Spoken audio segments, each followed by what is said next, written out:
Chapter I. War of Movement. Belgium and Northern France. 1914. Departure.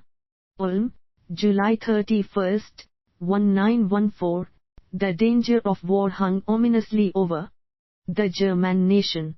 Everywhere, serious, troubled faces. Unbelievable rumors which spread with the greatest of rapidity filled the air. Since dawn all public bulletin boards had been surrounded. One extra edition of the papers followed the other. At an early hour the 4th Battery of the 49th Field Artillery Regiment hurried through the old imperial city. Die Wacht am Rhein resounded in the narrow streets. I rode as an infantry lieutenant and platoon commander in the smart Fuchs battery to which I had been assigned since March. We trotted along in the bright morning sunshine, did our normal exercises, and then returned to our quarters accompanied by an enthusiastic crowd whose numbers ran into thousands. During the afternoon, while horses were being purchased in the barrack yard, I obtained relief from my assignment. Since the situation appeared most serious, I longed for my own regiment, the King Wilhelm I, to be back with the men whose last 2 years of training I had supervised in the 7th Company, 124th Infantry, 6th Württemberger. Along with Private Hunley, I hurriedly packed my belongings. And late in the evening we reached Weingarten, our garrison city. On 1st August 1914, there was much activity in the regimental barracks, the big, old cloister building in Weingarten. Field equipment was being tried on. I reported back to headquarters and greeted the men of the 7th Company whom I was to accompany into the field. All the young faces radiated joy, animation, and anticipation. Is there anything finer than marching against an enemy at the head of such soldiers? At 1800, regimental inspection. Colonel Haas followed his third inspection of the field grey-clad regiment with a vigorous talk. Just as we fell out, the mobilization order came. Now the decision had been made. The shout of German youths eager for battle rung through the ancient, grey cloister buildings. The 2nd of August, a portentous Sabbath. Regimental divine services were held in the bright sunlight, and in the evening the proud 6th Württemberger Regiment marched out to resounding band music and entrained for Ravensburg. An unending stream of trains rolled westward toward the threatened frontier. The regiment left at dusk to the accompaniment of cheers. To my great disappointment I was obliged to remain behind for a few days in order to bring up our reserves. I feared that I was going to miss the first fight. The trip to the front on August 5th, through the beautiful valleys and dells of our native land and amid the cheers of our people, was indescribably beautiful. The troops sang and at every stop were showered with fruit, chocolate, and rolls. Passing through Kornwestheim, I saw my family for a few brief moments. We crossed the Rhine during the night. Search lights crisscrossed the sky on the lookout for enemy planes or dirigibles. Our songs had died down. The soldiers slept in all positions. I rode in the locomotive, looking now into the firebox then out into the rustling, whispering, sultry summer's night, wondering what the next few days would bring. In the evening of August 6 we arrived at Königsmarchem near Didenhofen and were glad to be out of the cramped quarters of the troop train. We marched through Didenhofen to Ruxweiler. Didenhofen was not a pretty sight with its dirty streets, houses, and taciturn people. It seemed so different from my home in Swabia. We continued the march, and at nightfall a torrential downpour set in. Soon there was not a dry stitch of clothing on our bodies, and the water-soaked packs began to weigh heavily. A fine beginning. Occasional shots were heard far in the distance. About mid-to night our platoon arrived in Ruxweiler without suffering any losses. During the 6-hour march, the company commander, First Lieutenant Bamet, awaited us. Cramped quarters on straw was our lot. On the frontier. During the next few days, hard drilling welded our war strength. Company together. Besides platoon and company exercises, we were subjected to a wide variety of combat exercises which all placed great emphasis on the use of the spade. In addition, I spent several uneventful rainy days on guard with my platoon in the vicinity of Bollingen. Here some of my men and I suffered stomach disturbances as a result of the greasy food and the freshly baked bread. On August 18th, we began our main advance toward the north. I rode my company commander's second mount. Singing gaily, we crossed the German-Luxembourg frontier. The people were friendly and brought fruit and drink for the marching troops. We entered Budesberg. Early on August 19th, we moved to the southwest, passed under the cannon of the French fortress at Longwy, and bivouacked at Dahlem. The first battle was near. My stomach gave me a great deal of trouble, and even a chocolate and zwieback diet brought no relief. I would not report sick for I did not want to be looked upon as a shirker. On August 20th, after a hot march we reached Maix-la-Tige in Belgium. The 1st Battalion garrisoned the outpost line and the 2D Battalion provided local security. The population was very reserved and reticent. A few enemy planes appeared and were fired on without result.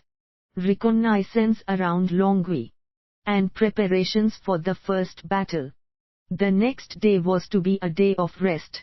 In the early hours of the morning, several fellow officers and I reported to Colonel Haas, who ordered each of us to take a 5-man reconnaissance detachment past Barency and Gorsey in the direction of Cosnice near Longwy to ascertain the enemy dispositions and strength.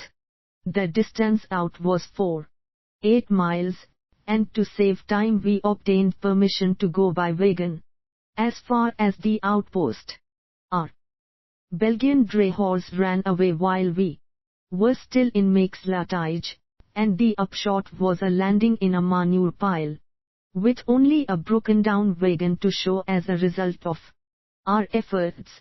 We continued our way on foot.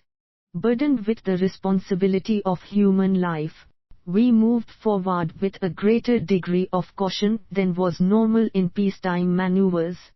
We left the town by means of a ditch along the side of the road. The road wound through grain fields on the way to Barency, which had been reported on the previous day as being occupied by weak enemy forces. On arriving we found it unoccupied, and leaving the highway and passing through grain fields, we crossed the Franco-Belgian frontier, reached the southern edge of the Bois de Mouzon, and then descended towards Gorsey. The detachment under Lieutenant Kiran followed us, covering our movement through Gorsey from a hilltop. On the Gorsey-Cosnice highway, we found signs that enemy infantry and cavalry were moving in the direction of Cosnice. Greater caution was indicated. We moved off the road and continued our march through the heavy growth bordering the road. Maintaining careful observation of the road, we finally reached a clump of woods 500 yards west of Cosnice. I studied the terrain with field glasses but saw no French troops. On our way across the open fields to Cosnes, we came upon an old woman peacefully at work. She related in German that the French troops had left Cosnes for Longwy an hour before and that no other troops remained in Cosnes. Would the old woman's story hold water? We worked our way through grain fields and orchards and entered Cosnes with fixed bayonets, fingers on triggers, and all eyes, studying doorways and windows for telltale evidence of an ambush. However, the inhabitants appeared friendly and confirmed the old woman's statement. They brought us food and drink, but we were still distrustful and made them sample the food before helping ourselves. To speed reporting, I seized 6 bicycles, giving quartermaster receipts in return. Using our newly acquired conveyances, we pedaled a mile down the road in the direction of Longwy, on whose outer works heavy artillery fire was being laid. Far and wide, nothing was to be seen of enemy troops. The mission of the reconnaissance detachment had now been accomplished. At a fast clip we passed through Gorsy on our way down grade to Barency. We maintained 5. A considerable interval between men and carried our guns ready for use under our arms. From Barency on, I went on ahead of my men in order to report quickly. On the street of Maix-la-Tige, I met the regimental commander and made my report.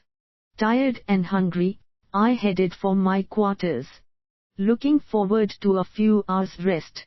No such luck. In front of the quarters my battalion was drawn up ready to move. Hinel, efficient as usual, had already packed my belongings and saddled my horse. Before shoving off there was no even enough time for a bite to eat. We marched to a hill 3/4 of a mile southeast of St. Leger. The sky was overcast. From the southwest came the sound of rifle and occasional artillery fire. We knew that elements of the 1st Battalion, which were still on outpost duty near Villancourt, had made contact with the enemy during the afternoon. At nightfall the regiment, less the 1st Battalion, went into bivouac some 2 miles south of St. Leger with our security elements. About 3/4 of a mile ahead, I was getting ready for a night's sleep when a call came for me to report to the regimental command post located some 50 yards from my platoon bivouac area.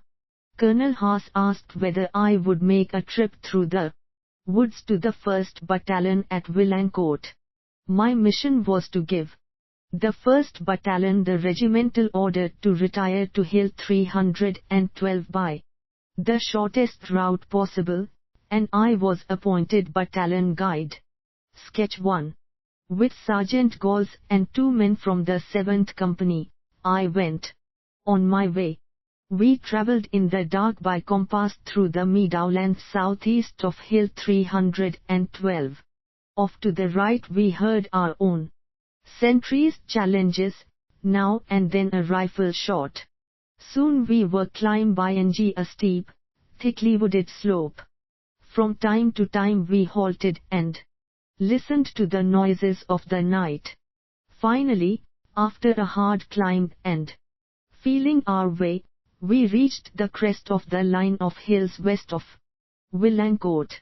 To the southeast we could see the glow from Longwy fortress, which had been set on fire as a result of the artillery bombardment. We descended through the thick brush toward Villancourt. Suddenly from close at hand a sentry called out, "Halt! Who is there?" Was he German or French? We knew that the French often challenged in German. We dropped to the ground. "Give the password." None of us knew it. I called my name and rank, and was Recognized. Some 1st Battalion outposts were located on the edge of the woods. It was not much farther to Villancourt. 500 yards south of the town we found companies of the East Battalion resting on the side of the Villancourt, Massilaville road in close order. Sketch 1. Attack on Blade. I transmitted the regimental order to the battalion commander, Major Kaufman. Compliance was not possible, for the 1st Battalion was still attached to the Langer Brigade. I was taken to General Langer's command post, on the hill 1/2 mile southwest of Villancourt, to give him my message. General Langer ordered me to return to my regiment with the information that he could not spare our 1st Battalion until the remainder of his brigade came up to Villancourt. Downcast at the failure of our mission and physically exhausted, my 3 companions and I headed back to Hill 312. 7. It was past midnight when I arrived at the regimental command post. I woke the regimental adjutant, Captain Walters, and reported. Colonel Haas also heard it. He was not greatly pleased and ordered me to go by a roundabout way to the 4th 3D Brigade at St. Leger, either on foot or mounted, and report personally to the brigade commander, General von Moser, that General Langer would not release the 1st Battalion, 124th Infantry. Did I tell my colonel that this job was beyond my strength, that I had been on the go for 18 hours and was now exhausted?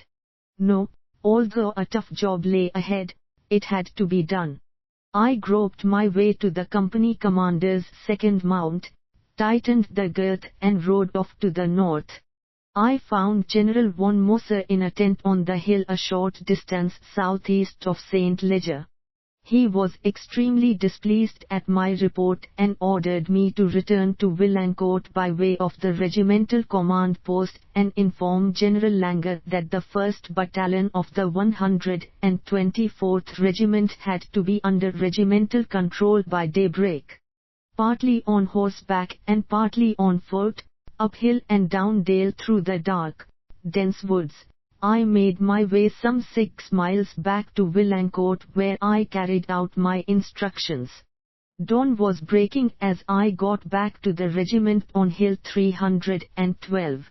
The companies stood at the ready, breakfast had already been eaten and the kitchens had left for the rear. My excellent orderly, Hunley, helped me make do with a swig from his canteen. Light was long in coming as we were surrounded by thick, damp fog. Over at the regimental command post, orders were being issued.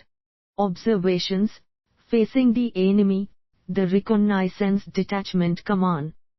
There becomes conscious of his heavy responsibilities, every mistake means casualties, perhaps the lives of his men. Therefore any advance must be made with extreme caution and deliberation. Taking advantage of all cover, the detachment should keep off the roads and repeatedly examine the terrain with field glasses. The detachment should be organized in considerable depth. Before cross-ing open stretches of terrain fire support must be arranged for. In entering a village, advance with part of the unit on the left, the rest on the right of the houses and with fingers on the triggers. Re-8. Port observations rapidly, for delay lessens the value of any information. Train in time of peace to maintain direction at night with the aid of a luminous dial compass. Train in difficult, trackless, wooded terrain. War makes extremely heavy demands on the soldiers' strength and nerves.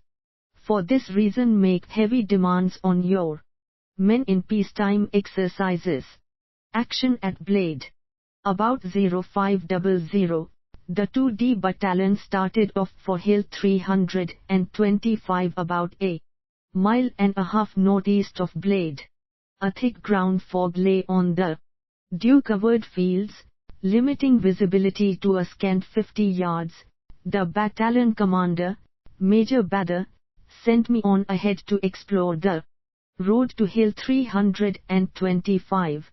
Having been on the go for nearly 24 hours, I could scarcely stay in the saddle. The terrain on both sides of the country road over which I rode was covered with numerous hedges and fenced in meadows. With map and compass I found Hill 325. The battalion came up and deployed on the northeast slope. Soon afterward our advanced security elements on the south and west slope of Hill 325 ran into the enemy in the fog. A brief exchange of shots was heard from several directions. Occasional rifle bullets whined above our heads. What a peculiar sound! An officer who had ridden a few hundred yards in the direction of the enemy was fired on from close range. Riflemen rushed forward and succeeded in bringing down a red-trousered Frenchman and took him prisoner. Now we heard German commands off to the left and toward the rear, half left, march, extended interval. A skirmish line suddenly emerged from the fog. It was the right wing of the 1st Battalion. My company commander ordered me to deploy my platoon, make contact with the right of the 1st Battalion, and advance on the southeast of Blade. I turned my horse over to Hinnell, exchanged my automatic for his bayonet, and deployed my platoon. In skirmish formation we advanced toward Blade through potato and cabbage fields over the southeast slope of Hill 325. A heavy fog hung over the fields and visibility was still limited to 50 or 80 yards. Suddenly a volley was fired at us from close range. We hit the 9 dirt and lay concealed among the potato vines. Later volleys passed high over our heads. I searched the terrain with my glasses but found no enemy. Since he obviously could not be far away, I rushed to aid him with the platoon. But the French got away before we had a chance to see him, leaving clearly defined tracks in the Kabbag fields. We continued the pursuit in the direction of Blade. The rapidity of our advance in this running engagement had caused us to lose contact with the right wing of the 1st Battalion.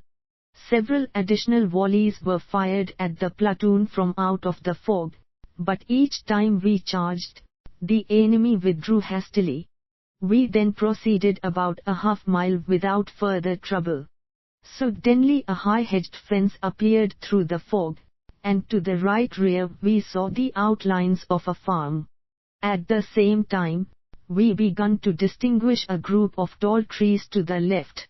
The footprints of the enemy we had been following turned off to the right and went up the slope. Was Blade in front of us?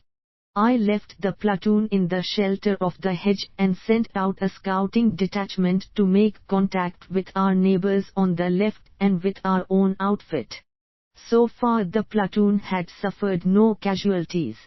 I went on ahead with Sergeant Ostertag and 2 range estimators to investigate the farm ahead of us. Nothing could be seen or heard of the enemy. We reached the east side of the building and found a narrow dirt path leading down to a highway on the left. On the far side through the fog we could distinguish another group of farm buildings. Without doubt we were on the Masila village side of Blade. Cautiously we approached the highway. I peered around the corner of the building. There, scarcely 20 paces to the right, I saw 15 or 20 Frenchmen standing in the middle of the highway drinking coffee, chatting, their rifles lying idly in their arms. They did not see me. Later, it was learned that these troops were part of the 5th Company, 101st French Infantry Regiment, Bataillon La Place, sent to cover the southeast exit of Blade. I withdrew quickly behind the building. Was I to bring up the platoon? No. 4 of us would be able to handle this situation. I quickly informed my men of my intention to open fire. We quietly released the safety catches, jumped out from behind the building, and standing erect, opened fire on the enemy nearby. Some were killed or wounded on the spot, but the majority took cover behind steps, garden walls, and wood piles and returned our fire. Thus, at very close range, a very hot firefight developed. I stood taking aim alongside a pile of wood. My adversary was 20 yards ahead of 10. Me, well covered, behind the steps of a house. Only part of his head was showing. We both aimed and fired almost at the same time. And missed. His shot just missed my ear. I had to load fast, aim calmly and quickly, and hold my aim. That was not easy at 20 yards with the sights set for 440 yards, especially since we had not practiced this type of fighting in peacetime. My rifle cracked, the enemy's head fell forward on the step. There were still about 10 Frenchmen against us, a few of whom were completely overed. I signaled to my men to rush them. With a yell we dashed down the village street. At this moment Frenchmen suddenly appeared at all doors and windows and opened fire. Their superiority was too much. We withdrew as fast as we had advanced and arrived without loss at the hedge where our platoon was getting ready to come to our aid. Since this was no longer necessary, I ordered everyone back under cover. We were still being fired on through the fog from a building on the far side of the street, but the fire was high. Using my field glasses, I managed to locate the target, which was some 70 yards away, and I found that the enemy was firing from the roof as well as from the ground floor of a farmhouse. A number of rifle barrels were protruding from the roof tiles. Since it was impossible for the enemy to employ both rear and front sights in firing in this manner, this must have accounted for his fire going high over our heads. Should I wait until other forces came up or storm the entrance of Blade with my platoon? The latter course of action seemed proper. The strongest enemy force was in the building on the far side of the road. Therefore we had to take this building first. My attack plan was to open fire on the enemy on the ground floor and garret of the building with the 2D section and go around the building to the right with the first section and take it by assault. Quickly the assault detachment picked up a few timbers, which were lying close at hand. These were just the thing for battering down doors and gates. We also took a few bunches of straw along, in order to smoke out any concealed men. Meanwhile the 2D section had been lying along the hedge, ready to fire. The assault detachment had made its preparations under perfect cover. We were ready to start. Sketch 2. On signal, the 2D section opened fire. I dashed forward to the right across the street with the first section, over the same route I had passed over a few minutes before with the platoon. The N-11 enemy in the house opened with heavy rifle fire mainly directed at the section behind the hedge. The assault detachment was now sheltered by the building and safe from the hostile fire. The doors gave way with a crash under heavy blows of the battering ram. 123 Grenadiers. Sketch 2. The fighting at Blade. A. First platoon's attack. B. Storming the first farm. C. Fight in the town. D. Attack across the hills north of Blade. E. Fire attack on the enemy in the wheat field. F. Seizure of the clump of bushes on the Blade-Kevimont road. Burning bunches of straw were thrown onto the threshing floor, which was covered with grain and fodder. The building had been surrounded. Anyone who had taken a notion to leap out would have landed on our bayonets. Soon bright flames leapt from the roof. Those of the enemy who were still alive laid down their arms. Our casualties consisted of a few slightly wounded. We now rushed from building to building. The 2D section was called up.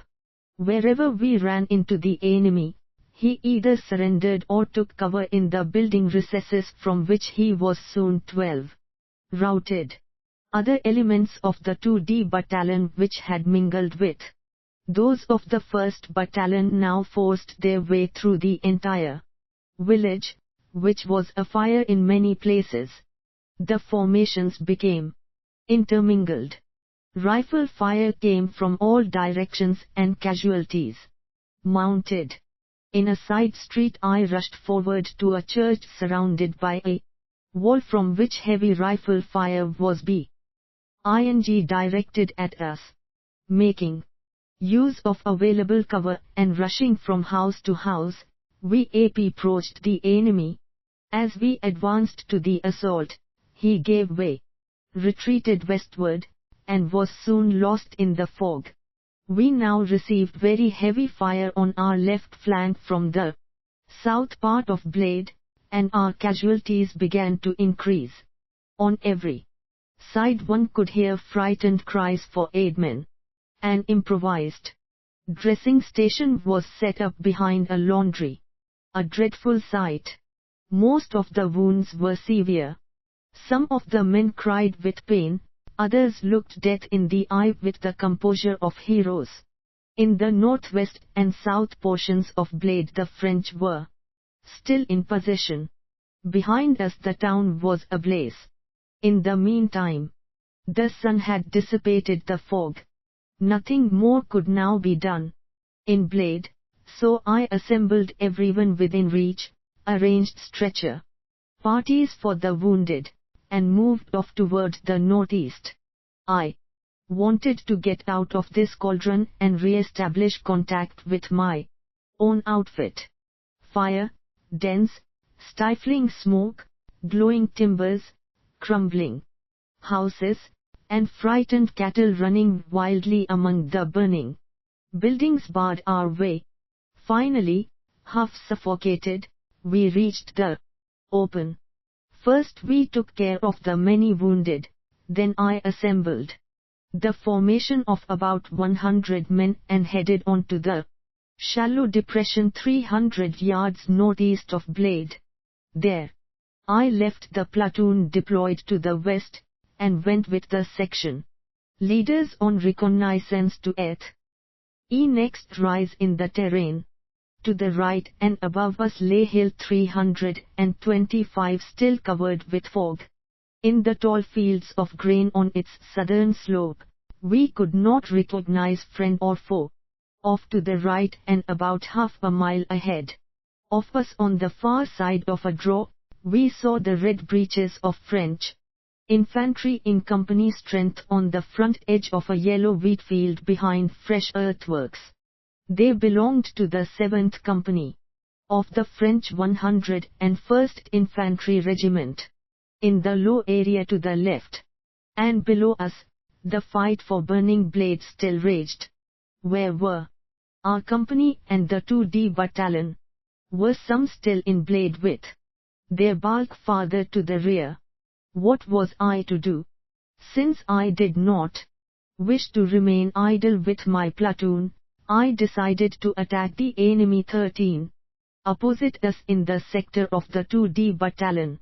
Our deployment behind the ridge, our movement into position, and the opening of fire by the platoon was carried out with the composure and precision of a peacetime maneuver. Soon the groups were in echelon, part of them in the potato field, part of them well concealed behind the bundles of oats from whence they delivered a slow and well-aimed fire as they had been taught to do in peacetime training. As soon as the leading squads went into position, the enemy opened with heavy rifle fire. But his fire was still too high. Only a few bullets struck in front of and beside us, and we soon became accustomed to this. The only result of 15 minutes' fire was a hole in a mesquite. Half a mile to our rear we saw our own skirmish line advancing over Hill 325. This assured support for our right, and the platoon was now free to attack. We rushed forward by groups, each being mutually supported by the others, a maneuver we had practiced frequently during peacetime. We crossed a depression which was defiled from the enemy's fire.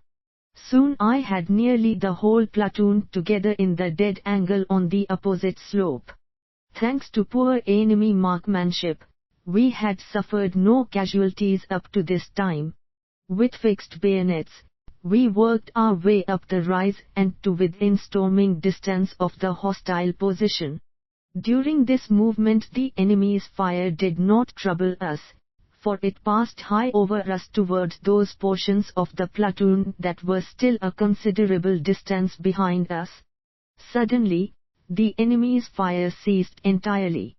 Wondering if he was preparing to rush us, we assaulted his position but, except for a few dead, found it deserted.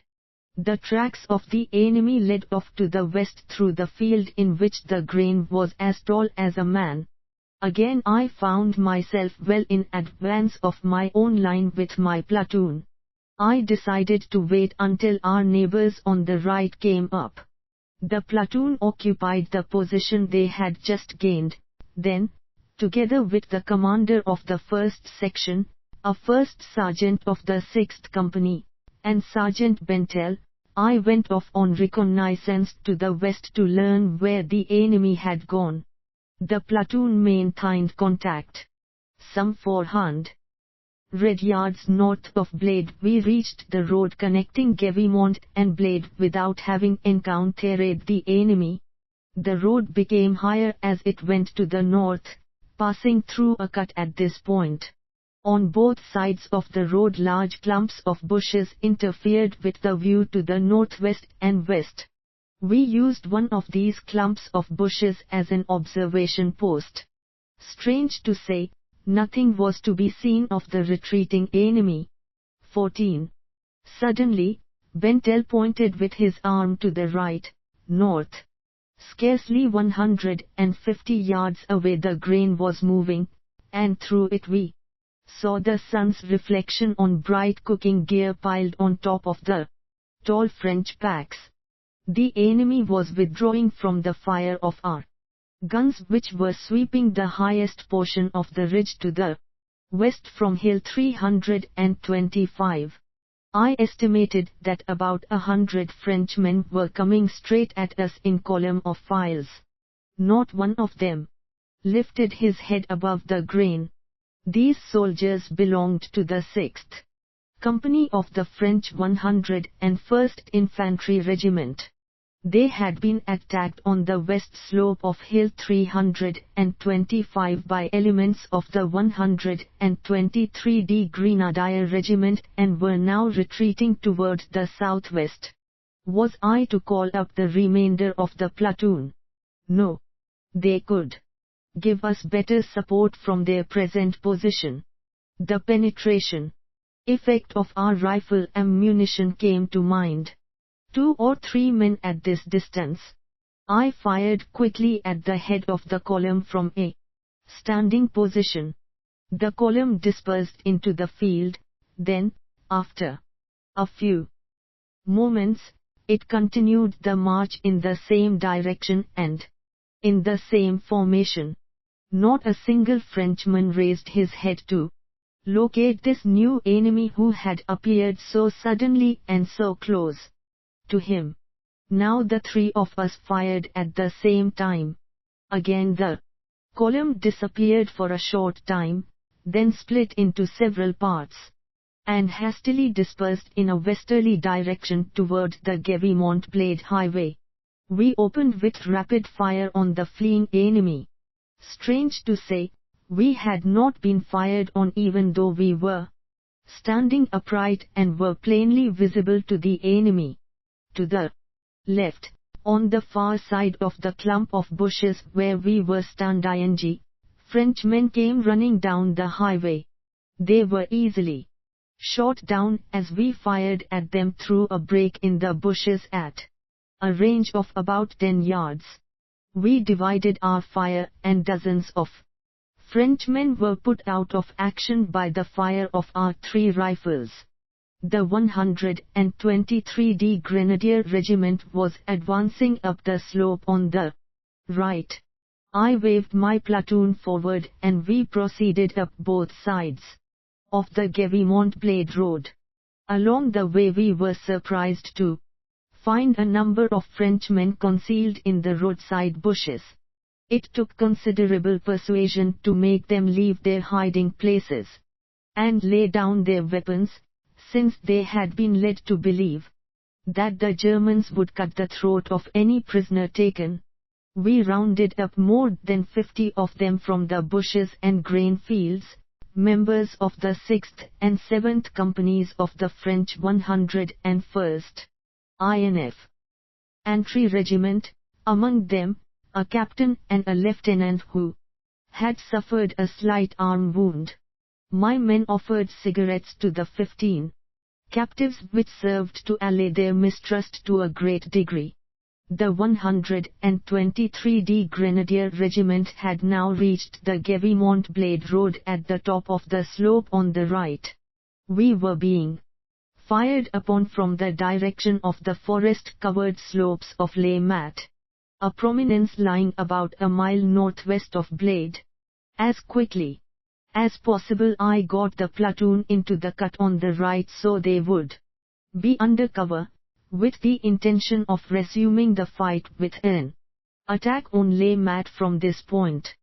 Suddenly, however, everything went black before my eyes and I passed out.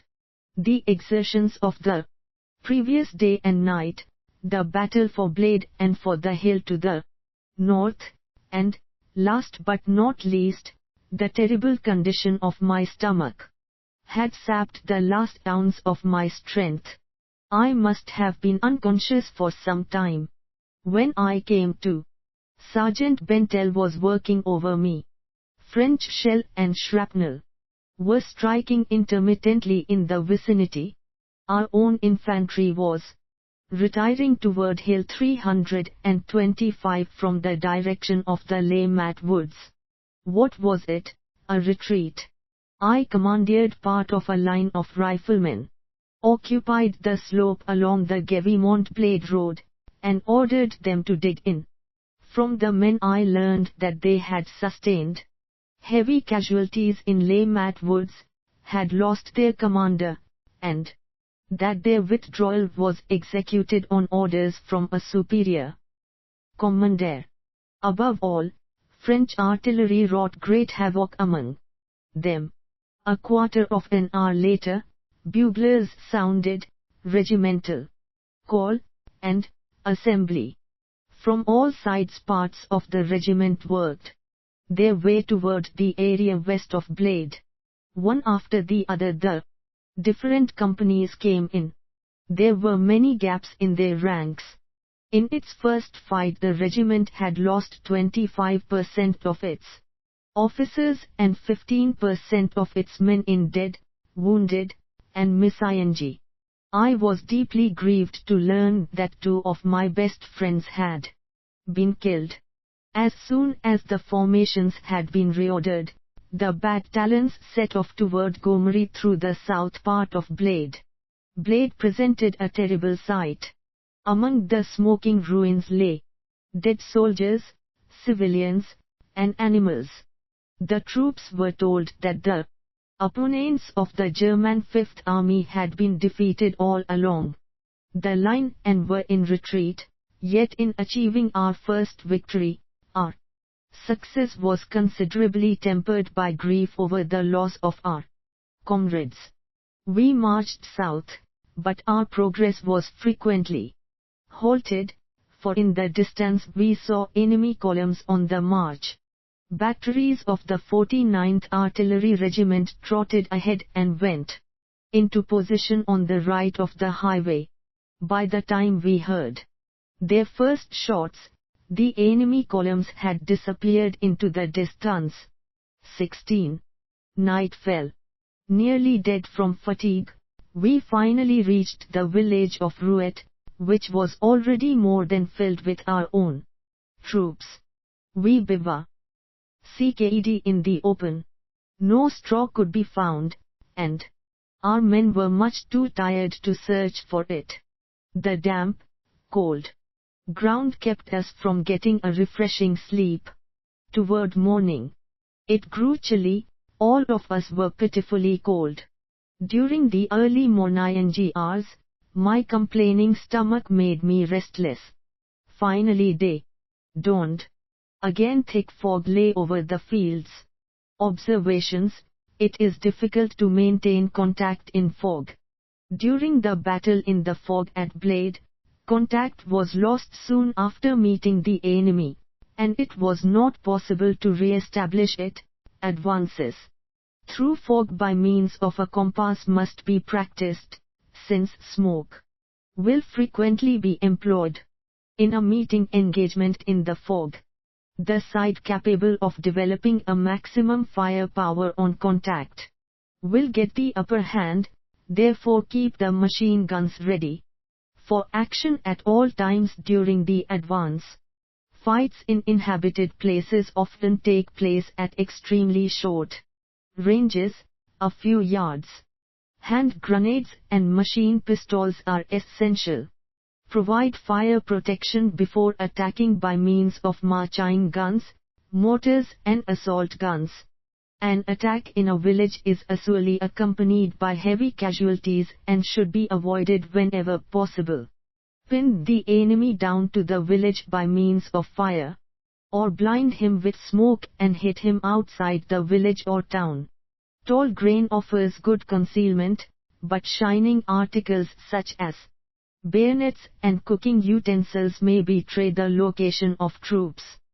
French security measures at Blade were totally inadequate. Likewise, they failed to observe proper security precautions during this retreat and during the combat in the fields. After the first exchange, the German rifleman became imbued with a feeling of superiority vis-à-vis his French counterpart. On the Meuse, action at Mont and the Dolcon woods. Following the Battle of Longwy, the enemy was pursued in a southwesterly, then in a westerly direction. In the Chief and Athens 17 sectors, we had short but violent fights. During these battles, the French artillery covered the infantry withdrawals by means of highly concentrated and well-placed fire, even at the sacrifice of the batteries themselves. During the night of August 28 to 29, the 7th Company of the 124th Infantry Regiment was on outpost duty south of Jamets. All outposts and pickets dug in. On August 29, the advance continued to the Meuse. During a rest, the 13th Engineers, who were up ahead in the column, were attacked west of Jamets by strong enemy forces issuing from nearby woods. Violent hand-to-hand fighting ensued, the engineers attacking the enemy with shovels and axes. Heavy casualties were suffered on both sides. The 123d Grenadier Regiment and the 3d Battalion, 124th Infantry, also took part in the fight. The battle ended with the capture of the governor of the Montmedy fortress and 200 men of the garrison who tried to cut their way through to Verdun. We passed by this bloody battlefield east of Meaux. View from positions on the west bank of the Meuse. The French greeted us with shrapnel but inflicted little damage. Their fuses were set too high. Towards noon we were on our way, in the burning sun, to Dun on the Meuse. The fire of the French artillery was growing stronger. The battalion deployed in the woods, 1 mile east of Dun. Companies formed into columns among the tall trees. Shortly thereafter the French laid heavy artillery fire on this part of the woods. We could plainly hear the guns fire in the distance. Then came the sound of the approaching shells which, a few seconds later, flew through the leafy cover over our heads and burst with a terrific roar, some against the trees, others deep in the ground. Fragments screamed through the air and chunks of sword and branches dropped on us. Now they fell very close, now farther away. At each detonation we huddled together and dropped onto the ground. The continual danger was wearing on us. The battalion remained where it was until evening. Our casualties were astonishingly few. Ahead of us on the edge of the woods half a mile south of Dun, the 4th Battery of the 49th Field Artillery Regiment, with which I had served a month before, was engaged in violent action against the enemy from a half-concealed position. It could not stand up to the French artillery, which was superior in material, and the battery was suffering losses in men and equipment. At twilight the 2D Battalion moved BA.CK to Merville. We spent the night in the open. My stomach was grumbling, for I had eaten nothing all day except for a handful of grain. We were short of bread. On the morning of August 30th, French artillery broke up our divine services. The artillery duel on the Meuse was growing in intensity. To our great joy, horse-drawn 210 mm heavy mortar batteries with rubber-tired wheels trotted up and went into position. In short order their enormous shells were thundering toward the enemy. We spent the night of August 30th to 31st in cramped quarters in Merville. In the morning the 2D Battalion proceeded towards Sassay by way of Milly, crossed the Meuse over a ponton bridge built by the engineers, and, as advance guard for the 5th Brigade, took up the march to Mont-de-Vincennes. Soon after our arrival at that place a search of all the cellars netted us 26 French infantrymen. They belonged to the 124th Infantry Regiment, our regiment's number. Sketch 3. At the southwest entrance of Mont, our advance infantry ran into heavy fire from the woods on the commanding heights west of Mont. Shortly afterward our own artillery began to fire toward Mont from the hill southwest of Sassay and caused casualties in our units. They were firing on the report of a mounted reconnaissance detachment which a half hour previously had been fired on from Mont. Some time elapsed before the mistake could be corrected and the battery ceased firing. One platoon of the 7th Company advanced to attack the enemy on the hills west of Mont, but heavy enemy fire stopped the attack in its tracks. Committing an additional platoon brought no better results. Established in their dominating position, the far superior forces of the enemy caused severe losses among the infantry climb by the steep slopes, especially since the assault elements were unable to return the fire. After our attacks were repulsed, the 7th Company was withdrawn and ordered to the assistance of the hard-pressed 127th Infantry Regiment in the Dolcon Woods a mile and a quarter south of Mont. The company moved through the village of Mont to the southeast, and moved behind a hedge in open column of files. Thus, Hidden from enemy observation, they climbed Hill 297. Scarcely had the company reached the Mont woods and closed up when French shrapnel forced it to hit the dirt. We found shelter behind trees and in depressions in the ground. There were no signs of the 127th Infantry. 19. At the order of the company commander, I moved with 2 men toward the southern edge of Dolcon Woods in order to establish contact with the regiment. We were fired on several times before reaching the south edge of the woods, and we found no sign of Sketch 3. Operations in the area Mont, Dolcon Woods. Our own people. Down below in the Meuse Valley, Dunn was under violent French artillery fire. Using the reports of the guns as a guide, we estimated the French artillery to be located behind a line of hills on the west bank of the Meuse. Neither our own nor the enemy infantry was to be seen at this time. After my return, the company advanced toward the west over a forest road. Upon reaching a clearing about 100 yards wide, we established security elements in all directions and rested while 20. Retaining our march formation. Next, the company commander sent out scouting detachments in various directions in order to find the whereabouts of the 12th Infantry Regiment. These were hardly out of sight. The company had been resting about 5 minutes, when the whole clearing was subjected to intense shrapnel fire. The shells rained down like a sudden thunderstorm. We tried to find shelter behind trees and used our packs to form improvised breastworks. The intensity of the bombardment made it impossible to move in any direction, although the bombardment lasted several minutes. There were no casualties. Our packs intercepted a few of the missiles, and the bayonet tussle of one of the men was torn in shreds.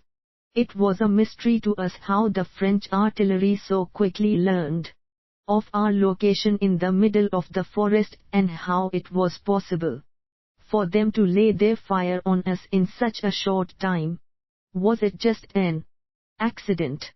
At this moment, one of my men from the scouting detachments returned with a badly wounded man from the 127th Infantry. The latter said that his regiment had retired hours ago and that, except dead and wounded, nothing remained in the woods up ahead. 2 hours before, several French battalions had marched past him, going in a northerly direction, and he believed that these troops must still be in the woods. Under these circumstances, our lone company's prospects were none too bright. Should we also return?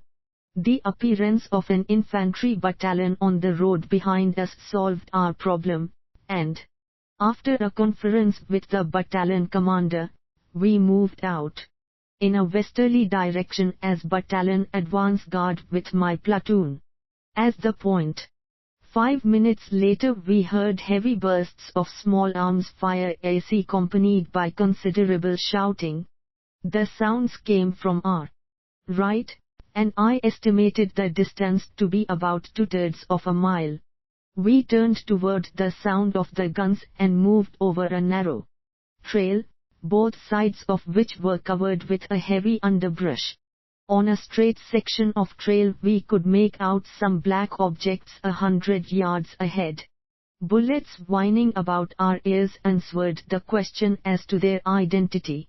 We took cover in the brush, and the company deployed on both sides of the trail.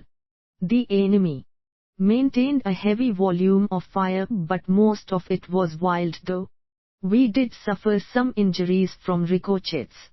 We advanced on our bellies through the thick underbrush and withheld fire until we were about 150 yards from the enemy position. Because of the 21 Dense underbrush, I could see but few of my men, let alone control them. An increase in light indicated that we were nearing a clear ing. Judging from the sounds ahead, we were about 100 yards from the enemy.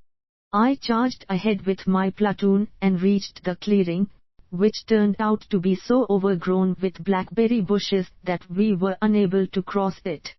Violent enemy rifle fire drove us to earth, and we joined the firefight with the enemy on the other side of the clearing. In spite of the close range, our targets remained hidden by the dense foliage and undergrowth. The two remaining platoons came up and we extended our skirmish line with 2 or 3 paces interval between men. The company commander ordered, "Continue firing and dig in." I noticed that the company commander, Lieutenant Bummet, was in the front line lying alongside a big oak. Any movement was out of the question, but fortunately for us the enemy was still shooting high. Even so, men were getting hit.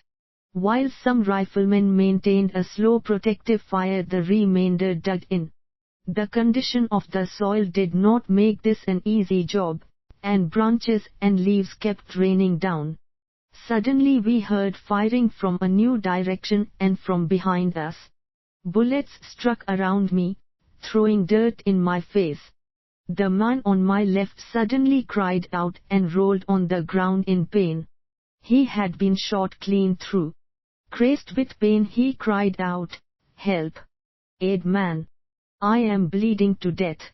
I crawled to the wounded man, but he was past help. His face was distorted with pain and his hands clawed the ground until a shudder shook him from head to toe. Thus we had lost another brave soldier. Since we were in poorly covered positions, this fire from both front and rear tended to unnerve us.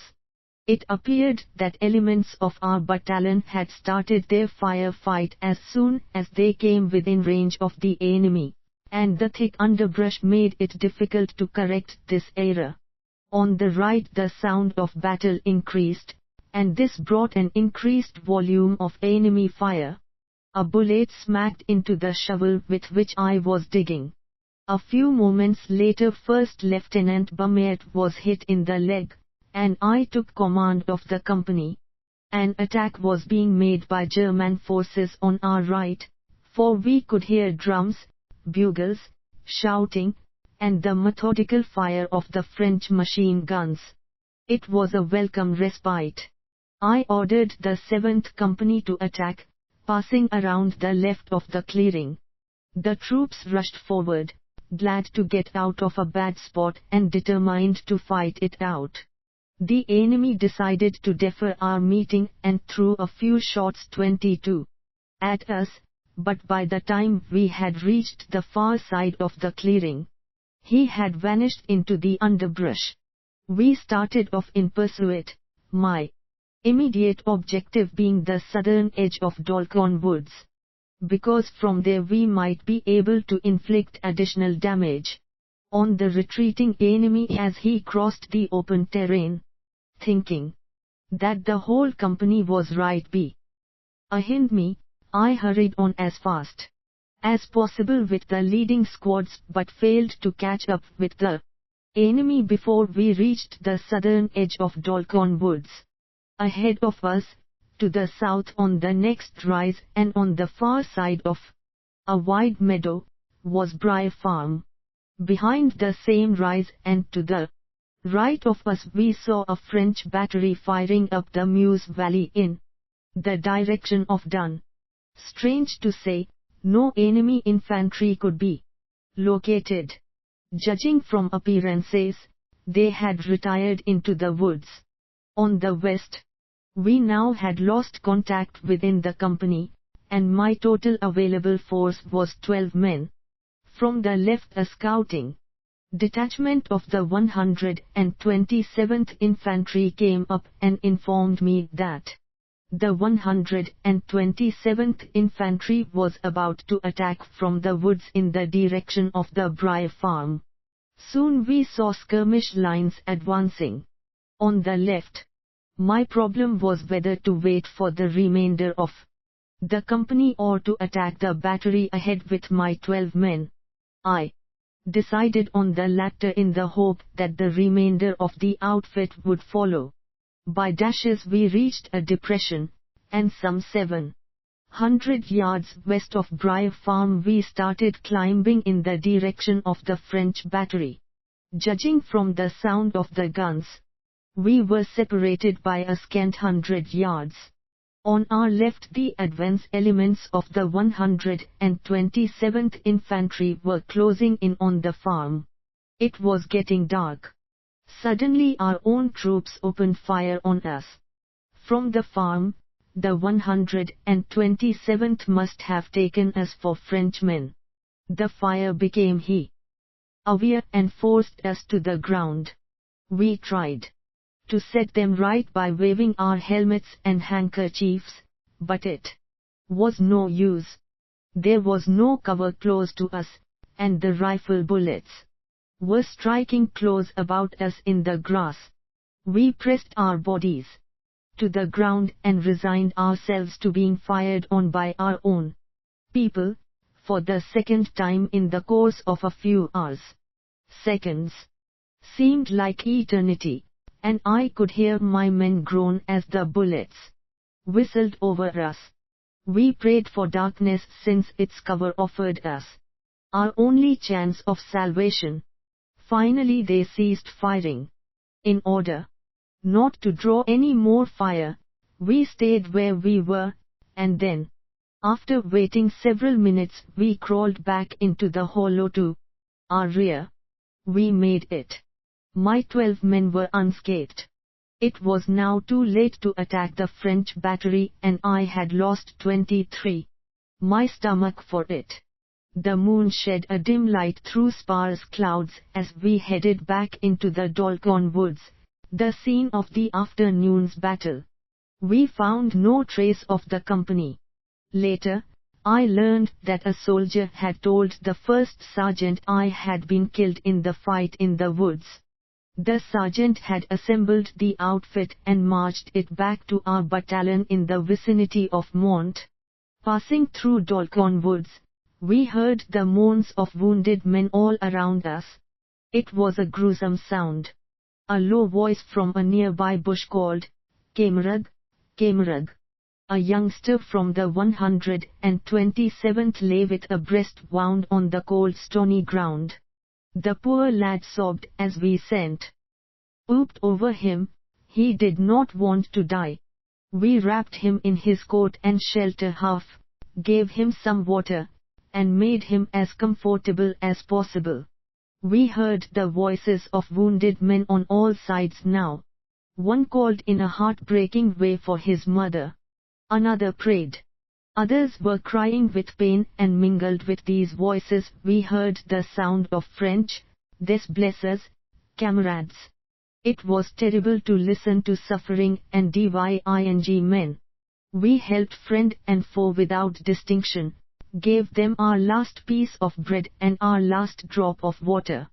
We were unable to move severely wounded men out of this rough terrain without stretchers, for our makeshift carry methods would only result in an added number of painful deaths. Exhausted and hungry we reached Mont shortly before midnight. The village had suffered heavily, with several houses totally demolished by the bombardment. Dead horses were lying in the narrow streets. In one of the houses I ran across a medical company. I described the location of the wounded in Dolcon woods for their commander and made arrangements for their care. One of my men volunteered as guide. Then I looked about for shelter for the night. There was no trace of my own battalion. In one of the houses we saw a light shining through the closed shutters. We went inside, and found a dozen women and girls who seemed frightened at our appearance. In French, I asked for food and a place to sleep for myself and my men. Both were provided, and soon we were sound asleep on clean mattresses. At daybreak, We started looking for the 2D battalion and found it just east of Ont. There was general amazement at our return, as we had been given up for lost. First Lieutenant Achols now took command of the 7th Company. In the evening we found quarters in Mont, and our company placed sentries at the southwest entrance.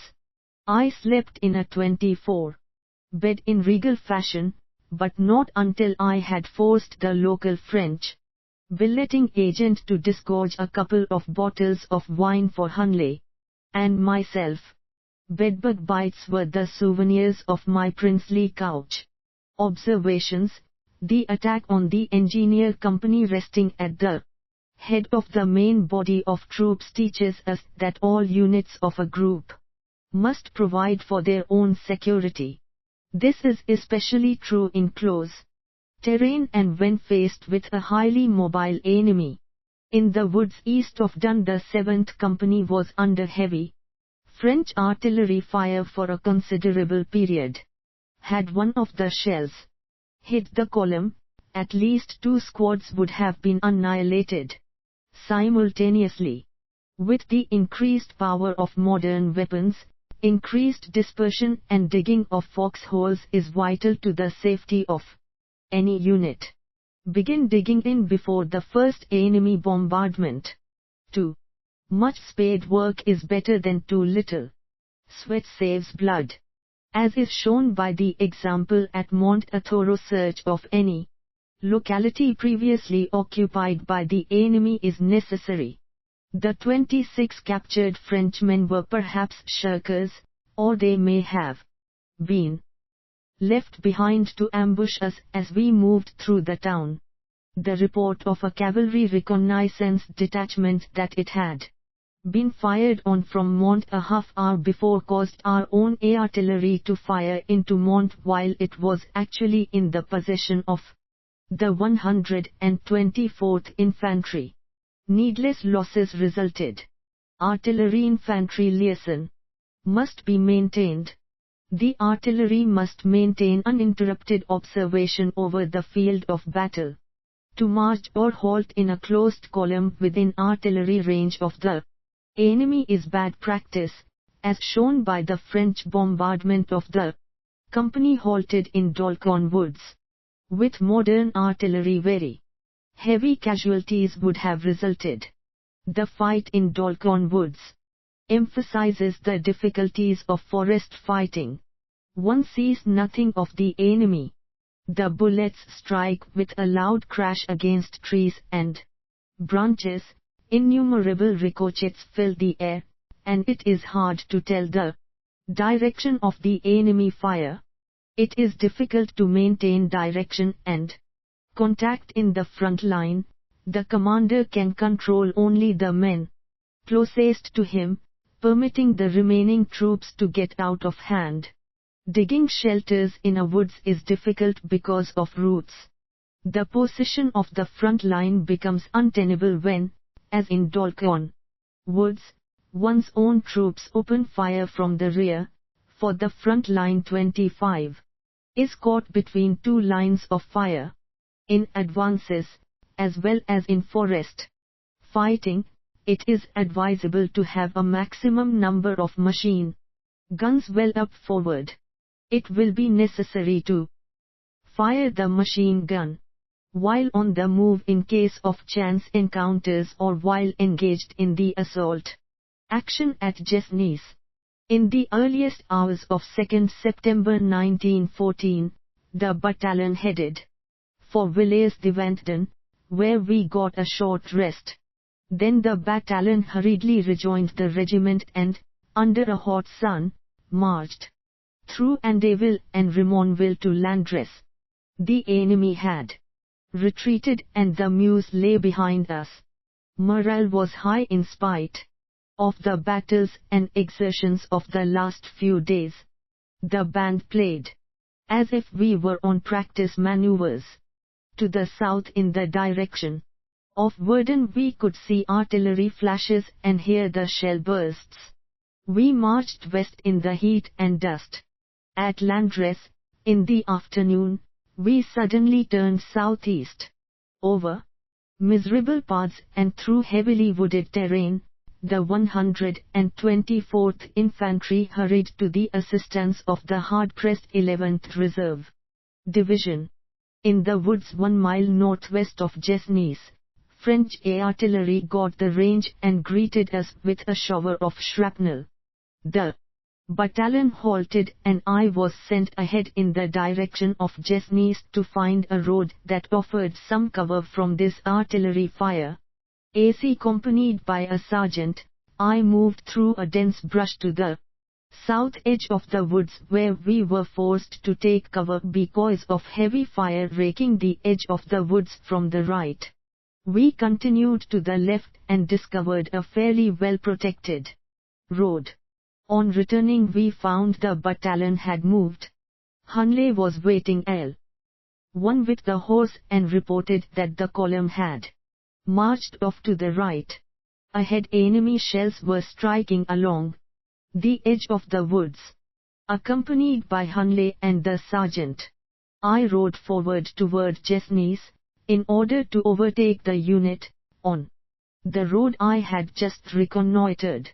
On leaving the edge of the woods, I could not locate the battalion. Perhaps it had already passed over the hill on its way to Jesnice. An officerless company of the 11th Reserve Division asked me to assume command. Soon 3 additional officerless companies were following me. Deploying, I led my fairly large force from the edge of the woods in the direction of Jesnice. On a slope 3/4 of a mile northwest of Jesnice 26. We halted and reorganized and the result was quite imposing. The ridge of the hill ahead was under intense fire from French rifles, machine guns, and artillery. Our own troops appeared to be engaged there.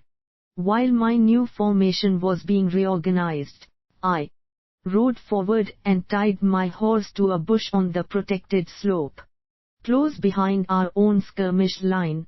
Up ahead I found elements of the 1st Battalion, 124th Infantry, mixed with troops of the 123d Grenadier Regiment, all engaged in violent firefight with the enemy on the hills south and southwest of Jesnice. Our own attack had stalled in the face of heavy small arms and artillery fire and the men were digging in. The enemy was well concealed and hard to locate even with field glasses and his artillery made life miserable for us. No one had seen anything of the 2D Battalion. Was it still in the woods to our rear? I galloped back. On the way I met the colonel of the 123d Grenadier Regiment and reported to him concerning the situation on the hill, giving him the location of the battalion that had placed itself under my orders. To my intense regret, an older officer was given command of this outfit and I was left free to continue my search for the 2D Battalion, 124th Infantry. I could not find it and rode back to the front line on the hill 1300 yards northwest of Jesnice, collecting the parts of the 1st Battalion, 124th Infantry, that remained there. Soon I had about 1,000 men with me. The French batteries opened with rapid fire, and during the next few minutes hell broke loose around us, then one after the other. The enemy batteries ceased firing and finally all were silent. Night fell and except for sporadic flare-ups the rifle fire died away.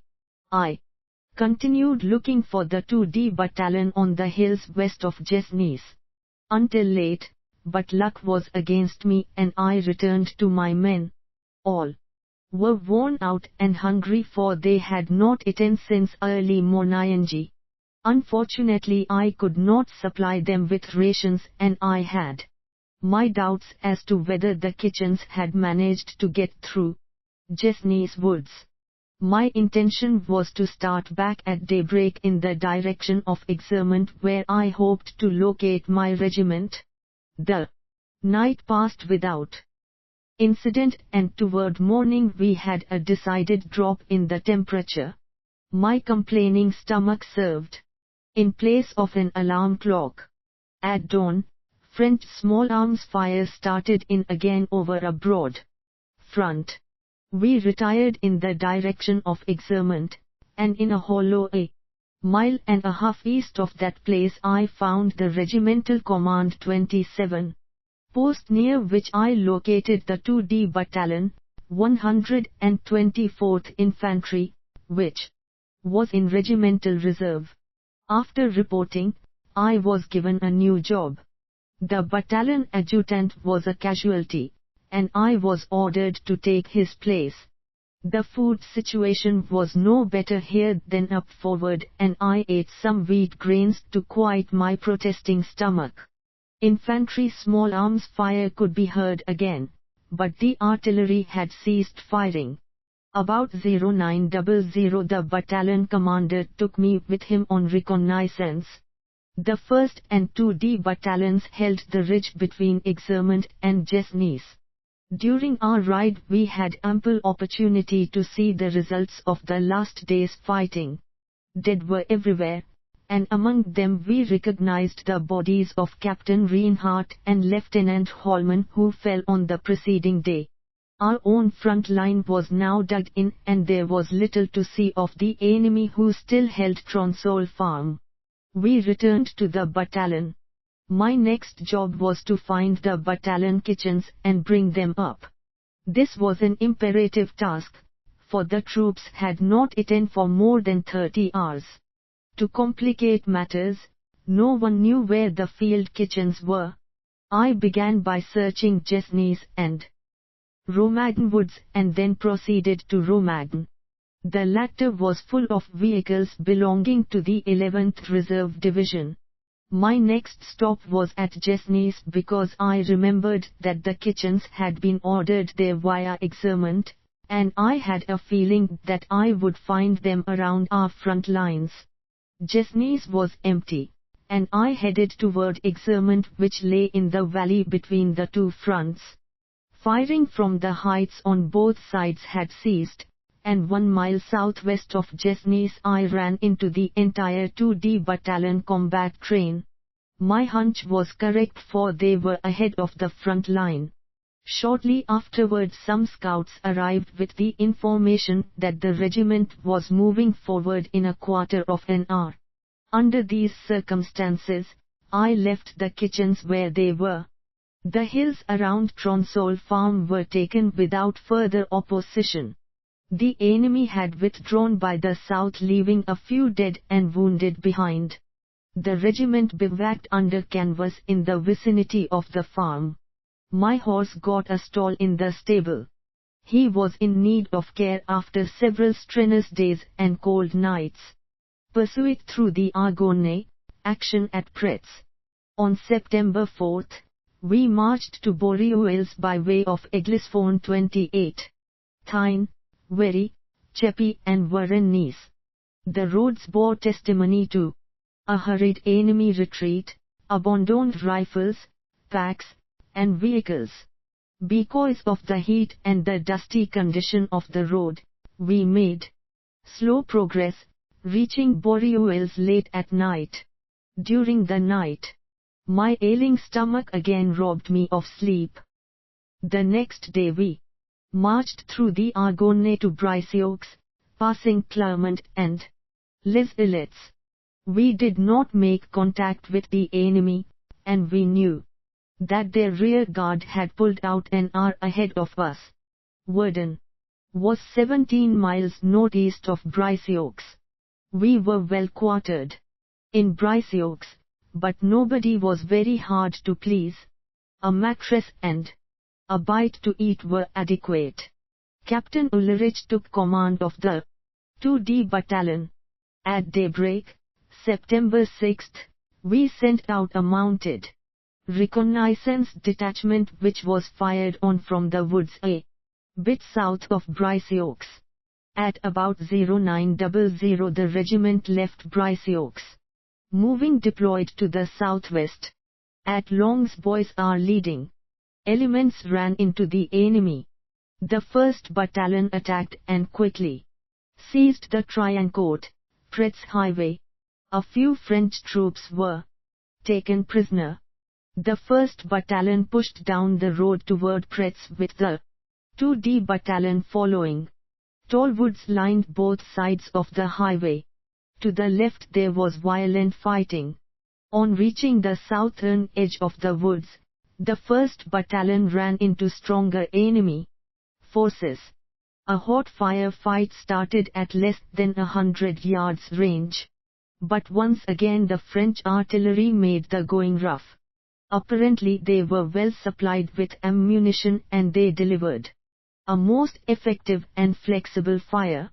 The 2D Battalion entered the woods, but the artillery soon made that place untenable. Sketch 4. Toward noon the 2D Battalion was ordered to advance along the southway sent edge of the woods to a point 1.25 miles west of Pretz and then to attack on the right of the 1st Battalion and take Hill 260. We moved out with Lieutenant Kieran in command of the point. We reached Hill 241 without meeting the enemy. From here we had to ride through tall bushes which almost covered the narrow path. About 100 yards from the edge of the woods, we suddenly saw a strong French reconnaissance detachment ahead of us. Both sides opened fire at close range, and the French retired without inflicting any casualties on us. On looking around we found that we had lost contact with the battalion. In order to reestablish it, the point halted and I rode back and found the battalion lying off to the left of the woods. I reported the latest action and 29. The retreat of the enemy. The march on Hill 241 continued, but after progressing a few hundred yards, French artillery fire drove the battalion to the ground. For several minutes we were subjected to a veritable hail of artillery fire with all movement out of the question. The men took cover as best they could behind trees, in hollows, and even behind piled packs. We suffered only one casualty. When the fire became less intense, I galloped through the woods on the left to re-establish contact with the 1st Battalion. The woods. Sketch 4. Attack in the vicinity of Pretz proved too swampy. Failing to accomplish my mission, I returned and worked my way forward on foot along the eastern edge of the 30 woods. I was frequently fired upon by the enemy, who had occupied the rise 350 yards east of the woods. At last I located the 3D company which had held up its attack pending our assault. Immediately on my return the battalion launched its attack in the direction of Hill 260 with the 6th and 8th companies in assault. The French abandoned their positions and fell back. Even the French artillery which had been the bane of our existence all there was no longer much in evidence. We seized Hill 260 and poured fire on the retreating enemy. Nightfall put an end to the fighting. Scouts were sent out and the units dug in. To the right and ahead of us we saw piles of shells in an abandoned battery position. I was sent back to report to the regimental command post and to bring up the kitchens. The men had had nothing to eat since leaving Oaks. Colonel Haas praised the work of the 2D Battalion. I found the field kitchens on the Pretz Triancourt Highway.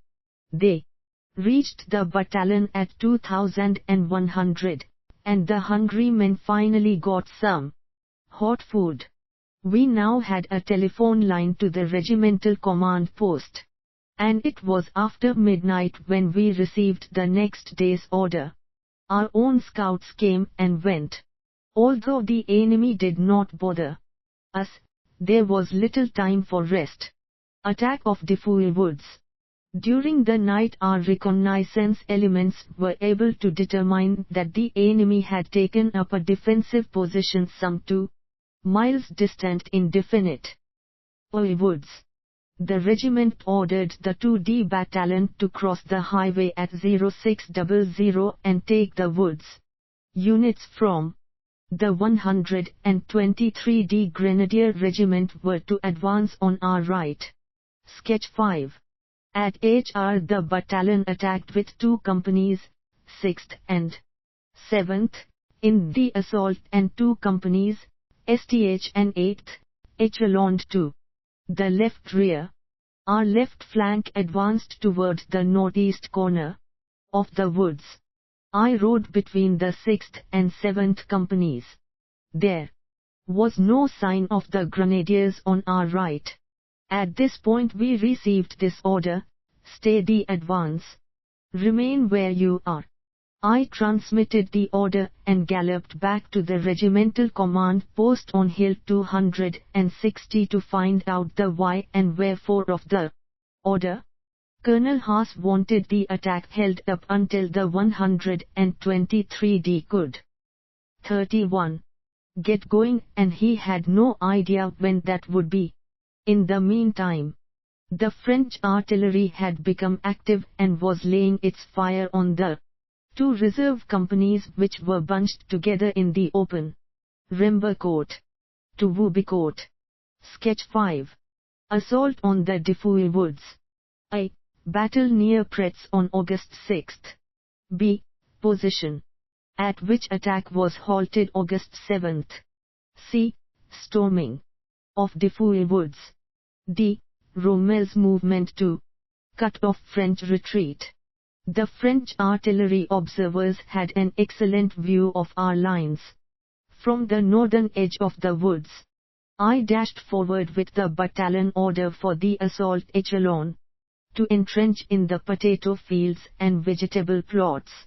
On my way back, a French battery drew a bead on me, and I had to zigzag to avoid getting hit by the shrapnel it was throwing my way. The French artillery fire, with medium guns adding their weight, increased in intensity. The 5th Company was lying on the ground in closed column, and a single shell wiped out 2 entire squads. The frontline units were well concealed and dug in, and so did not share the fate of the 5th Company. 32. A battery of the 49th Artillery Regiment, which took up the fight from positions near Hill 260, received a bad mauling from the French counter-battery fire. The battalion and regimental command posts were located close together in a cut on the highway a mile and a quarter northeast of Woubicourt. It did not take the French batteries long to lay an extremely heavy concentration on the cut. And no wonder. The heavy traffic in messengers and horsemen, not to mention the numerous command posts, had given the location away. Shell after shell came howling down upon us, sending cascades of splinters, earth and stones flying over our heads. This fire kept up for hours, making it impossible for us to resume our attack. Tired and exhausted, I tried to catch up on some lost sleep while lying in the roadside ditch. We had by now become so inured to the shelling that even bursts in the immediate vicinity failed to unduly disturb us. Although the greater part of the woods bordering our portion of the roadway was torn up during the course of the day, we sustained few casualties. Towards dusk, the order came to resume the attack on the Defoe Woods. It ended our brooding inactivity. The 3rd Battalion would lead the assault, with the 2nd Battalion on its left and the 123rd Regiment on its right. As the units took their positions, the French artillery fire diminished noticeably and then fell silent. I rode ahead and set the battalion in motion. Amazingly, we encountered neither artillery nor small arms fire from the French. Had the enemy cleared out again, the front line, a skirmish line at 4-pace intervals, crossed the low ground 600 yards northwest of the woods and climbed the slope. On the right, the Grenadiers and the 3D Battalion were abreast of each other. The reserve, 1st Battalion 124th Infantry, and the Machine Gun Company, followed a couple of 100 yards behind the attacking troops. I rode behind the 7th Company, which was on the extreme left. Dusk was falling. All remained quiet until we were some 150 yards from the woods, when, to our surprise, the French opened on us. A brisk firefight resulted, and the company reserves were rushed up and hit the dirt alongside the men in the front line. Nobody had much protection, and the heavy fire drove the entire regiment to cover. Some of the machine gun platoons unlimbered their weapons and opened up on the French. They were trying to shoot over the heads 33 of our own front line, but the yells that came from up ahead told us that our machine guns were firing into our forward elements. The entire action was over in less time than it takes to tell it. I was mounted on the extreme left flank of the battalion. From there I galloped across to the machine guns, had them cease fire, dismounted and handed my horse to the first man nearby, and then took charge of a platoon which I led to the left of the battalion. There the machine guns were promptly emplaced and opened on the enemy. Aided by this additional fire support, we pressed the attack together with the units on the right. Now all signs of fatigue and exhaustion had left us. Our fighting pitch was at fever heat, and we wanted to come to grips with the enemy. Rifle fire tore gaps in our ranks, but did not stop us, and we smashed into the woods, only to find that the enemy had again broken off and abandoned his positions. The regiment ordered the woods cleared, but the thick undergrowth did not make that an easy task. Why not go around the woods and cut the French off? It did not take me long to decide. With 2 squads and the heavy machine gun platoon, I climbed the slope on the left of the woods. Here there was no underbrush to slow us down, and we could not conceive of the enemy moving through the woods as quickly as we were advancing around them. Out of breath, we finally reached the eastern corner of the woods. It was still light enough to shoot, and we observed that we had a field of fire that covered the southern exit of the woods for a distance of several hundred yards. Feverishly we got the heavy machine guns into position, and the riflemen concealed themselves close to the eastern corner along the edge of the woods. The enemy was expected to emerge from the woods at any moment. To the right and rear we could hear German signals. Minutes passed with no signs of the enemy, and slowly the light faded. Over on the left the blazing buildings in Rembercourt lit the sky. My conscience was bothering me, for I had taken the heavy machine gun platoon without the regimental commander's permission. Since all prospects of a fight had vanished, I released the platoon and returned it to its company. It had scarcely left when one of the riflemen pointed out a column of men, visible in the light of the fires from Rembercourt, passing over the bare crest of the hill about 160 yards away. Frenchmen. I could distinguish their capes and bayonets with my field glasses. Their was no doubt that the enemy was withdrawing in close order. I regretted sending the machine gun platoon away only a few minutes before, but it was too late to recall the order. 34. My 16 rifles opened with rapid fire at the enemy. Contrary to our expectations, the French did not break and run but rushed at us yelling, "En avant!" Judging from the volume of sound, there must have been 1 or 2 companies of them. We fired as fast as we were able, but they kept coming. I dragged back some of my men who were about to retire on their own hook. Apparently our fire was forcing the enemy to hit the dirt. It was hard to pick out the enemy soldiers on the level meadowland and in the light of the burning buildings of Rember Court. His leading elements were some 30 or 40 yards in front of us. I had made up my mind not to give way to their superior numbers until they were ready to deliver a bayonet charge. The charge never materialized. Our fire had dampened the enemy's enthusiasm for an attack. The battle cry of "En avant!" ceased. Only 5 French machine gun pack horses, carrying 2 machine guns, continued to advance as far as the edge of the woods where they were captured. It grew quiet around us. Apparently the enemy was retreating toward Rimbe. Our court, a reconnaissance detail which went out and gathered in a dozen prisoners, reported that some 30 dead and wounded French littered the field. Where was the 2D battalion? Apparently it had not pushed on through Defoe woods as per order. To re-establish contact, I went back to the northeast corner of the woods with 2 men who brought the prisoners and pack horses along. I left the remainder of my 2 squads in position. On the way, I ran into the regimental commander. Colonel Haas was not at all pleased with what had happened on the edge of the woods.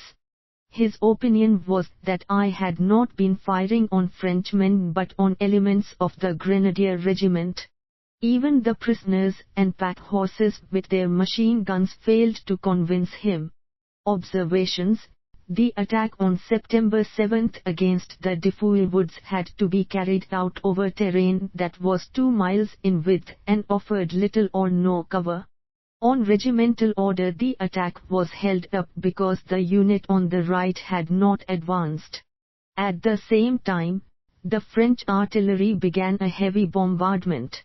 The deployed elements of the 2D battalion quickly took cover in the potato field and found protection from this fire by digging with 35. Their spades. They had no casualties in spite of the heavy day-long artillery bombardment. On the other hand, the close order of a reserve company led to heavy casualties from enemy artillery fire. This teaches us again that no massing together is permissible within enemy artillery range, and re-emphasizes the importance of the spade. The regimental and battalion command posts were situated close together in a highway cut. Their location was betrayed to the enemy by the large number of messengers who converged there from all directions. The enemy reacted properly and plastered the place with artillery fire. Command posts must be dispersed. All traffic, either on foot or mounted, must approach by roads and paths hidden from enemy observation. The enemy must not be able to distinguish a command post, hence, do not choose a conspicuous hill for its location. After dark, French artillery fire ceased. It was displacing to the rear, probably to avoid capture in event of a German night attack. The French infantry led the Germans' approach to within 150 yards before opening up, engaged in firefight of a few minutes' duration and then, sheltered by the woods and approaching darkness, broke off contact and withdrew. Our losses were heavy. At the end of the day on September 7 we had 5 officers and 240 men on our regimental casualty list. In the excitement of the fight, elements of the machine gun company fired over the heads of the crowded infantry line lying 400 yards ahead of them on a rising slope in an effort to reach the enemy on the edge of the woods 600 yards away. This created a very dangerous situation for the frontline units. Believing that enemy resistance was over, we abandoned our assault formation in depth and brought the reserves and machine gun units up to the front line. We paid a heavy price for this tactical error when the enemy opened on us with well-aimed rifle fire at a range of 150 yards. In similar situations, some of the soldiers will often lose their nerve and break for cover. The commander must take vigorous decision, using his personal weapons if necessary. Fighting in Defoe Woods, the regiment ordered the 3D Battalion to establish a defensive position along the south edge of Defoe Woods with the left wing resting on the eastern corner of the woods. Astride the woods, the 36th 2D Battalion was to prolong the line on the left of the 3D Battalion. The 1st Battalion established the regimental reserve line north of the Defoe Woods. The regimental command post was on the left of the East Battalion. The sector assigned to the 2D Battalion, a long, barren ridge, devoid of cover, did not please us at all. Positions on this ridge would be especially exposed to French artillery fire. We would have preferred the 3D Battalion's position in the woods. Our recent experiences indicated but one way of keeping casualties down: the deep trench. Company sectors were assigned, and the company commanders, 3 of them young lieutenants, were impressed with the vital necessity of seeing that the men dug without regard to fatigue. The main part of the work had to be finished before midnight.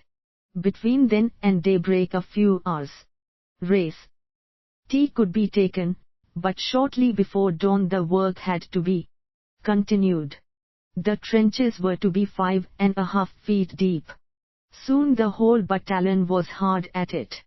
The violence of the enemy artillery fire the day before had impressed us all with the value of spade work. Even the battalion staff, consisting of battalion commander, adjutant, and 4 messengers, dug itself a 20-foot trench back of the center of the 8th Company, which was located in front and on the right. The work was tiring, the ground proved to be hard as a rock, and it was almost impossible to accomplish anything with the short spades. Since only a few picks were available, our progress was very slow.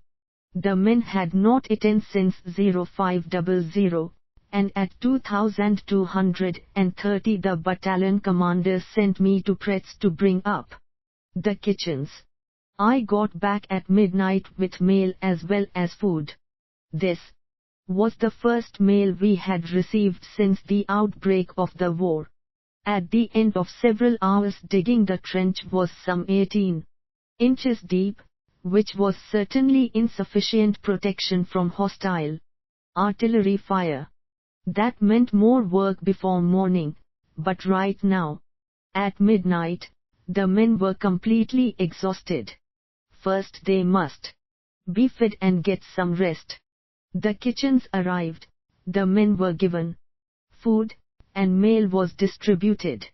In the narrow trench and by candlelight the men read letters which had been mailed from home weeks before. The letters came from another world, and yet we had not been away for years. Just a few eventful weeks. The meal finished. Back we went to our picks and shovels. The battalion staff did not rest until early morning, at which time our trench was about 40 inches deep. Our blistered hands ached, and we were so tired that We felt no discomfort in dropping off to sleep on the hard ground in the quiet of an early September morning. 37. And now the companies were back at work. On the eastern edge of the woods we saw a gun section of the 49th Field Artillery going into position on the boundary of the 2D and 3D battalions and some 30 yards behind the front line. On September 8 there was no activity during the early morning hours. On the other side of the valley, the glasses showed enemy defense positions on hills 267 and 297, west and northwest of Rembercourt. We had visual contact with our neighbors on the left, the 120th Infantry Regiment located on Hill 285, and provisions had been made to sweep the 600-yard gap with fire. A heavy machine gun platoon had gone into position in our sector. The 5th and 8th companies were in the front line. The 6th and 7th companies were echeloned behind the right and left flanks respectively. The battalion commander took me on his tour of inspection. And we found the men working hard. In some places the trench was now 4.5 feet deep. Then French artillery opened up at 0600 and the heavy fire directed at us put all their previous efforts in the shade. The air was full of sound and fury, and the ground around us shook as if an earthquake had hit us.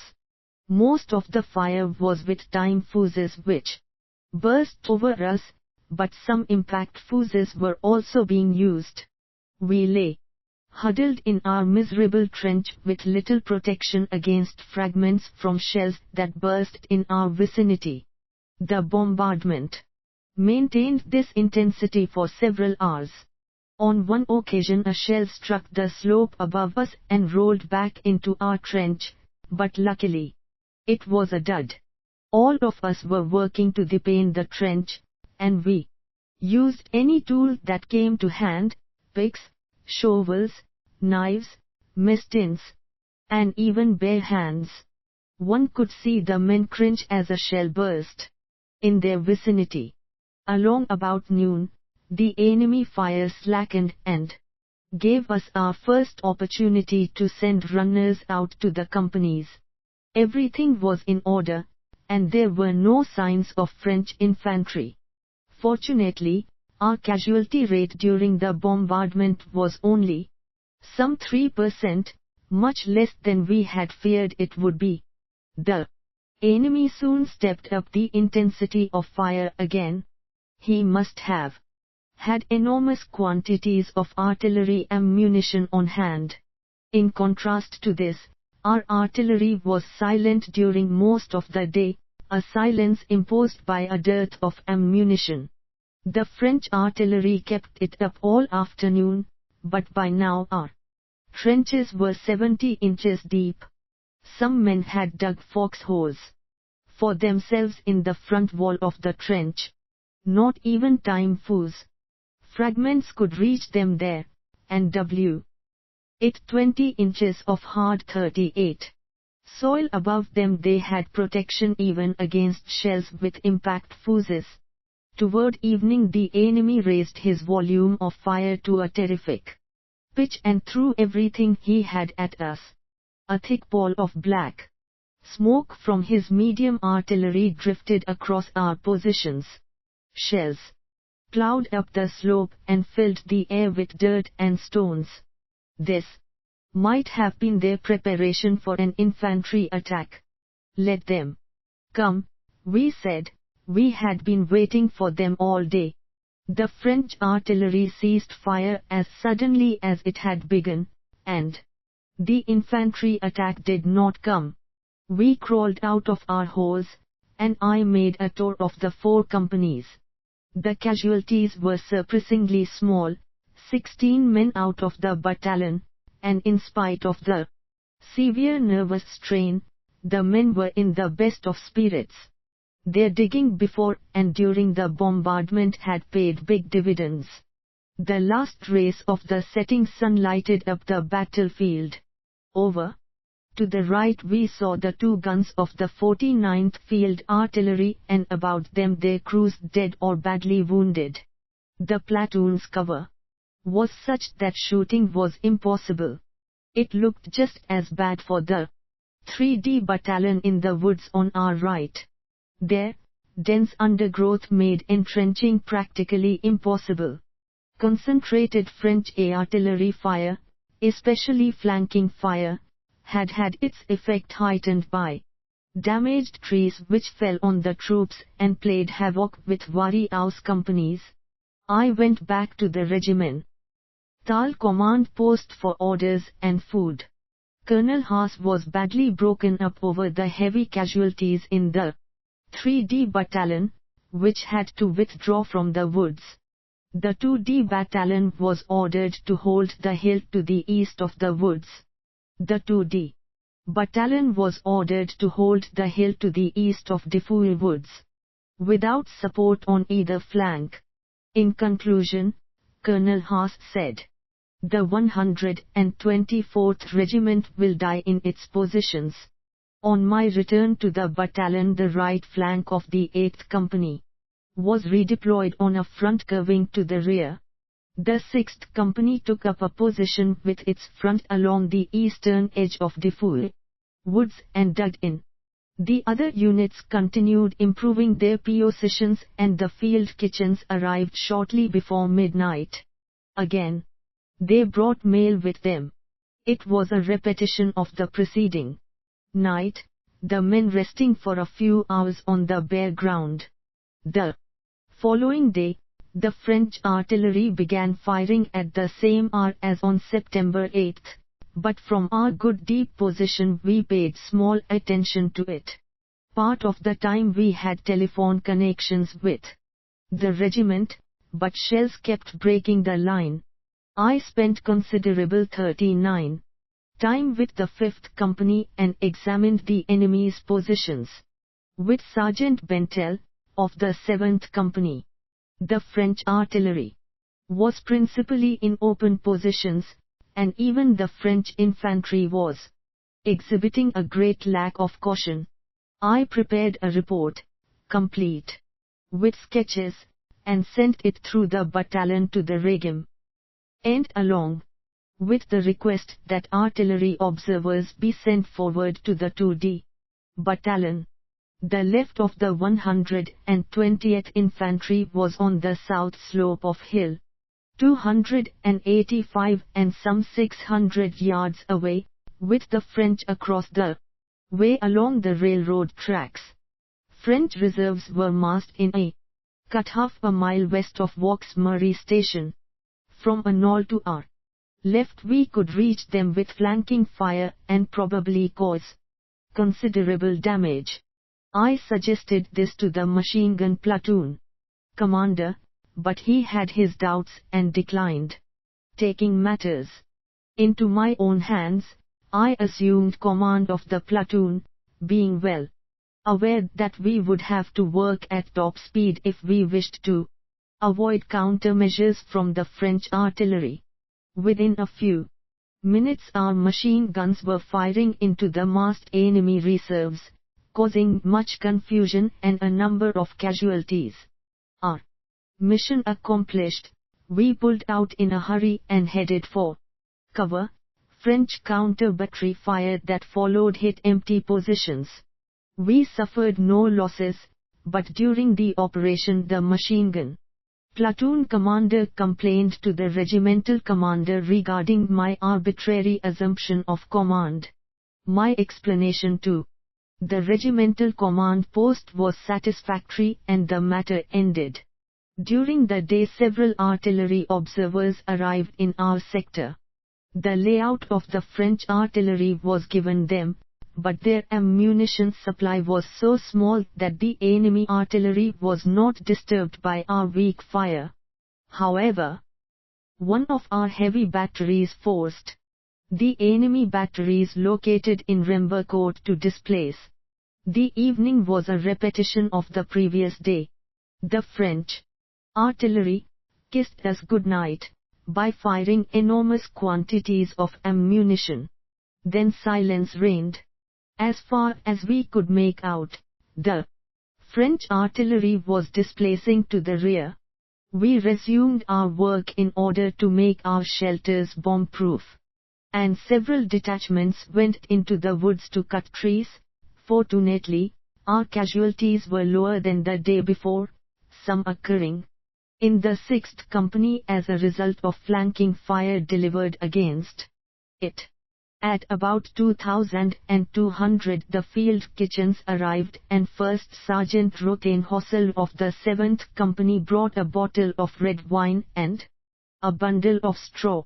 Shortly before midnight I lay down on the straw, close to the battalion command post. 40. Observations. The 3D Battalion paid dearly for having established itself close to the southern edge of the woods. In this position it suffered extremely heavy casualties and had to be withdrawn. During the night of the 8th, the heavy French artillery fire produced devastating results among the troops stationed in and on the edge of the woods. These units were not dug in properly. Many shells, which on a bare ridge would have been harmless, overs, caused damage among the troops by striking and exploding among the treetops. The forward edge of the woods was a death trap, and the French adjustment of fire there was very easy. To the artillery fuses are even more sensitive and the losses in a similar case would be even greater. In contrast to this, the 2D Battalion's pick and shovel work on the barren hill paid large dividends. In spite of an artillery bombardment lasting for hours, our casualties were very small. Fused shells were quite unpleasant, for many of their fragments flew straight into the trenches. The hard soil in the 2D Battalion sector made digging difficult. It required all command powers, as well as personal example on the part of unit commanders, to force the tired and hungry men to dig their utmost during the night of September 7th to 8th. From September 7th to 9, the French artillery expended considerable quantities of ammunition. It had full stores to draw on, for the main sector dumps were close at hand. On the German side, we were running short of artillery ammunition and consequently the long arm could not render adequate support to the infantry. Modern defense organization differs greatly from 1914. Then, we had a front line with the remaining troops disposed in a second line. Today, 1937, a battalion position consists of an outpost line and a main battle position through which the forces are organized in great depth. In an area 1100 to 2200 yards wide and deep, we have dozens of mutually supporting strong points garrisoned by riflemen, machine guns, mortars, and anti-tank weapons. These dispositions cause the enemy to divert his fire and the defense to concentrate its own fire. Local maneuver under covering fire is possible, and aggressive countermeasures can be instituted should the enemy succeed in penetrating the main battle position. The enemy has a long and very difficult road before breaking through. Night attack, September 9th to 10th, 1914. I fell asleep on my straw couch. Around midnight I awoke with a start. Combat raged ahead and to the left of us. It was raining cats and dogs and I was soaked to the skin. Off to the left I saw signal lights blinking and heard the continuous chatter of rifles. A messenger informed me that the battalion commander was at the regimental command post. The sound of firing came closer and I began to wonder if the French were making a night attack. To find out what was going on, I took a runner with me and headed in the direction of the noise. Suddenly, 50 to 60 yards ahead, I saw human forms approaching us in a column of twos.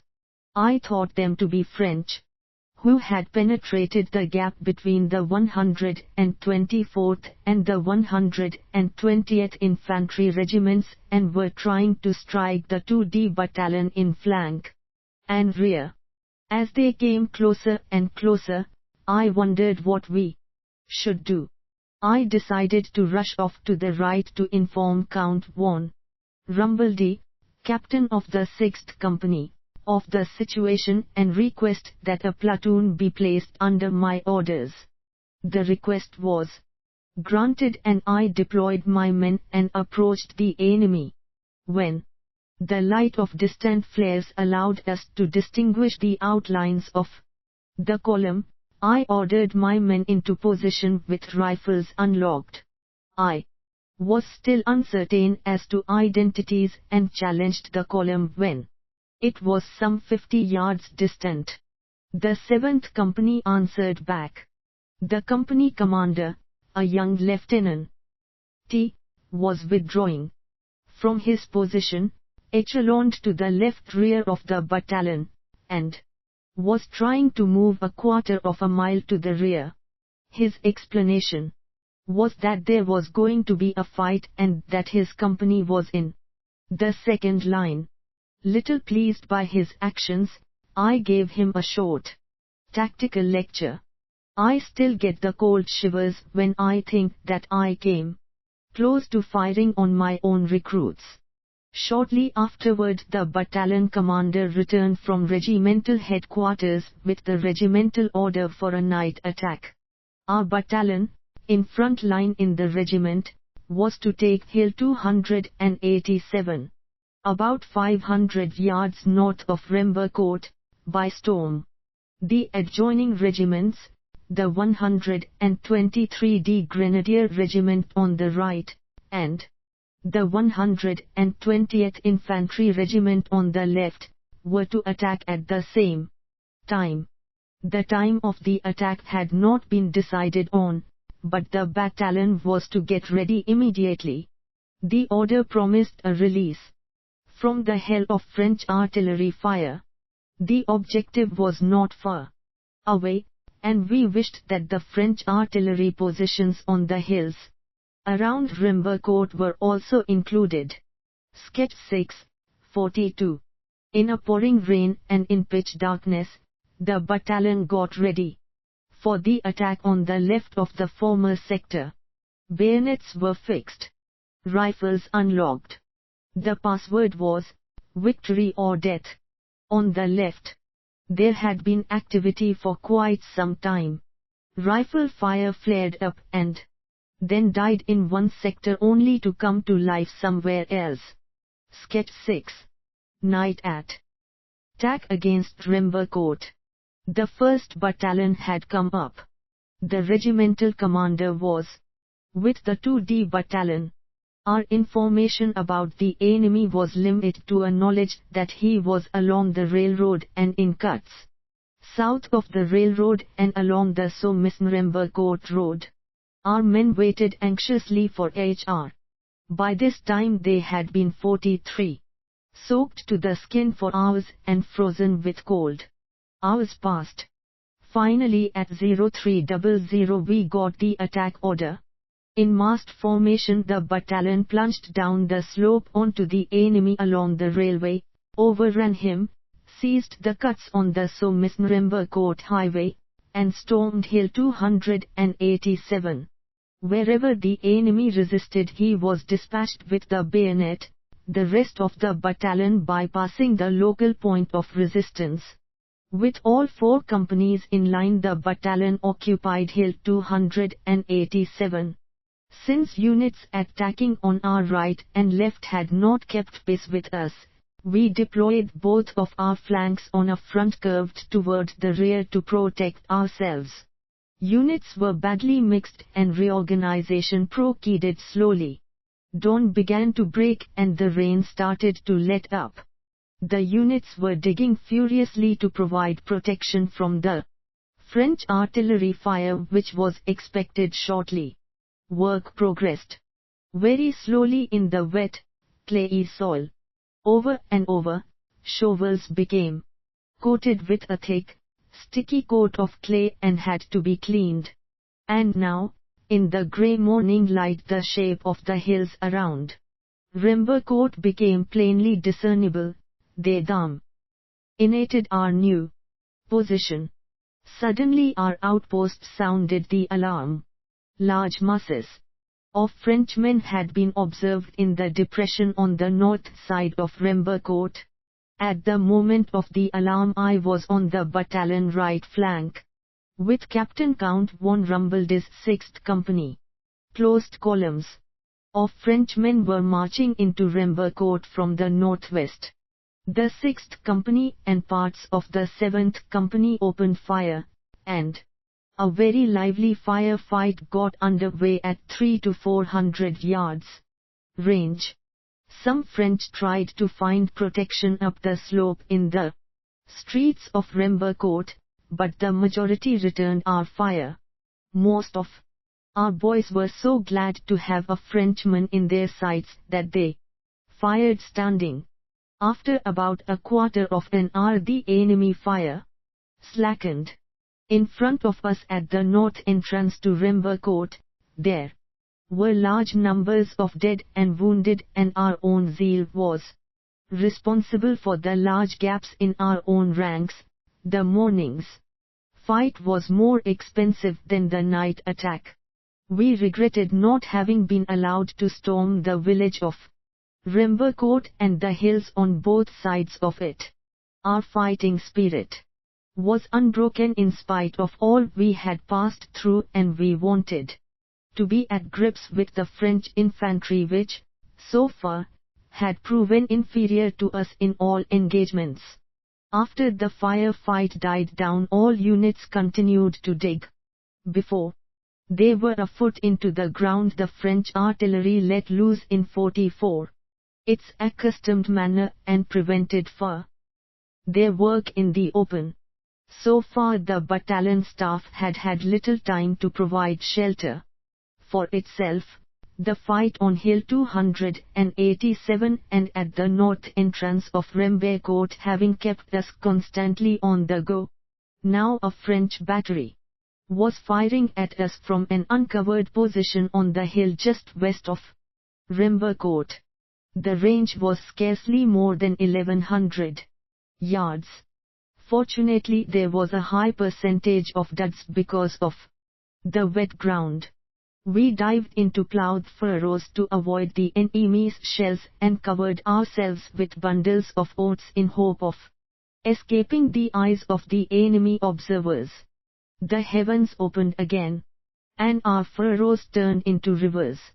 French shells hit us, and our attempts to dig from the prone position were unsuccessful because of the clay coating on the shovel blades. We were literally covered from head to foot with a thick coat of sticky clay and were miserably cold in our wet clothes. In addition to all this my ailing stomach was particularly troublesome, and I was forced to change shell holes every half hour. The attacks of our neighboring units had been stopped, leaving the 2D battalion far ahead of the division front. At about 1000 a howitzer battery from the 45th Field Artillery attempted to help us from positions in the rear of our sector. The enemy maintained too great a superiority of fire, and the net results were to draw an even heavier fire on our own heads. Just as on the preceding days, we saw little of the French infantry, which did not trouble us much in the way of fire. Time stood still. A few months ago we would have laughed had we been told that this kind of miserable existence was even possible. We wanted to get out of our predicament and were not particular about methods. To attack would, of course, be preferable. The French fire kept up all day long with countless shells thrown at our position on Hill 287. Just before dark we had the usual goodnight kiss, and then in plain view, they hitched up and moved their batteries to the rear. They must have believed in maximum security at night. Our losses on September 10 were considerable: 4 officers and 40 men dead, 4 officers and 160 men wounded, 8 missing. After the night attack, the French fortress of Verdun was all but encircled. A strip 9 miles wide to the south of Verdun was all that separated the 10th Division east of Fort Troyon from the divisions of the 13 and 14 Corps attacking from the west. The only rail connection with Verdun was through the valley of the Meuse, and that was under German fire. Sketch 7, 45. Night fell and we got busy with our digging. About midnight the kitchens arrived. The thoughtful Hunley had brought me dry clothes, underwear, and a blanket. Because of my stomach I decided to forego mess. I was not going to report sick as long as I could stand on my feet. In dry clothes, I got a few nightmare-packed hours of sleep and at daybreak returned to my pick and shovel. Sketch 7. The situation around Verdun after the night attack of September 10 to 11, 1914. On September 11, the French artillery carried on as before, but our units were well entrenched and losses were light. The continuous rains along with the cool temperature did not make our stay too pleasant. The kitchens again came up around midnight. Observations: during a night attack it is very easy to fire on one's own people. In the 2D battalion we missed doing this by a hair. The night attack of September 9 carried the 2D battalion half a mile ahead of the division front, and we reached our assigned objective at a cost of few casualties. Had a continuous advance been undertaken, it would have met with little resistance. The rain favored the attack. Heavy casualties only occurred when large masses of French were retreating into Rembercourt, and while we were entrenching under French artillery fire. Had the French opened up before our trenches were a foot deep, losses would have been higher. A logical conclusion: plenty of pick and shovel work before dawn. Because of ammunition shortage, our own artillery gave us but little support on September 10 and 11. And the French fired unmolested from exposed positions. During action the volume of enemy fire was such that the kitchens came up only after dark. During the day they were several miles behind the front. The men quickly became accustomed to this manner of eating. Retirement through the Argonne. At 0200 on September 12, I reported to the regiment for orders. A few hundred yards behind the 2D battalion, in a poorly constructed trench covered with doors and boards, Colonel Haas issued his orders by candlelight: evacuate positions before daybreak, retire on Triancourt, 2D battalion as rear guard holds the hills 1100 yards south of Somme with the companies until 1100. And then follows the regiment.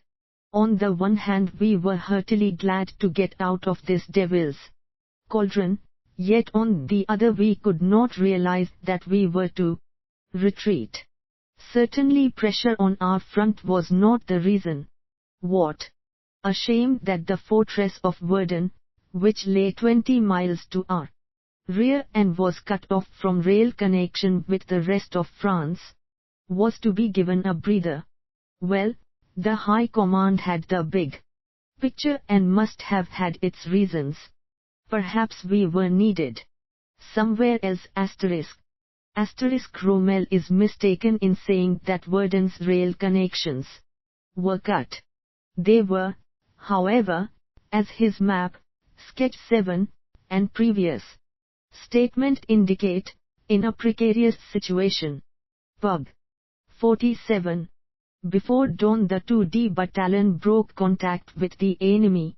Our clothes were crusted over with a thick coat of dried mud, and this, together with our lowered physical condition, made marching very hard. We left 2 companies as rear guard on the heights a mile and a quarter north of Rembercourt. At dawn, to our immense satisfaction and glee, the French artillery gave the empty positions a good pasting. This provided the battalion with some material to work on. We assembled in the woods west of Pretz and ran into our outposts at Triancourt. Captain Ulrich and I rode ahead to look over the situation. The rain was coming down in buckets again, and I was glad to be on horseback once more. The STH and 7th companies were assigned to the outpost, with the remainder of the battalion going into outpost reserve at Triancourt. After an afternoon inspection of the outpost, I returned to battalion headquarters and fell into a death-like sleep from which I could not be roused either by shaking or shouting. My battalion commander tried to wake me so that I could draw up my complete report.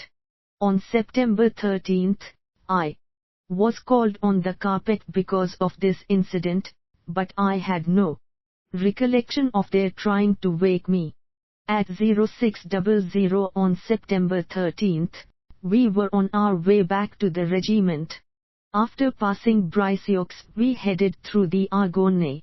The sun shone brightly for the first time in days. Heavy supply columns had turned the roads into bottomless mud holes. The column halted at the entrance to the Argonne a mile north of Briceaux. Most of the artillery and trains were stuck in the mud, and double teams were required to get each piece and vehicle through. It was lucky for us that the enemy was not pressing the pursuit or shelling us with long-range artillery. We were stalled for 3 hours, moving over the soft forest tour. The behind artillery that is continually getting stuck is more than exhausting. The troops were called on at frequent intervals to lend a hand on the wheels. It was evening before we reached Les Ilettes, where we had a brief halt for food and rest before continuing the march to the north through the Argonne. The 12-hour march and the miserable road had nearly exhausted the troops, but in spite of this we continued the march through the dark night, our unknown objective apparently still far away. Exhausted men were beginning to drop out with increasing frequency. At every halt the men dropped in their tracks, and in a moment were sound asleep. Then when we were ready to move again, every one of them had 48 to be shaken awake. We marched, halted, and marched again. I was constantly going to sleep and falling from my horse.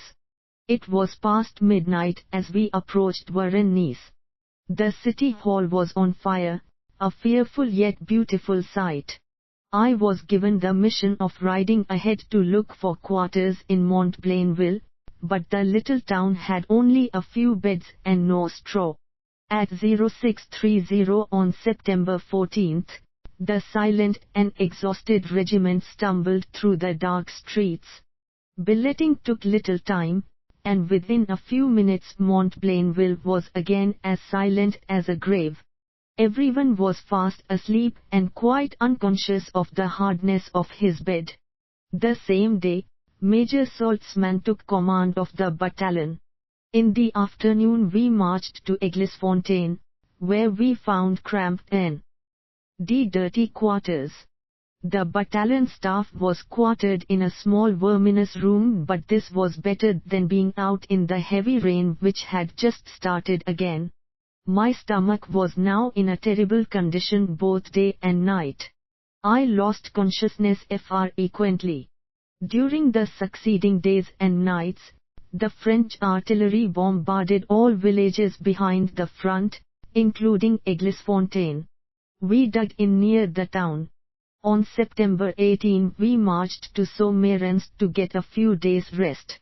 I was given quarters with a bed and I hoped to get my stomach in a little better shape. The opportunity to wash and shave, as well as to get a change of underwear, seemed the height of luxury. During the first night we were alerted at 0400 and marched off to Fleville where the battalion went into Corps Reserve. There we stood in a pouring rain for 3 hours, after which we returned whence we came. On September 20th, we had a real day of rest. Our men got their arms and equipment in shape. Observations: contact was broken off during the night of September 11 and 12 without the enemies knowing it. Even on September 13, the enemy failed to pursue. Had he done so, our entry into the Argonne defile would have been most disagreeable. In the retreat on September 13, a march of 27 miles was planned for troops who had been on outpost duty the previous night. The many halts and the assistance required by the bogged-down trains 49 and artillery made this movement all the more difficult. The battalion was continually on the go for more than 24 hours. Operations near Montplainville, storming Boson Woods. We were again alerted on the afternoon of September 21 and pulled out for Apremont where we were ordered to relieve a battalion of the 125th Infantry, then in the front lines on a ridge 1 mile west of Montplainville. The relief was to be accomplished after dark. The new position had little to recommend it. A front slope position, all portions in view of the enemy, wet trenches, much rifle and artillery fire which caused casualties every day. Contact with the rear possible only at night. In a pitch-black darkness, over loose soil, and again in a heavy downpour, we got across country guided by a detachment from the unit to be relieved. The relief was completed at midnight. The sector we had taken over consisted of short, discontinuous 2-foot-deep trenches full of water. The garrison was lying a short distance to the rear with the men wrapped in their overcoats and shelter halves. We were told that the enemy was a few hundred yards in front. The troops soon had the situation well in hand. Using muskets, they bailed the water out of their trenches and then started to deepen and improve them. Defoe Woods had taught them the value of trenches. Work went ahead rapidly in the soft ground, and at the end of a few hours most of the trenches were interconnected. The battalion could now look forward to the coming day without worry. On September 22, the sun finally shone again. During the early hours all was peaceful in our sector. The enemy was some 500 to 600 yards to our right on the edge of the Argonne forest. There was no sign of him along the Montplainville-Severn highway, which lay dead ahead of us. Off to the left the enemy occupied a bit of woods along the same highway. In spite of the relatively short range, we were able to move about outside the trenches without being fired on. Under these circumstances, the ripe plums on the trees close to our positions were quickly picked. Around 0900, a French battery began to lay its fire on our new trenches. Thanks to our spade work during the night, the casualties were light. 30-50 minutes later the fire ceased, and during the next few hours we were subjected to occasional harassing fire. Up to noon we saw nothing of French infantry, and a reconnaissance detachment left to find the location and strength of the enemy in the woods to our right. On 50 yards from the edge of the woods, the reconnaissance unit came under spirited enemy fire and was forced to withdraw, leaving behind some severely wounded men. From our position, we had been providing covering fire for this sortie, and as the firing died away, several French infantrymen and a first aid team were observed approaching our wounded line in front of the French line. Apparently, their intention was to evacuate our wounded, but on reaching them began to shoot the defenseless men where they lay. This base conduct so incensed our troops that retaliatory fire broke out immediately. In order to rescue our comrades, we would have to carry this portion of the woods by direct assault. Later in the day we did just that. In the afternoon the kitchens arrived in the depression half a mile north of our position. In spite of the very lively harassing fire of all arms carrying parties were able to get food clear up to the troops in the front lines. At 1500 I went to the regimental command post in the vicinity of Hill 180, about a mile northwest of Montplainville, where I was given the situation and the attack order for the 2D Battalion. Strong enemy forces were located behind an abattis in the Boson Woods along the Montplainville-Severn Highway. All frontal attacks by the 51st Brigade on our right had failed. East of the Argonne and to our left, the 1st Battalion, 122d Infantry, reinforced by the 1st Battalion, 124th Infantry, was attacking through Montplainville against the hills 1100 yards south of the town and was making good progress. At twilight the 2D Battalion was to attack the enemy behind the abattis on the Montplainville-Severn Road, take him in flank, and roll him up to the west. A neat but tough mission. On my way back I studied the terrain carefully and considered the best means of carrying out our attack. To rush from our present position with the Montplainville-Severn Road as initial objective seemed unattractive, for such an attack would not achieve surprise, would be subjected to flanking fire from the woods, and would cost us many casualties before reaching the highway. Finally, it would not place us on the Frenchmen's flank. 51.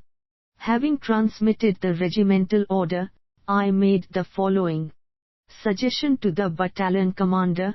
First, that we evacuate the positions on the hill a mile west of Montplainville and assemble the battalion on the north slope of the hill where there was some cover.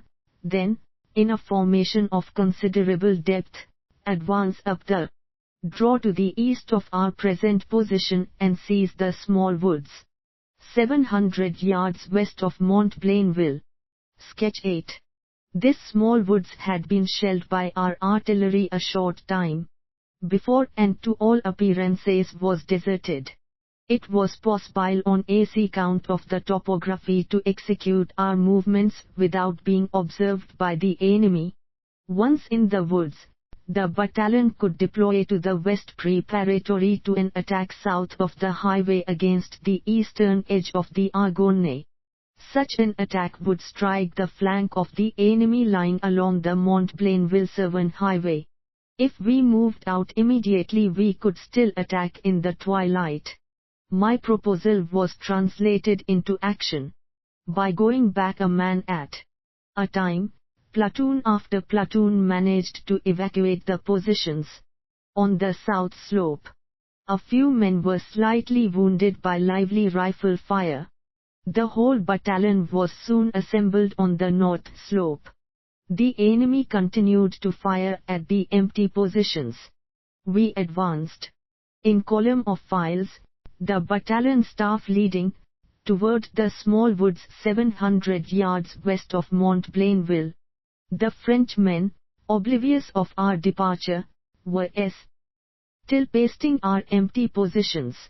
We reached the little woods without being detected. A shallow rifle trench ran along the north edge where we found a few pieces of equipment such as packs, canteens, and rifles. The former occupants had probably deserted the trench during the afternoon because of German artillery fire. We deployed to the west and prepared to attack the enemy at the edge of the woods. He seemed unaware of our presence, at least we had not been fired on from that direction. Our objective was up a slope about a quarter of a mile away. 600 yards south of the highway, we located a good, covered avenue of approach leading directly into the position, and the 5th Company was brought up this draw to within 100 yards of the edge of the woods. In the meantime the 7th and 8th companies assembled between the highway and the draw. The 6th Company constituted the battalion reserve. The staff was up with the STH Company. The companies were given their orders. Our plan 52 was to surround the enemy established along the highway. The formation was echeloned to the left. Sketch 9. Sketch 8. Maneuvering from frontal to flanking position west of Mont Blainville. It was getting quite dark when Major Saltzman gave the attack signal. The approach was made without noise, and soon the leading files of the STH Company reached the forest. The 7th and 8th Companies were about 300 yards from the edge of the woods. There was no sign of the enemy. His attention appeared to be focused on our old positions north of the highway. The STH Company continued on through the underbrush and, together with the battalion staff, was soon lost among the trees. 53. Suddenly the 7th Company ran into the enemy along the highway, and a short firefight got underway at ranges of 100 yards or less. 5th Company and battalion staff turned right. 8th Company and the left wing of 7th Company turned half right, and then, with a mighty shout signaling the charge, the entire battalion fell upon the enemy. The abattis in front of the French proved useless. Our powerful surprise thrust on his flank and rear scored tellingly. Panic seized. Legend of French abattis. B. 2nd BN during afternoon. See Assembly Area. Sketch 9. Flank attack along the Mont Blainville-Severn Road. View from the south. The defenders of the abattis and the reserves. Those who did not fall to bullet, bayonet or rifle but fled headlong to the west. Thus was a full measure of revenge exacted for our murdered wounded. Of that afternoon, only darkness brought an end to the carnage. 50 prisoners, several machine guns and 10 artillery limbers were 54 taken, as well as a warm evening meal bubbling in the kettles over open fires. We were not without our own losses, however, and mourned our casualties, Lieutenant Parrott and 3 men killed, 1 officer, and 10 men wounded. Our assault had some side effects. The panic on their right wing infected the entire French brigade, which hastily abandoned a very strong position behind an abattis, and during the night, the 51st Württemberg Brigade captured a large number of these stragglers. Near the intersection of the Mont Blainville-Severn Road and the Roman Road. See Sketch 8. The battalion bivouacked on the spot. Without straw and with only our coats to wrap around us, the damp ground chilled us to the bone on this cool September night. Our horses, however, were able to eat their fill of captured oats. On September 23 at daybreak, I accompanied Colonel Haas on a reconnaissance as far as the old Roman road. After this the 2D battalion received orders to move south along the eastern edge of the Argonne forest as far as Les Escamports farm. While I was still at the regimental command post, my battalion, contrary to orders, marched off through the woods and I could find no trace of them. I tried to get down to Les Escamports farm by going along the eastern edge of the woods, but noticed that the French still occupied the place and that they had machine guns. I did not find the battalion until afternoon, by which time it had advanced through the woods, bypassed Les Escamports farm, reached the hill 1100 yards south of the farm, and had driven off the few outposts found there. By the time I caught up, the French were using artillery on us again.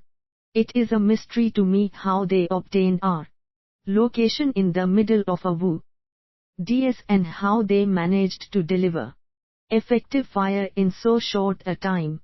The hungry and tired men lay down under trees and in some improvised shelters the French had built out of branches. They had gone without food since early morning, and I rode back to get the kitchens which were located in the vicinity of Apremont. I located them half a mile north of Montblainville. It turned out, however, that the horses were in no condition to negotiate the soft ground between there and the outfit. They got stuck a quarter of a mile east of Les Escamports farm, and the units were fed piecemeal between midnight and 0300. In the meantime, a regimental order had been received ordering us to be at Les Escamports farm by 0500. Consequently, we got little sleep. 55. Observations: the relief of a frontline battalion at night. Guides must lead the way. The relief must be noiseless, otherwise the enemy can break up the movement and cause needless casualties simply by opening fire. Again the 2D battalion made good use of the spade before daybreak and survived the enemy artillery bombardment with but few casualties. Combat reconnaissance: it is advisable to have strong fire support ready for such a reconnaissance as was made during the forenoon of September 22. Losses are thus avoided. Under certain circumstances it is advisable to furnish a light machine gun for fire support.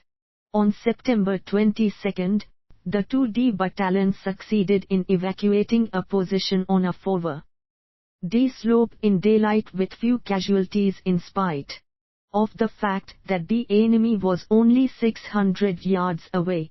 Men withdrew singly. In my opinion, such a maneuver would be possible today.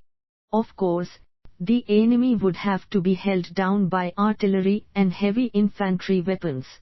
Also, the employment of smoke would make such a movement easier. The evening attack of the 2D battalion in the flank and rear of the enemy, who was strongly entrenched in the Argonne forest, was a great success and cost us little in casualties. We were able, thanks to the terrain, to attack with our left company well out, and the formation paid off when we made contact, for we were then able to turn the right flank. The spread of panic among the whole brigade resulted in our capture of the entire position. The night of September 23 to 24 provides a good example of ration supply difficulties in a war of movement. Forest fighting along the Roman road.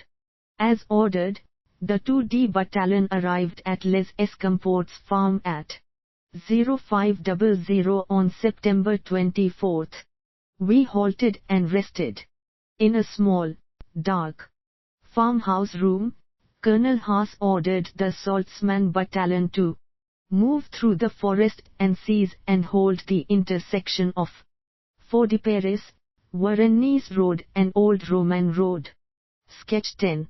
The stimulation brought on by anticipation of a new mission 56 caused us to overlook our fatigue, and I even forgot my complaining stomach. While the battalion was getting under way, the sun rose out of the morning sts like a red ball of fire. Maintaining direction by compass, we plowed through the dense and trackless underbrush toward the intersection. I marched on foot at the head of the column, which was frequently forced to detour around impenetrable undergrowth. During the last few years of peace, the junior officers of the 124th Infantry had been given intensive training in the use of the compass at night, and this training now reaped its just reward. It took us an hour to reach the Old Roman Road at a point about 2/3 of a mile from our objective. We moved off to the south with the usual marched security. The battalion staff rode behind the advance guard. Near a dilapidated shelter hut at the intersection of some of the forest trails, we found a badly wounded Frenchman shaking and miserable from cold and anxiety. According to his account, the poor chap had been left behind by his retreating comrades and had lain there since the action at Mont-Blainville. Our aid men fell to and attended to his wounds. A mounted reconnaissance detachment returned from the Fort de Paris, Varennes highway, and reported that the enemy had entrenched himself along the road. Caution was indicated. Preceded by security elements, the 5th and 6th companies headed toward the highway over different routes. The tall trees were now clearly visible, but the underbrush was just as thick as before. The battalion commander remained with the 7th and 8th companies in the vicinity of the shelter hut while I went on with the point of the 6th company. A few dead Frenchmen lay beside the road. Suddenly we heard the sound of rapidly approaching horses up ahead. Were they friend or foe? Along this badly overgrown road the maximum visibility was 80 yards at the most. The point dove into the bushes on both sides of the road. The next moment a herd of riderless horses came galloping around the turn, stopped at sight of us, and dashed off to the right. 6th Company reached the main road without further incident. On the left, 5th Company became engaged in a lively scrap. I galloped back to the battalion to report. At the same time, STH Company reported contact with the enemy behind an abattis some 500 yards south of the shelter hut. The advance of 5th Company 57 had been halted and it was urgently requesting support. Soon after this, 2 badly wounded STH Company officers were brought back. The volume of firing increased on the STH Company front and shots were also heard from the 6th Company. Bullets crashed through the forest and we could not tell whether or not they were from snipers. Sketch 10. Major Saltzman committed the 8th Company on the left of the STH Company. Both companies were to attack simultaneously and throw the enemy back across the Fort de Paris, Varennes highway. Sketch 10. The battle in the woods along the Roman Road. 24th September 1914. The 8th Company had barely left when leading units of the 5th and 6th Jager battalions arrived at the shelter hut. We learned that their mission was identical to ours. After a little deliberation, Major Saltzman committed the STH Jager battalion on the left of the STH and 8th companies, giving the Jagers the mission of assisting our companies in throwing the French back across the road. Within 45 minutes this attack had been stopped cold. According to the reports of many wounded, the enemy was located in considerable strength behind an abattis and had many machine guns in position. About this time Captain Count von Rommel of the 6th Company came back slightly wounded and reported that he was OP 58. Posed by a company of French on the Fort de Paris, Varennes highway about 200 yards east of his present position, and that the woods to the west of his unit still had not been cleared. I went up to the 6th Company to look over the situation. Advancing south of the Fort de Paris, Varennes highway with a strong reconnaissance detachment from the 6th Company, I ran into the enemy 60 yards east of the 6th Company's hedgehog position. As a result of this reconnaissance I believed that we were opposed merely by a strong enemy outpost.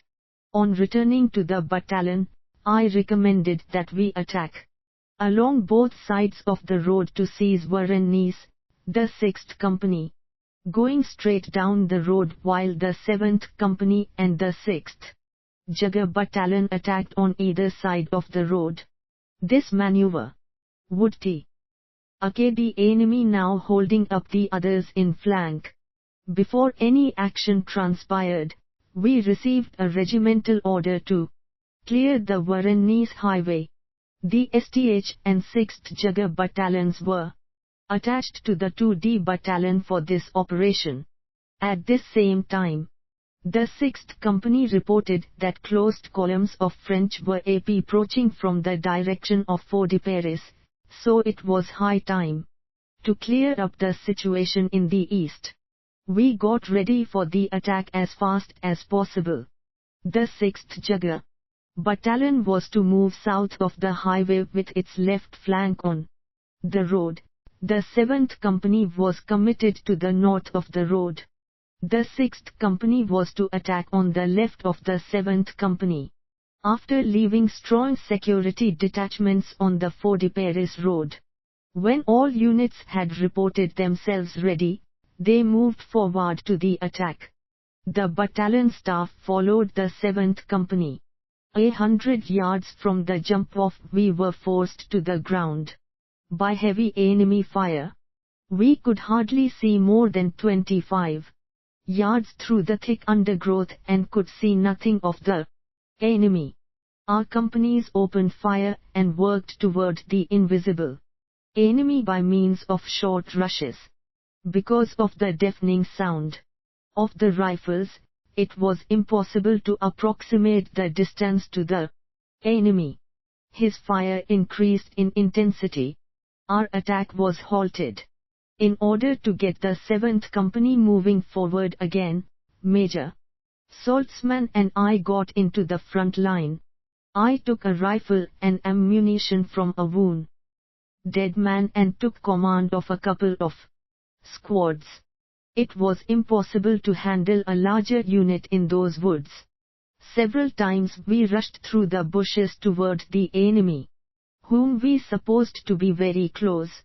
We never succeeded in getting to him, but time and again his rapid fire forced us to the 59 ground. The calls for aid men told us that our casualties were increasing. Pressed flat on the ground, or behind thick oak trees, we let the enemy fire go by and then at the first let up, attempted to gain more ground in his direction.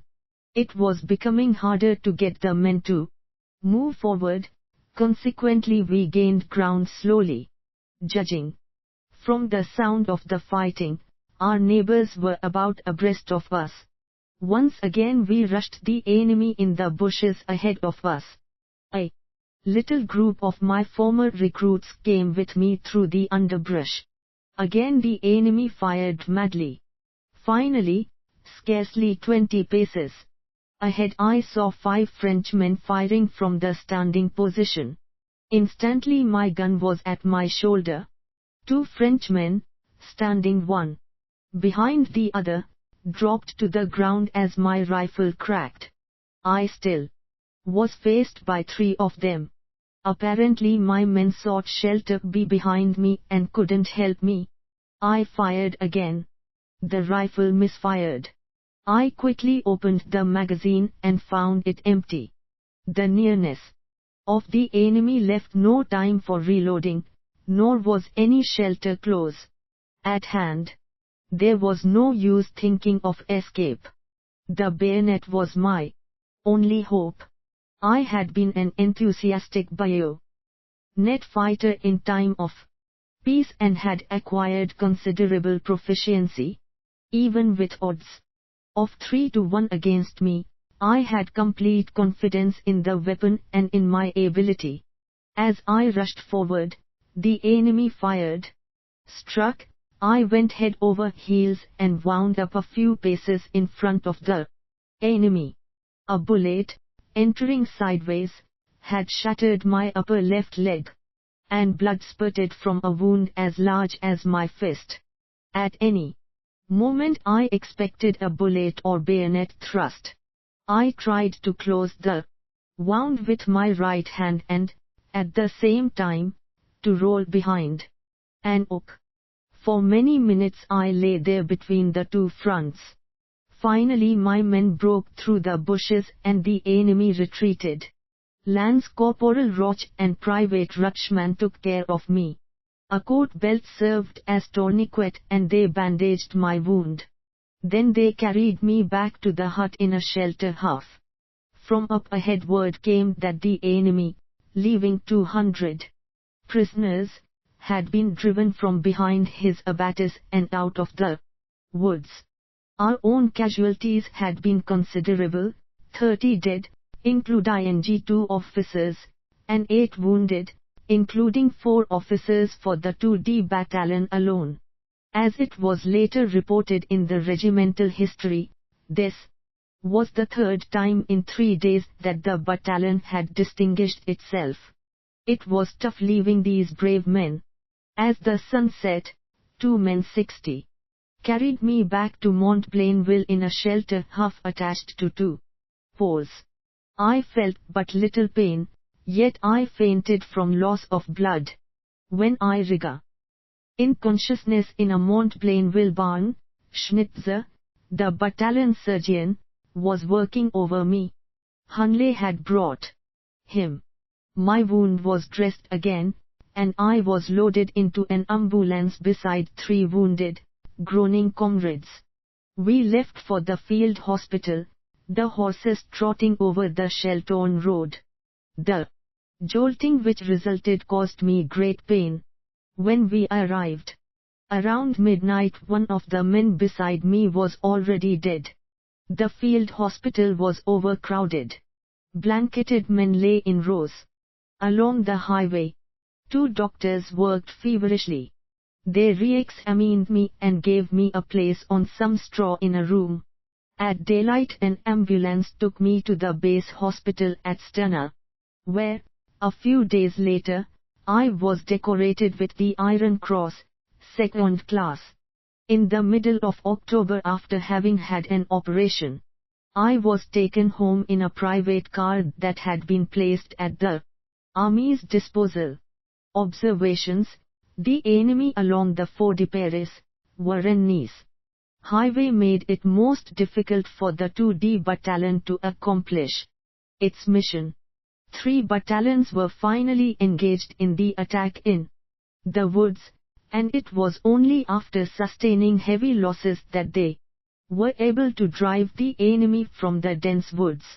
The high casualty rate began with the opening of the engagement. Among others, 3 officers were lost. It is hard to say whether or not French tree snippers were at work, for none was discovered and brought down. With our high casualty rate, we had difficulty in getting the men to drive ahead. In forest fighting, the personal example of the commander is effective only on those troops in his immediate vicinity. In a man-to-man fight, The winner is he who has one more round in his magazine. Chapter 2. Combat in the Argonne. 1915. The company sector in the Charlotte Valley. Shortly before Christmas I was released from the hospital, but my wound had not healed and hampered my walking.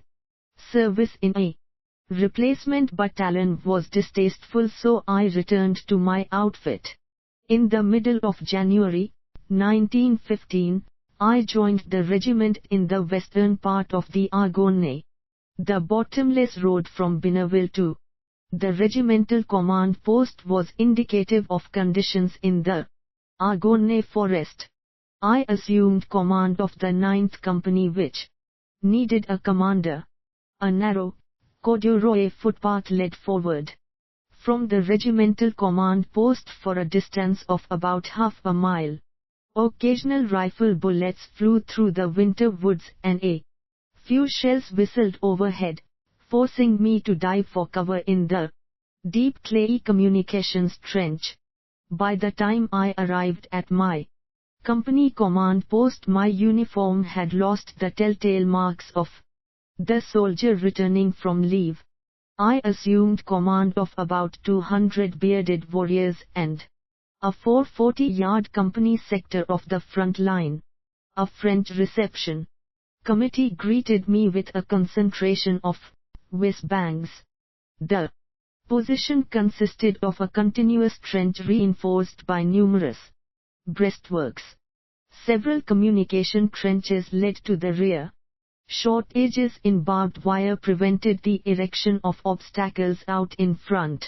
In general, the position was poorly developed, and surface water 61-62 had kept the trench depth to 3 feet or less in some places. The dugouts, built to accommodate from 8 to 10 men, were of necessity equally shallow, and their roofs stuck out above the ground level, making them excellent targets. Their roofs were nothing more than a couple layers of thin logs, which at best were only splinter-proof. During the first hour of my command a shell landed smack on one of them and severely wounded 9 men. My first order was that whenever artillery opened on us, all dugouts would be vacated and the men would take cover in the trench proper. I also issued orders that the dugout roofs would be strengthened so that they could at least withstand field artillery fire. This work started at dark. Several large oak trees near our position proved to be dangerous to our safety. Whenever shells burst against them, they deflected the fragments straight into our trenches, so I ordered several of them chopped down. Stimulated by my new command, it was not long before I was my old self again. For a 23-year-old officer there was no finer job than that of company commander. Winning the men's confidence requires much of a commander.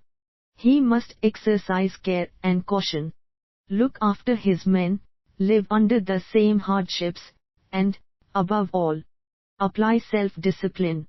But once he has their confidence, his men will follow him through hell and high water.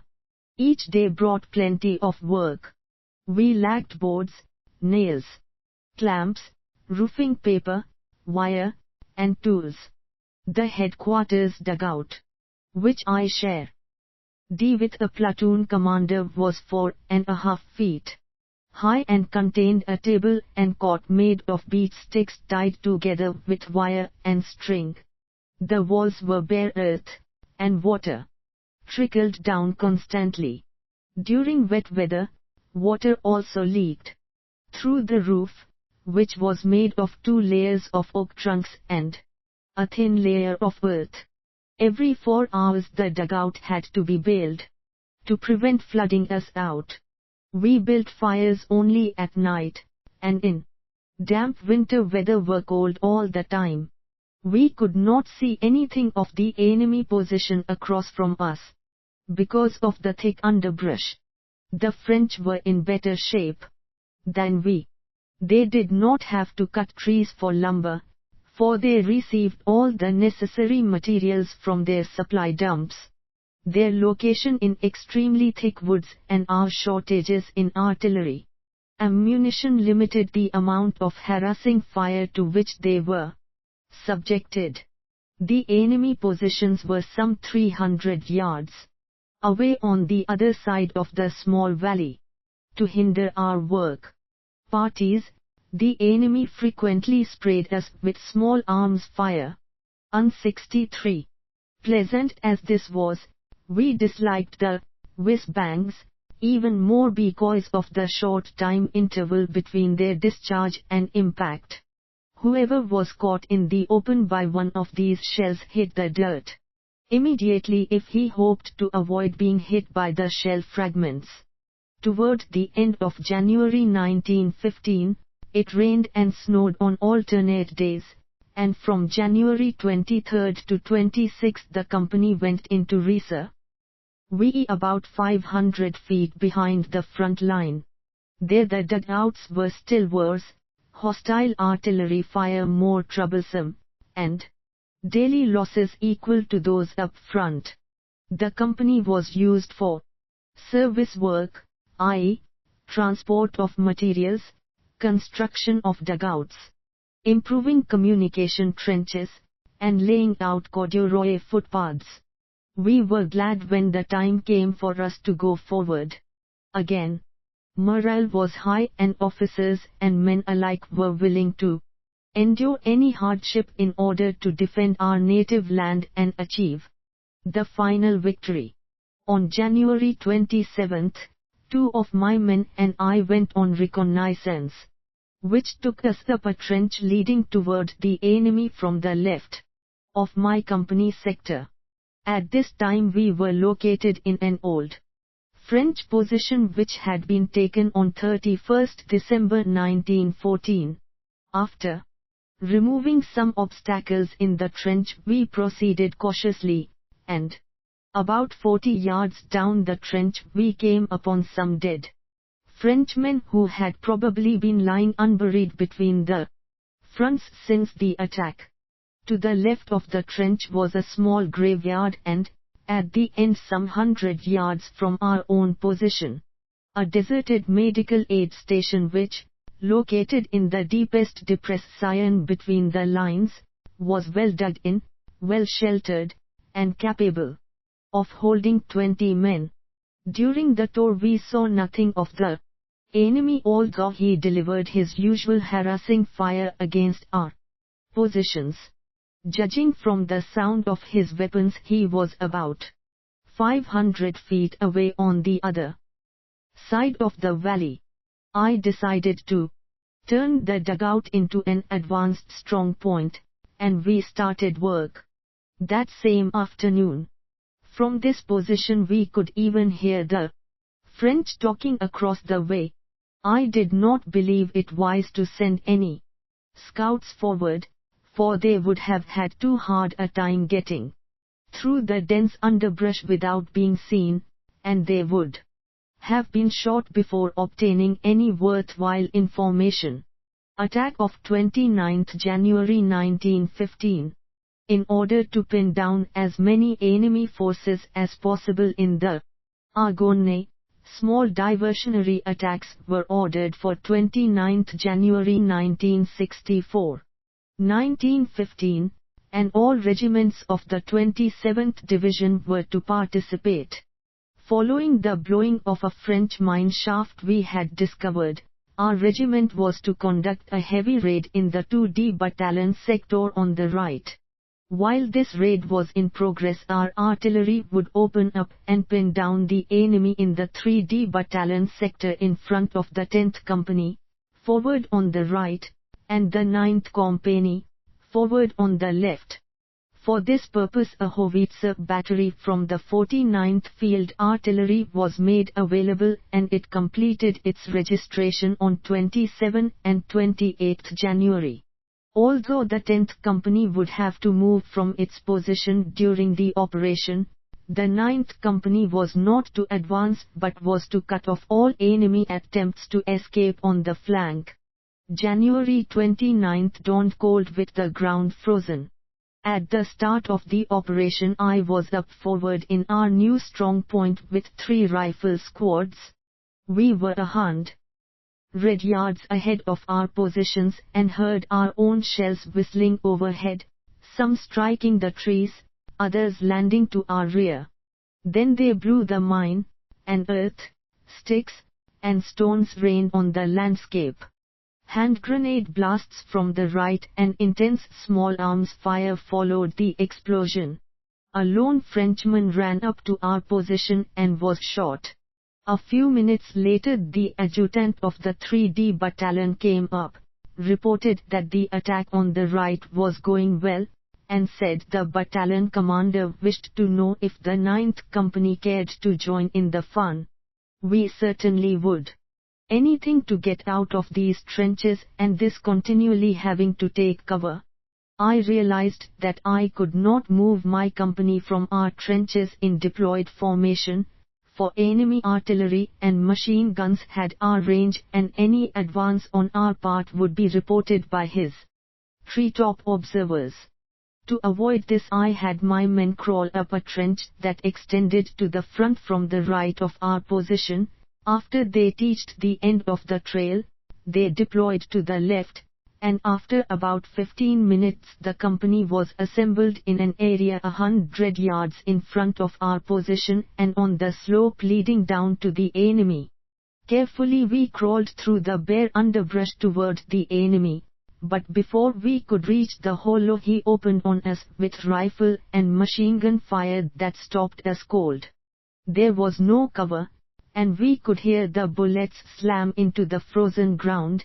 Up ahead a few oak trees sheltered a handful of my men. I could not locate the enemy even with my binoculars. I knew that to remain where we were would cost us dearly in casualties, for even though the enemy fire was unaimed, it made up in volume 65 what it lacked in direction. I racked my brains to find a way out of this mess without suffering heavy losses. It is in moments like this that the responsibility for the weal or woe of one's men weighs heavily on a commander's conscience. I had just decided to rush for the hollow 60 yards ahead, since it offered a little more cover than our present location, when we heard the attack signal far off to the right. My bugler was right beside me and I had him sound the charge. In spite of the undiminished volume of fire directed at us, the 9th Company jumped up and, cheering lustily, dashed forward. We crossed the hollow and reached the French wire entanglements only to see the enemy hurriedly abandon his strong position. Red trousers flashed through the underbrush and blue coat tails were flying. Totally oblivious of the booty left behind in the abandoned positions, we rushed after them. By sticking close to the enemy's heels, we managed to smash through 2 other defensive lines which had been well provided with wire entanglements. At each position the enemy ran before we got to him. As proof of the meager resistance, we had no losses whatever. Sketch 11. We passed over a height and the woods began to thin out. We could see the enemy running before us in a dense mass, so we pounded after him, shooting as we went. Some of the company cleaned out the dugouts, and the rest of us kept going until we reached the edge of the woods 600 yards west of Fontaine-aux-Charmes. At this point we were half a mile south of our initial position. Here the terrain sloped down again, and the fleeing enemy had disappeared in low undergrowth. We had lost contact on both flanks and to the rear, and on both sides we heard the sounds of a bitter struggle. I assembled the company and occupied the edge of the woods west of Fontenoy-Charmes, and then tried to re-establish contact with the adjacent units. To the accompaniment of general laughter, a soldier brought some articles of feminine wearing apparel out of a dugout. A reserve company arrived, and after giving it the job of re-establishing contact, we moved off downhill to the southwest through the light shrubbery of this sector where the terrain had been largely cleared of trees. My unit advanced in a column behind strong security elements. We had just crossed a hollow when strong fire from our left forced us to the ground, but the enemy could not be seen. In order to maintain our impetus, we moved off to the west, bypassed the hostile fire, and then resumed our advance to the south, through open woods. 66. At the upper edge of these woods we suddenly came upon a barbed wire entanglement, the extent of which we had never seen before. Some 100 yards in depth, it extended on both flanks, as far as the eye could see. The French had also cleared the entire Sketch 11. Attack against the central position, 29th January 1915. Forest in this salient. On the far side of this obstacle, which was situated on a gently sloping rise, I could see 3 of my men signaling. One was Pvt Matt, the youngest of our war volunteers, so it was clear that the enemy had not as yet occupied this strong position. It struck me that to seize and hold this position until the reserves came up would be a worthwhile and important undertaking. 67. I tried to move on down the narrow path that led through the wire, but enemy fire from the left forced me to hit the dirt. The enemy was nearly a quarter of a mile away and certainly could not see me because of the density of the wire, yet ricochets rung all around me as I crawled through the position on all fours. I ordered the company to follow me in single file, but the commander of my leading platoon lost his nerve and did nothing, and the rest of the company imitated him and lay down behind the wire. Shouting and waving at them proved useless. This position, constructed like a fortification, could not be held by 3 men alone, and the company had to follow. By exploring to the west, I found another passage through the obstacle and crept back to the company, where I informed my first platoon leader that he could either obey my orders or be shot on the spot. He elected the former, and in spite of intense small arms fire from the left, we all crept through the obstacle and reached the hostile position. To secure the position, I had my company deploy in a semicircle and dig in. The position was called Central, and was constructed in accordance with the most recent design. It was part of the general defensive system which ran through the Argonne and consisted of strong blockhouses, spaced some 60 yards apart, from which the French could cover their extensive wire entanglements with flanking, as well as frontal machine gun fire. A line of breastworks connected the individual blockhouses, and this wall was so high that fire from the fire step could reach any part of the wire entanglements within range. The wall was separated from the entanglement by a ditch some 15 feet wide which was water-filled and, at this time of the year, frozen over.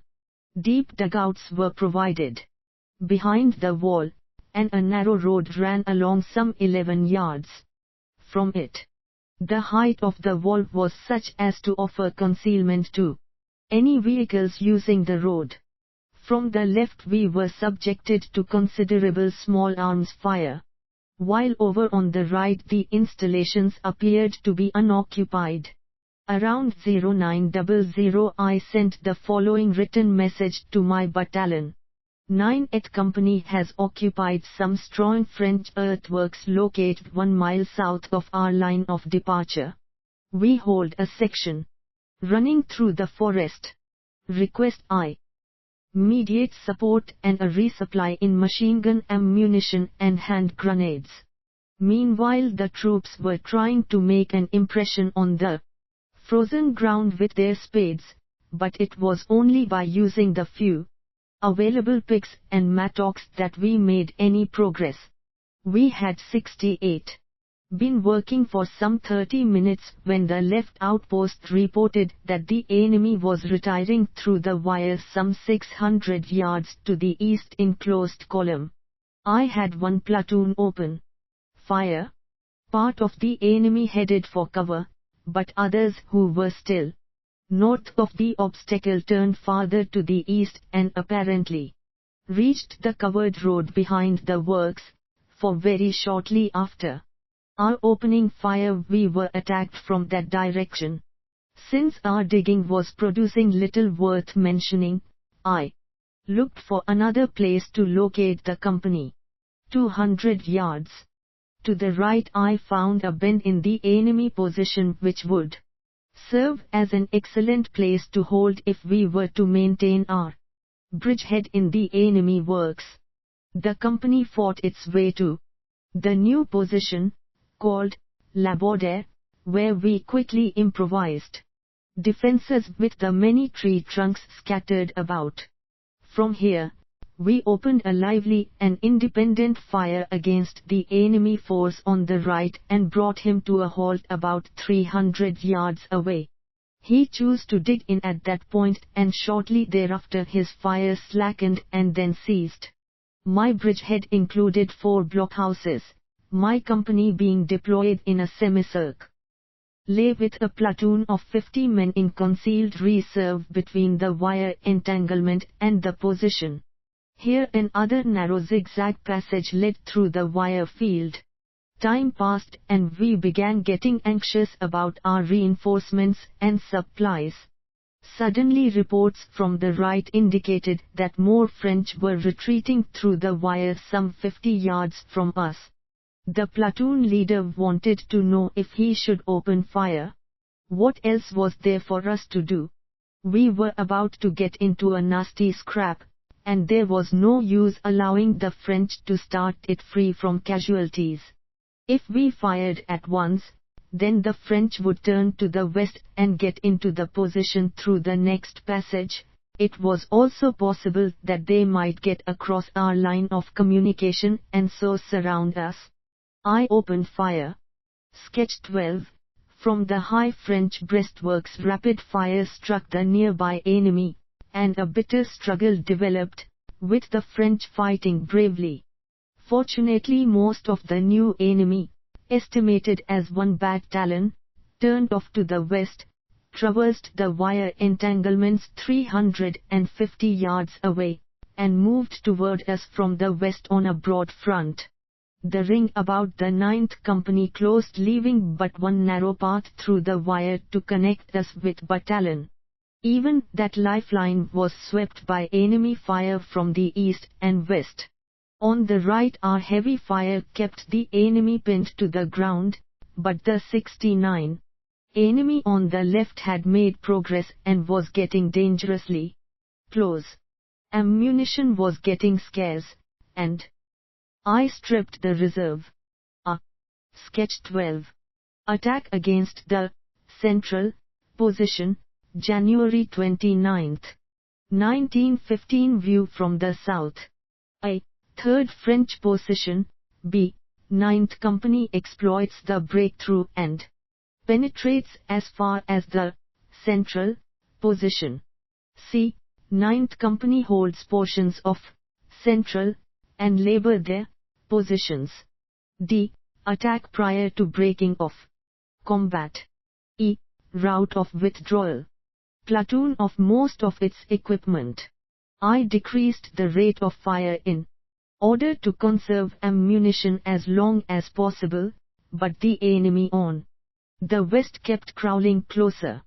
What was I to do once my ammunition was exhausted? I still hoped for help from the battalion. Minutes passed like eternities. A fierce battle raged around the blockhouse on the extreme right, and we expended our last grenades in its defense.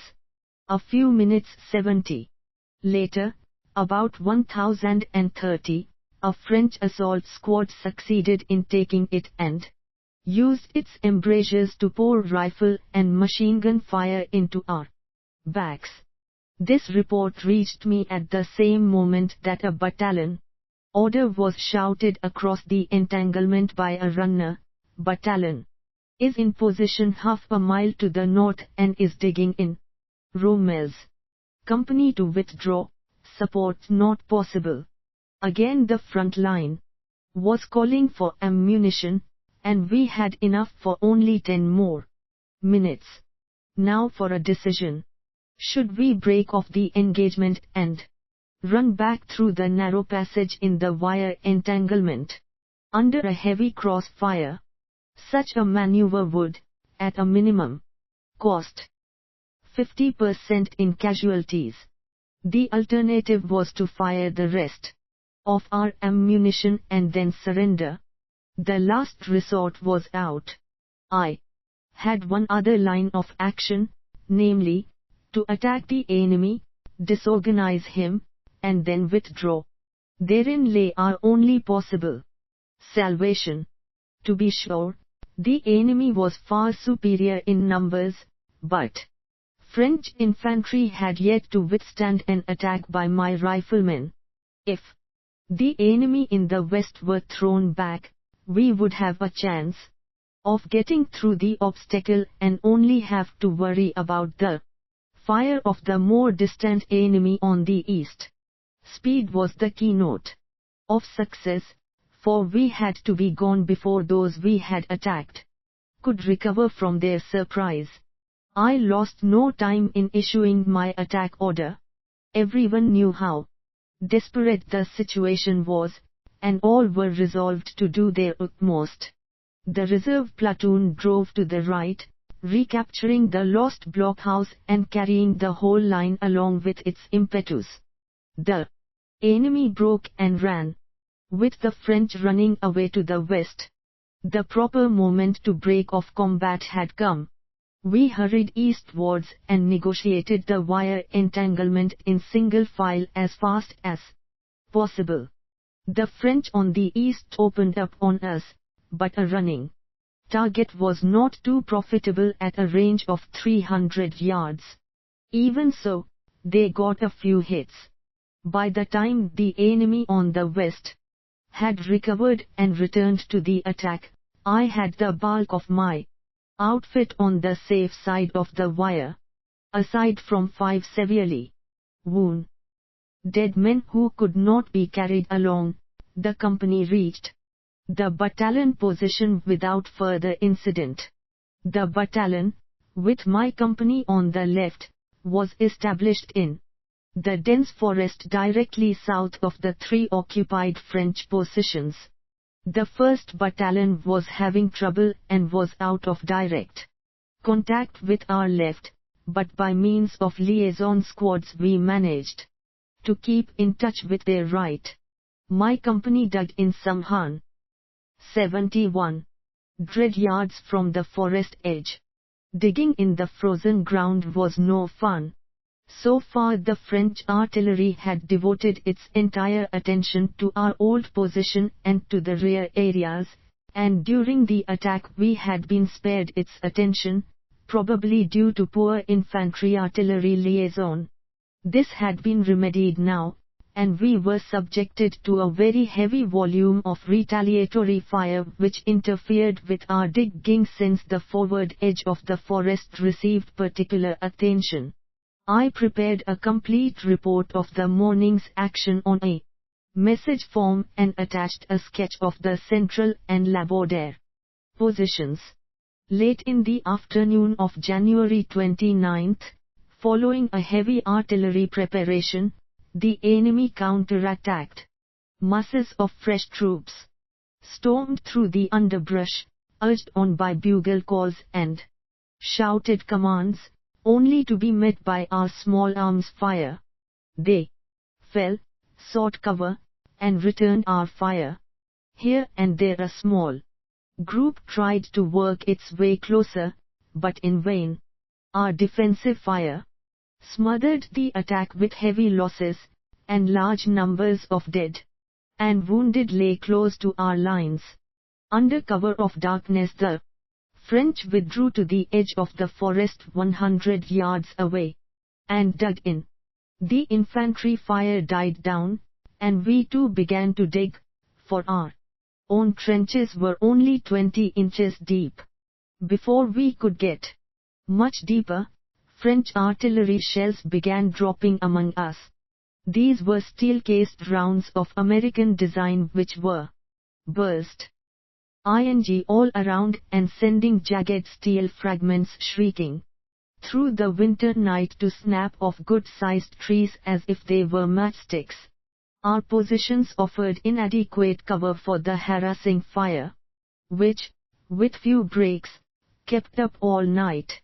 Wrapped in overcoats, shelter halves and blankets, we lay shivering in the shallow trench.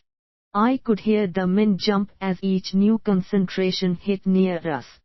During the night we lost 12 men, which was a heavier loss than we had sustained during the entire attack. No rations could be brought up. At dawn the hostile artillery activity slackened and we began to work on deepening our positions, but we were not allowed much time. At 0800 artillery fire forced us to quit, and the fire was followed by a strong infantry attack which we threw back with little difficulty. The same fate met succeeding attacks, and by afternoon, our positions were deep enough so that we could stop worry 72 about the effects of artillery fire. We had no communication trenches to the rear, so we had to wait until dark for our first hot meal. Observations. The attack on 29 January 1915 showed the superiority of the German infantry. The attack of the 9th Company was no surprise, and it is difficult to understand why the French infantry lost its nerve and abandoned a well-prepared defensive position lavishly protected by wire, 3 lines deep, and well studded with machine guns. The enemy knew the attack was coming and had tried to stop it by means of heavy interdiction fire. The fact that we were able to resort to offensive action and break from the encircled Labordère position is ample proof of the combat capabilities of our troops. It was unfortunate that neither the battalion nor the regiment was able to exploit the 9th Company's success. With 3 battalions in line, inadequate reserves were available. Shortages in small arms ammunition and hand grenades increased our troubles. In the defense of Labordère, several things happened simultaneously to render our situation most critical. First, the enemy seized the blockhouse on the extreme right. Second, we received the battalion order to withdraw. Third, we were short of ammunition. And finally, our way back through the wire was swept by enemy fire. Any decision, other than the one made, would have resulted in terrific casualties if not total annihilation. Above all, it was impossible to wait for darkness, for the last round would have been fired well before 1100. Attacking the weaker enemy force on the east would not have paid dividends, for the more aggressive attack came from the west, and attacking to the east would have given the Western force an excellent opportunity to strike us in the rear. Breaking of the fighting in Labordère confirms the statement in the Field Service Regulations. Breaking of combat is most easily accomplished after successful offensive maneuver. In making our hasty preparations for the attack, we gave no thought to carrying heavy entrenching tools. The solidly frozen ground made our light tools almost useless. Even in the attack, the spade is as important as the rifle. Although there was a better field of fire from the edge of the 73 forest, the new position was 100 yards inside the woods. We had no intention of exposing the troops to a repeat performance of the Defoe Woods bombardment, and still had a field of fire good enough to repel several French infantry attacks with heavy losses.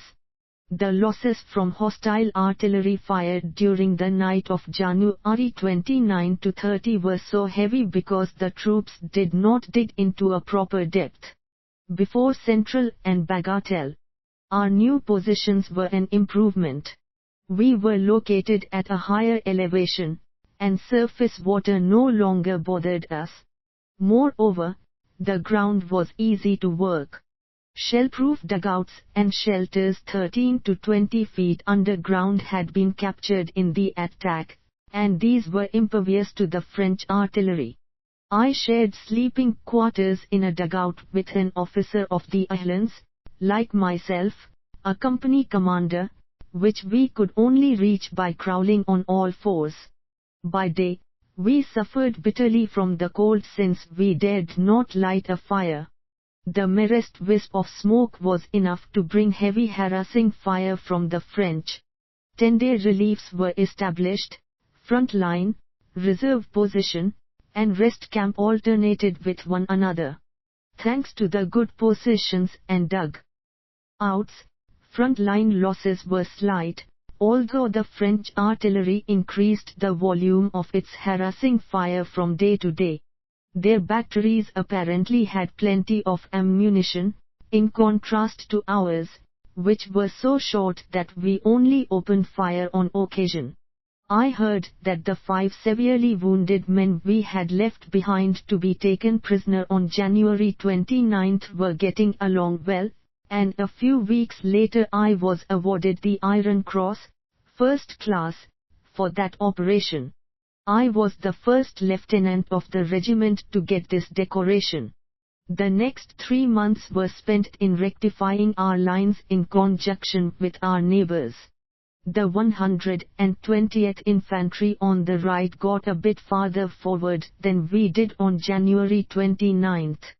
The 123d Grenadier Regiment on the left worked itself forward toward Chimitia, which adjoins Central on the east.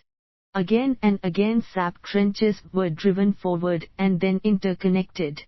In this way the front line was moved nearer the French, and we finally reached the French wire entanglements in front of their main position. 74. Our work was hindered by artillery and trench mortars, the latter appearing for the first time, and many a soldier was hit in the sap trenches. The communication trenches and passages to the rear, the command posts, and the supply dumps were constantly subject to French harassing fire. When the company moved back to the rest camp, everyone heaved a sigh of relief. Usually, during such reliefs, we also had the sad duty of burying our fallen comrades. In time, the reliefs became fewer, losses in the forward line increased, and the quiet forest burial ground became much more extensive. From the beginning of May, the enemy raked our foremost trenches in the central sector with light and medium finned mortar bombs. The quiet sound of their discharge was all too familiar to veterans of the Argonne. Although weaker than other battle sounds, it was enough to wake us from the deepest sleep and send us scurrying out of the dugouts post-haste. In daytime the missiles could be seen flying through the air, and we had ample time to duck. At night it was best to avoid the menaced area entirely. On the other hand, Nobody bothered to wake up and leave the dugouts during harassing fire by the artillery. In spite of daily casualties and the nerve-wracking strain of combat, morale remained high, everyone performing duties in an amazingly matter-of-fact manner. We even found ourselves becoming attached to this blood-drenched corner of the Argonne. The hardest thing was saying goodbye to buddies who were carried back, dead or severely wounded. Never to be forgotten is the soldier whose leg had been blown off by a mortar round. On a bloody shelter hoof, they carried him past us down the narrow trench at sunset. I found it difficult to express my feeling at seeing this fine young soldier leave us this way, and I could only press his hand to encourage him. But he said, "Lieutenant, this is not so bad. I shall soon be back with the company even if I have to use a wooden leg." The brave lad never saw the sunrise again, for he died on the way to the hospital. This conception of duty was characteristic of the spirit of my company. In early May we received our first delivery of pit props which we used to construct well-braced 1- and 2-man dugouts sunk into the forward walls of the trenches. By this arrangement we could quarter the sentry reliefs at the sentry posts. The front line was now so close to the main enemy works that the French artillery could not fire on us without endangering its own people. It transferred and increased its activity against the rear units, the supply routes, the reserve positions, command posts, and encampments. 75. About this time a senior first lieutenant who had not yet had field duty took over the 9th Company. The regimental commander wished to transfer me to a different company, but I declined and remained with the men whom I had previously commanded. For 10 days during the middle of May the 9th Company was attached to the 67th Infantry, which was located in the middle of the Argonne near Bagatelle to the west of the 123d Grenadiers. This aggressive unit was badly depleted as a result of its many fights in the campaign. A different sort of trench warfare prevailed here. Less value was put on positions offering shelter from artillery and mortar fire. The whole battle was conducted at grenade distance, from shallow depressions and from behind low sandbag walls. At Bagatelle there were few indications that the Argonne was a dense forest, for the French artillery fire had cleared the trees thoroughly, and for miles all that remained visible were stumps. While the junior commanders were making their reconnaissance prior to taking over, a brief but violent hand grenade fight broke out on a wide front, and before it was over we had suffered several casualties. This was a sample of what was in store, and we made the relief with mixed emotions. As was our custom, we deepened the trench at once and built dugouts for ourselves. Sudden and violent bursts of French artillery and mortar fire, accompanied by hand grenade fights all along the line, kept us from having dull moments. In the warm weather the frightful stench of corpses wafted into the position. Many French dead still lay in front of and between our positions, but we could not bury them because of the strong enemy fire. The nights were really exciting. Hand grenade battles went on for hours along a broad front and became so confused that we never knew whether or not the enemy had broken through at some place or had worked his way behind our front line. Added to this, various enemy batteries chimed in from the flanks. This was repeated several times nightly, and we soon found it a strain on our nerves. The platoon command post that I had inherited from my predecessors lay to the left rear of my platoon sector. At E level of the bottom of the trench, about 6 feet below the ground, there was a narrow vertical shaft in the forward wall. This shaft was just wide enough to permit one man to lower himself through it. Another 6 feet, that is, 12 feet under the surface, it opened on a horizontal tunnel the size of a large coffin. The floor was made up of cork slabs, and small niches had been cut into the wall to provide storage for rations and sundry other belongings. The walls 76 and roof were devoid of bracing, and, while the clayey soil was holding, I knew that anyone caught there by a shell exploding near the entrance was certain to be buried alive. As soon as shells struck in the vicinity, I got out of my hole and joined my platoon. Anyway, it was better to stay up forward for the hand grenade fight, which kept us on our feet half the night. The heat was unbearable during those days. One day Ensign Marike, an especially fine soldier, visited me. I was down in my dugout, and we had to talk to each other through the shaft because there was not room for two in my warren. I told Marike I was convinced that we were not safe from the damned flies even when we were 12 feet underground. Marike said it was no wonder, since the edge of the trench was simply black with them. He got a pick and started to dig there, and at the first swing the half-decayed, blackened arm of a Frenchman came to light.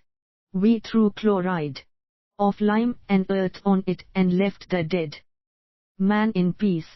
We managed to weather the 10 days, and on our return to our regimental sector we were shoved back into the front line. We found that every effort had been made to render trench warfare more unpleasant, for they had added mining to an increased volume of artillery and trench mortar fire.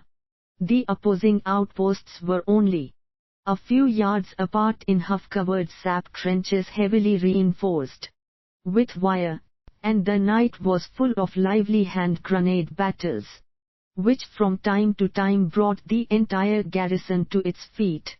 Each side tried to destroy the other's advanced tunnels and positions, and hardly a day passed without an explosion.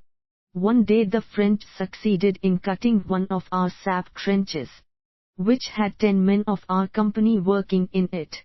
We got them out, but it took several hours of hard fighting and digging, for several were completely buried.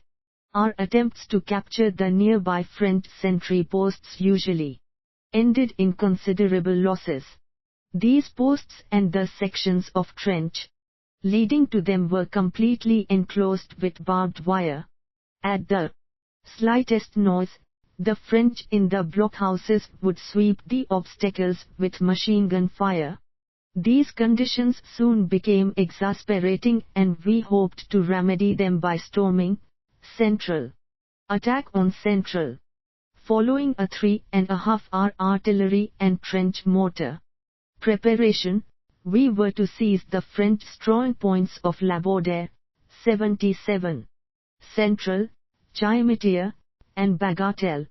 The enemy had been working on these positions since October 1914. For weeks the regiment had been making basic preparations for this attack. Close behind the front line in shell-proof emplacements, medium and heavy mortars had been sighted. Day and night, reserve companies brought up supplies, dismantled mortars, and ammunition through the narrow communication trenches. The French harassing fire had increased in violence, and many a carrying party had been hit. Towards the end of June and after a few days in the rest camp, the 9th Company headed back into the line. We were amazed to see large numbers of medium and heavy artillery emplaced and camouflaged in the vicinity of Binneville. It was pleasant to note that adequate ammunition seemed to be available. This time we moved up into position in the best of spirits. The regiment prepared detailed plans for the 5 assault companies. During the preparation, my platoon remained in reserve about 2/3 of a mile north of Central.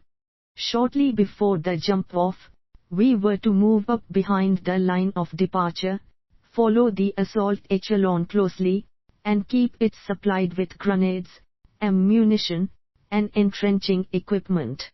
At 0515 on June 30, the artillery opened up with everything it had, including 8.3 and 12-inch mortars. The effect of the shells was unbelievable. Earthen geysers shot into the air, craters suddenly appeared before us. The strong French earthworks was smashed apart as if hit by gigantic trip hammers. Men, timbers, roots, obstacles, and sandbags flew into the air. We wondered how the enemy felt, for we had never seen such a massing of heavy fire before. 1 hour before the assault, the medium and heavy mortars opened up on the blockhouses, wire entanglements, and breastworks. The French massed their artillery fire to break up the assault, but their efforts were futile. Our forward line was thinly held and was too close to the main hostile position. The French guns plowed up the dirt farther to the rear. One round dug in 100 yards ahead of me and tossed the mortal remains of a Frenchman who was killed in January up into the trees. I kept looking at my watch. We had 15 minutes to go.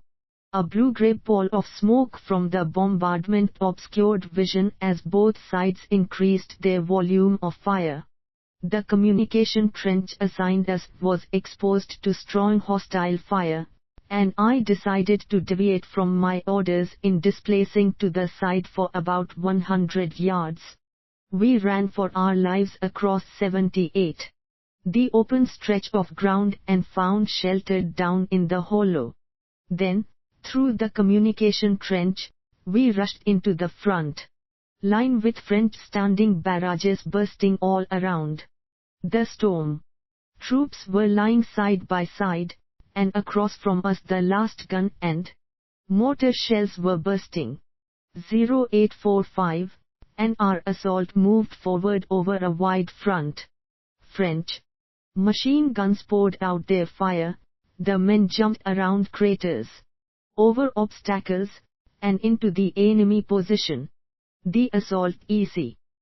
Helen of our company was hit by machine gun fire from the right and a few fell, but the bulk rushed on, disappearing in craters and behind embankments. My platoon followed. Each man had his load, either several spades or else sacks filled with grenades or ammunition. The French machine gun to the right was still hammering away. We passed through its field of fire and climbed over the walls on which the 9th Company stood on January 29. The position was a mass of rubble. Dead and wounded Frenchmen lay scattered through the tangle of revetments, timbers, and uprooted trees. These revetments had cost many a Frenchman his life. To the right and in front of us hand grenade fights were in progress, and from rearward positions French machine guns swept the battlefield in all directions and forced us to take cover. The sun was hot. Stooped over, we moved off to the left and then, hard on the heels of our company's assault echelon, pressed onto a communications trench leading to the second position, sketch 13. Our artillery had shifted its fire to the second French line, Central 2, located 160 yards to the south, which was to be captured on July 1 only after renewed artillery and mortar bombardment. The assault echelons of the regiment not engaged in mopping up Central I were pushing on towards Central 2. About 30 yards ahead of us a violent hand grenade fight raged. And beyond that we could see the outlines of Central 2 some 90 yards distant. French machine gun fire made it impossible to move outside the communication trench, and our own assault group up forward seemed to be stalled. Its young leader, Ensign Merique, was lying in the trench severely wounded with a bullet in his pelvis. I wanted to carry him back, but he said that we should not worry about him. Stretcher bearers took charge. One last hand clasp and I assumed the command up front. The ensign died the next day in the hospital. We engaged the garrison of Central too. Our own artillery had ceased firing. A few salvos of hand grenades followed by a charge, 79. And we were in Central too. Part of the garrison ran down the trench. Others fled across the open fields, and the rest surrendered. While part of the outfit worked to widen the breach, the bulk of the assault force kept pressing south. We moved through a 10-foot deep. Sketch 13. The storming of Central to 30th January 1915. Communication trench and had the luck to surprise and capture a French battalion commander with his entire staff who offered no resistance. About 100 yards down the line the trench opened on a large clearing. In front of us the terrain dropped sharply down to the valley at Vienne-le-Château, which was obscured from view by the woods. We lost contact on both flanks and to the right. On the edge of the forest some 200 yards 80 away we saw a considerable number of the enemy. We opened fire, and after a sharp firefight they withdrew into the woods. While this was going on I established contact on my left with elements of the 1st Battalion who had advanced this far, and I also reorganized my command, which by this time included elements of all a French battalion command post in Central to units of the 3D Battalion, and deployed it in a defensive position some 350 yards south of Central too. Because of our exposed right flank and since we still heard the sounds of bitter fighting behind us, I felt it inadvisable to continue the advances to the south. Also, the memory of January 29th, when I went so far out front that I lost all support, was still fresh in my mind. A reconnaissance detachment reported that the unit on our right had been unable to clear Central I. This meant we must prepare blocking positions to protect our newly won positions against at 81 attacks from the west. To bolster the defense I put my best veterans in line and was glad of it, for during the next few hours the French launched a series of violent counterattacks to regain their lost positions. I kept the battalion commander informed of developments. On the left some companies of the 1st Battalion had advanced down the valley as far as Houillet Gorge. Combat outposts reported strong enemy forces in the woods on the slope 330 yards ahead. I discussed the situation with Captain Ulrich, the commander of the 1st Battalion, and he decided to have the 1st Battalion dig in on the left of the 9th Company. We wasted no time in getting to work. I kept one platoon in reserve and used it to bring up ammunition and hand grenades and for work on the flank position in Central too. French reconnaissance detachments were probing our front, but we drove them off without trouble. Digging was easy, and in a short time our trench was better than 3 feet deep. Since the start of the attack the French artillery had been rather quiet, but now it opened up on Central too with every weapon at its disposal. The French apparently believed we occupied the place in force, for their ammunition expenditure was very heavy. The net result was to smash up their own position and cut our communications to the rear. Supplies ran a gauntlet of fire, and our lone wire was soon knocked out. We did succeed in emplacing one heavy machine gun platoon in He Company sector. By evening our trench was 5 feet deep, and the French artillery was still falling behind us. Suddenly bugle calls rung out in the woods, and the enemy, in his usual massed formation, rushed us from the woods an eighth of a mile away. However, our fire soon drove him to earth. There was a slight fold in the ground, and as a result we picked up targets from our trench only when they came to within 90 yards of our position. Perhaps a position farther back near Central 2 would have been better. We certainly would have had a good field of fire, but, on the other hand, the French artillery would have punished us severely. The French attacked with vigor, and hand grenade fights continued all over the place even after it became quite dark. Our supply of grenades was limited and we did most of our fighting with the rifle and heavy machine gun. The night was black and the smoke from bursting grenades reduced the effectiveness of our rocket flares.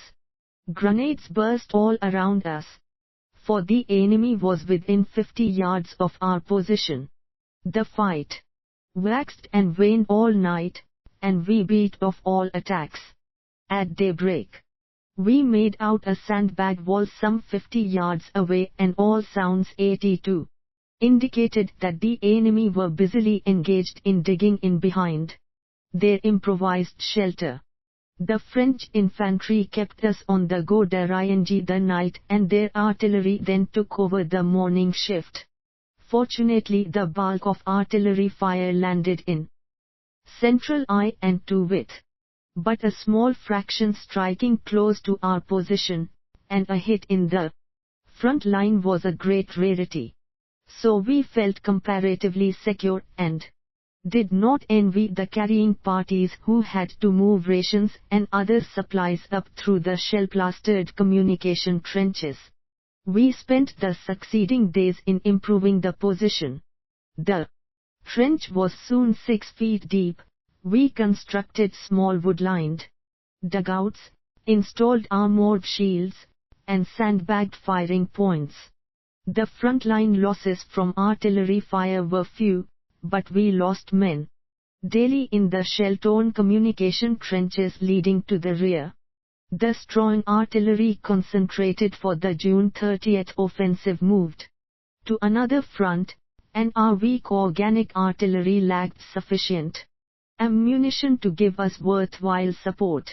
However, an artillery observer was always up front, and we in the infantry appreciated this very much.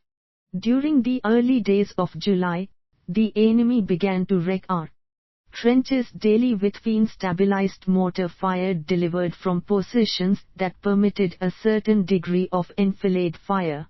These mortars are of simple construction and provided but little lateral dispersion.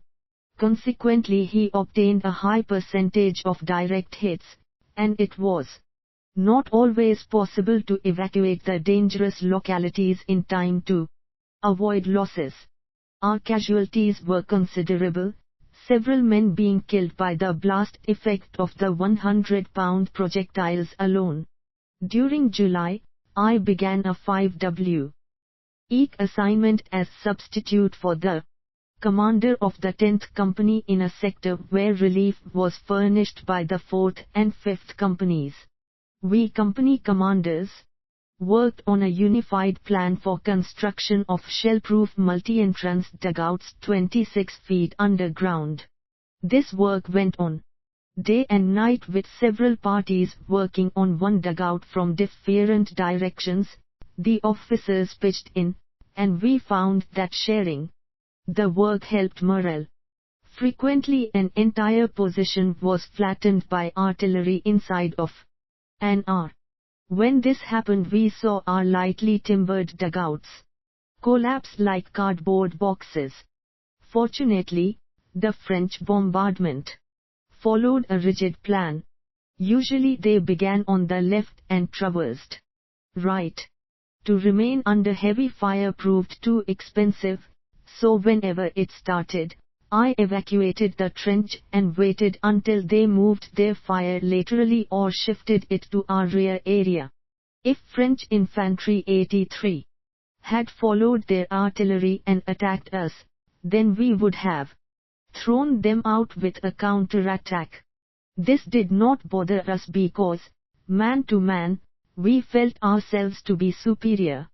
The Central Eye operation repeated itself, and we began to drive short saps and mine tunnels toward the enemy position.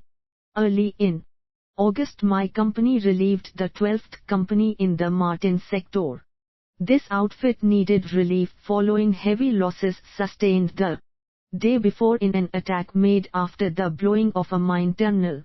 The relief was made at dawn without incident. But we were hardly in the position before the French artillery opened up, and we spent some tense moments flat on our faces with enemy dead lying all around us. When the fire slackened and died down, we got our spades working and began deepening the position. Once the trench was 8 feet deep and had numerous small dugouts set into the forward wall, we stopped worrying about the French field artillery. Anyway, I wanted to come out with the same number with which I went in. The heavy spade work paid, and 2 days later, in spite of much harassing fire, we left the position with only minor casualties. Near the middle of August, I turned over the company to my relief and took a 14-day leave, my first of the war. Observations, on June 30th, in order to deceive the enemy as to the time of attack, there were numerous breaks in the 3.5 hour artillery and mortar preparation. In spite of very heavy fire, the hostile position was not completely destroyed, and a few machine-gun nests still put up resistance during the attack. The great offensive power of the German infantry was again evident. It did not stop on the initial objective but went ahead and seized the next French positions. The speed of attack was such that a battalion commander and his staff were surprised and taken prisoner. The switch from successful offense to defense was made rapidly, and since the French were thoroughly familiar with their old positions, we avoided using them. Detailing of carrying parties for ammunition and tool supply was excellent foresight, for French retaliatory fire prevented the resupply of the assault echelon for several hours and also interrupted telephone communications. On July 1, rifle and machine gun fire played a dominant role in 84. The ripples of French counterattacks launched against us from the nearby woods. Before daybreak and using a sandbag wall as cover, the French infantry dug in some 50 yards in front of our line. Apparently a part of these sandbags had been taken along during their attack or had been brought up by rear units after the attack bogged down. In the weeks following our attack, when strong enemy artillery fire was directed at the position, sections were evacuated frequently. In order to reduce losses, current infantry regulations allowed a company commander on the defense to execute local retirements. When subjected to heavy harassing fire, attack of 8 September 1915, on my return from leave, I got the 4th Company, which a few days later was to attack on the right flank of the regiment. I took over the company in a reserve position in the Charlotte Valley. After a personal reconnaissance of the assembly area and the terrain to be attacked, I held a few rehearsals in the old valley positions and in this manner prepared the company to approach the tough job that lay ahead with complete confidence. I regretted that my command lasted only a few days, but I was too junior to be a permanent company commander. Before dawn on September 5th, my platoon moved up through the communication trenches in a confident mood. The position we took over from a company of the 123d Grenadiers was being undermined by the French. At various places we could clearly hear the incessant work of the hostile tunneling squads. We hoped that the enemy would not stop burrowing before the start of the attack. We preferred honest man-to-man fighting to being blown into the air. 3 long days passed during which the moles beneath worked without interruption. At 0800 on 8th September, our heavy artillery and mortars opened fire on the enemy position, some 40 to 60 yards in front of us, with approximately the same number of guns and weight of metal that had been used in the barrage prior to the storming of Central. The French artillery of all calibers answered immediately with strong fire against our positions. We huddled together in our flimsy 3- and 4-man dugouts while this furious cannonade raged over our heads. The earth shook continuously under 85. The violent impact of the shells and a veritable rain of sword, splinters and broken branches was falling on all sides. Husky Argonne oaks were uprooted and came crashing to the ground. We could now hear nothing of the French sappers. Could they have completed their work? From time to time I dashed through the company sector to see how my men were faring. Now and again I was knocked off my feet by the concussion of shells exploding near our lines. I peeked over the parapet in the direction of the enemy. Countless giant geysers were erupting from the surface, geysers of earth, smoke, fascines, sod, sandbags and timbers. Trees were toppling everywhere and a pall of blue-grey smoke enveloped the enemy rear area. The barrage was to last for 3 hours, an unspeakably long time for us lying in that bubbling cauldron. Finally the watch hands reached 1045. Crouching, the 3 assault teams slipped from their dugouts and assembled at the start line. Watches were synchronized. As the bombardment lifted, we would go over the top exactly on the stroke of 1100. The engineer squads and the ammunition and material carrying parties arrived, and I pointed out the squad objectives to each squad leader. These objectives were some 225 yards beyond the enemy line, and I impressed upon them that it was necessary to keep to their objective and that elements of the company follow us in second line would take care of any outside local resistance. The activities after the successful attack, the consolidation of the gains, the establishment of contact, and the blocking of sectors were thoroughly discussed. Meanwhile, under a terrific concentration of fire, all types and calibers of shell were demolishing the hostile position. It was hard to imagine that anything remained alive when the gunners got through. 30 seconds. DS more. The riflemen crouched in the craters steady to go. 10 seconds more. The last shells struck close ahead of us, and, before the smoke cleared, our 3 assault teams rose noiselessly from their trenches and dashed for their objective on a front of some 280 yards. The attack moved through the smoke and noise of the battlefield with the same precision shown in the rehearsals of the past few days. A wonderful picture.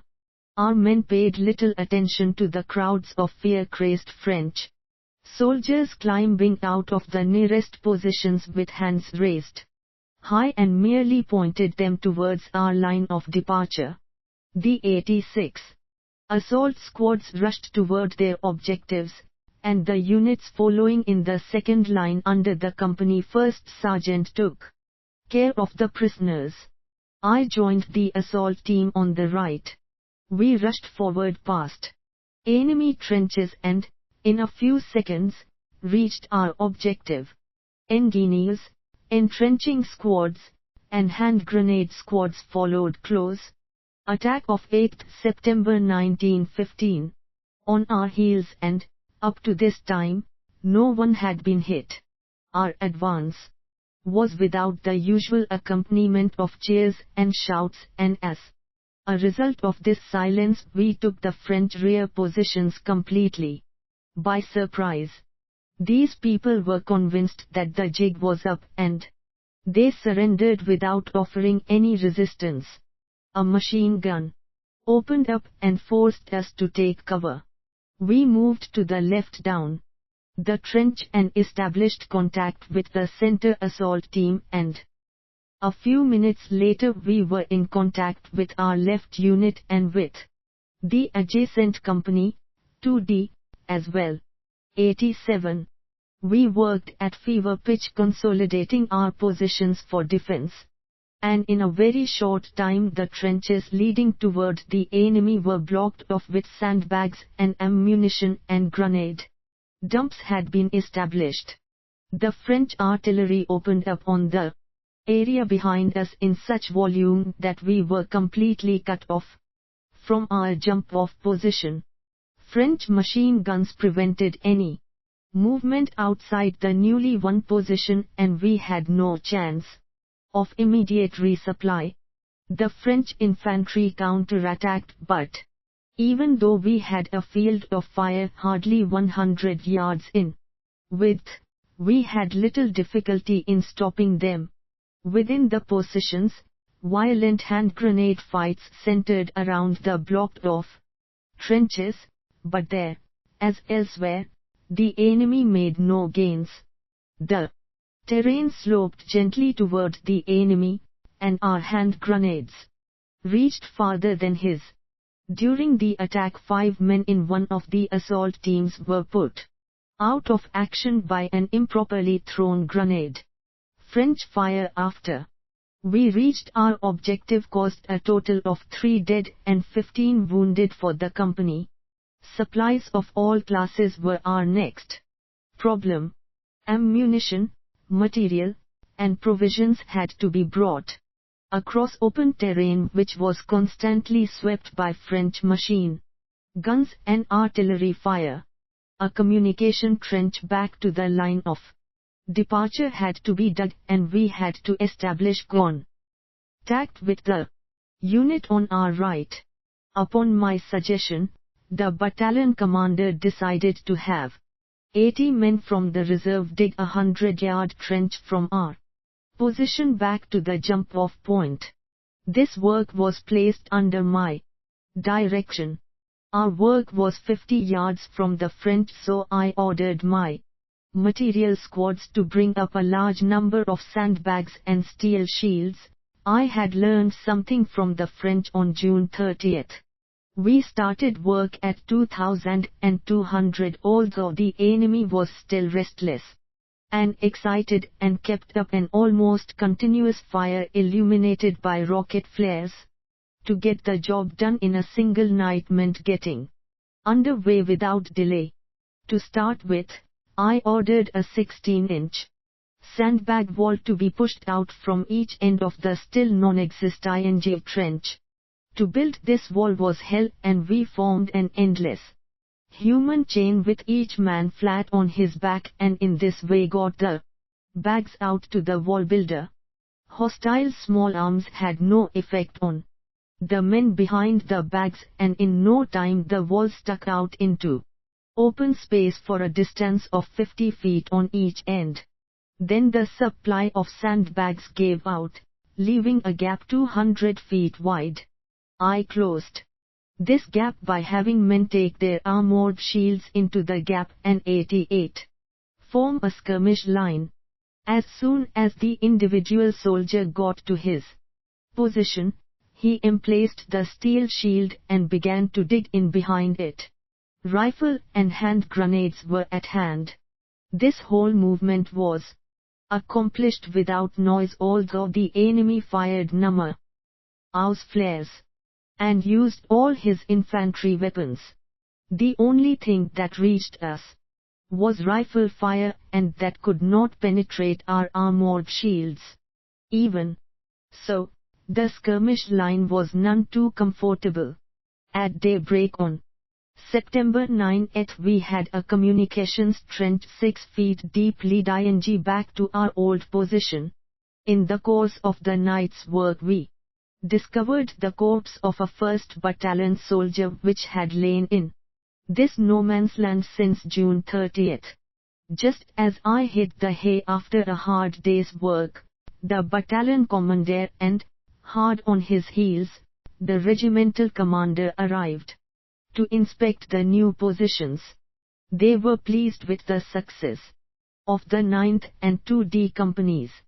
The assigned objective had been seized. Some officers, 140 enlisted men, 16 trench mortars, 2 machine guns, 2 drilling machines, and 1 electric motor were in our hands. The joy of the 4th Company over the success was dampened by the death of Reserve Lieutenant Stowey, our liaison officer with the 123d Grenadiers, who had leave orders in his pocket. Shortly after the attack I gave up the 4th Company again and, for a few weeks, took over the 2D Company. It was with a heavy heart that I took leave of the 4th Company, where I had such an excellent understanding with the troops in command of the 2D Company. I spent some time in Crown Prince Fort, a shell-proof shelter and blocking position 160 yards behind the front line. While there I was promoted to first lieutenant and transferred to a mountain outfit which was to be activated in Minesingen.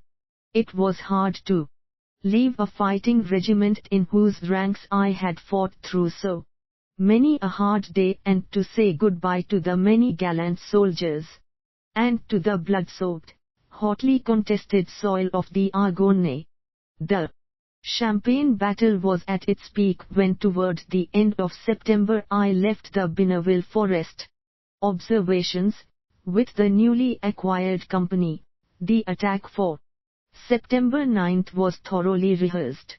The 3 assault squads were to advance as soon as the artillery preparation ceased, traverse the nearby enemy position without shooting, and capture the AS-89 signed objectives some 220 yards away.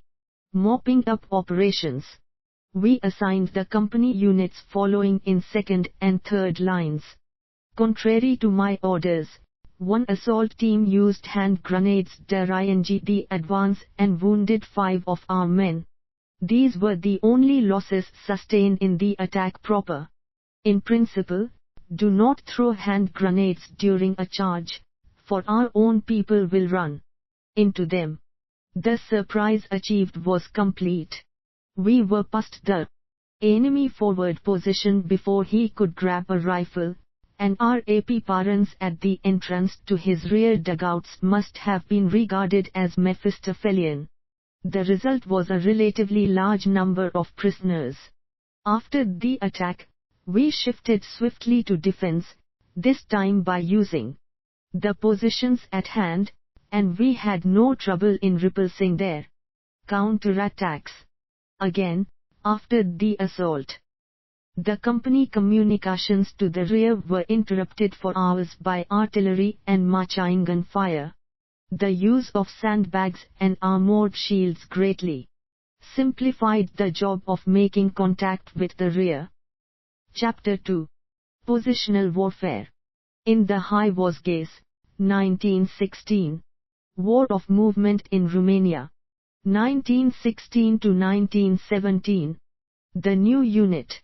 Early in October, the Wurtemberg Mountain Battalion, 6 rifle companies and 6 mountain machine gun platoons, was activated near Meiningen and placed under the command of Major Sproeser.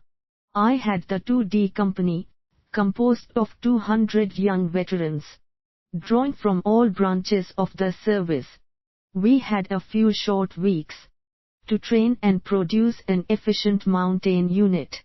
The variety of uniforms lent color to our formations and morale was high from the first day. Officers and men put everything into the training program, and our rigorous regimen soon produced results. The new mountain uniform which was issued later was most becoming. At the end of November we held a battalion review, using the awkward goose step, upon which our martinet commander insisted. December found us in Aalborg for instruction and intensive training in the use of skis. The 2D company was quartered in the St. Christopher Hospice, near the Aalborg Pass. From early morning until dark, with and without packs, we practiced skiing on the steep slopes. During the evenings, we sat around the improvised day room and listened to the songs, mostly mountain ditties, played by our company band under the direction of Father Hegel. This certainly was a change from the 91-92 Argonne of a few months ago. This off-duty contact improved my acquaintance with my men and tightened the ties between us. We enjoyed the Austrian ration which included cigarettes and wine, but we felt that we earned our keep. Christmas was celebrated in the best of spirits. This wonderful living ended all too soon, and 4 days after Christmas we boarded a troop train heading west instead of for the Italian front as we had hoped. During a rainy, howling New Year's Eve, we took over the South Hildesheim Ridge sector from a Bavarian Landwehr outfit. Our new sector was 10,000 yards long with an elevation differential of 500 feet between right and left.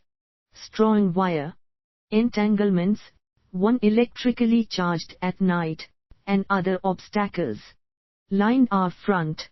Of course, it was impossible to provide a continuous garrison for this frontage, and we developed and strengthened certain commanding points along the line.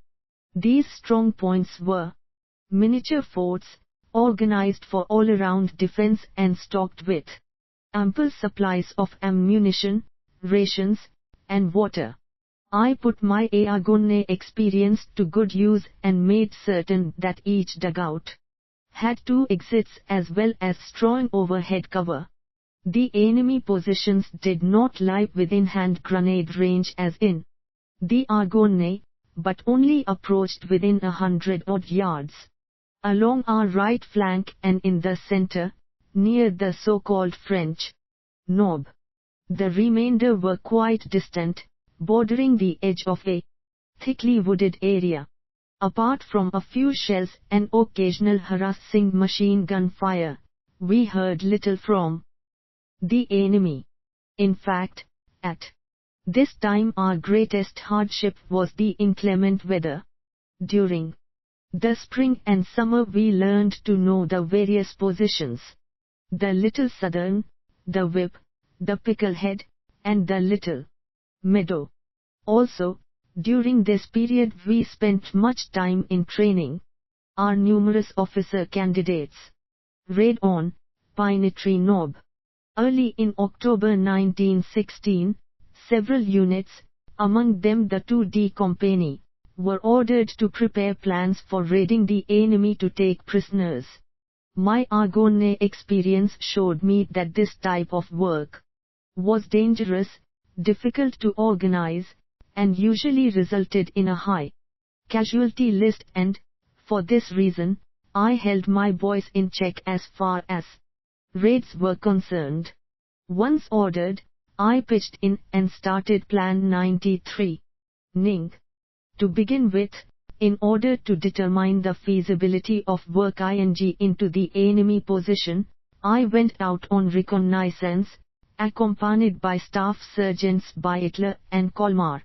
We crept and crawled through the tall and fairly dense fir forest toward a French sentry post, established at the upper end of a forest path leading up toward the enemy. The path was overgrown with tall grass and weeds, and we were most careful in crossing it some 50 yards from the enemy. Once across, we slipped into a ditch and wormed our way forward. Cutting through the mass of barbed wire with cutters was a back-breaking job requiring a maximum of caution. Night began to fall and we heard, but could not see, the French sentry move about his post. It was slow work getting through the wire, especially since we could only cut the lowest strand of wire. Eventually we reached the middle of the entanglement.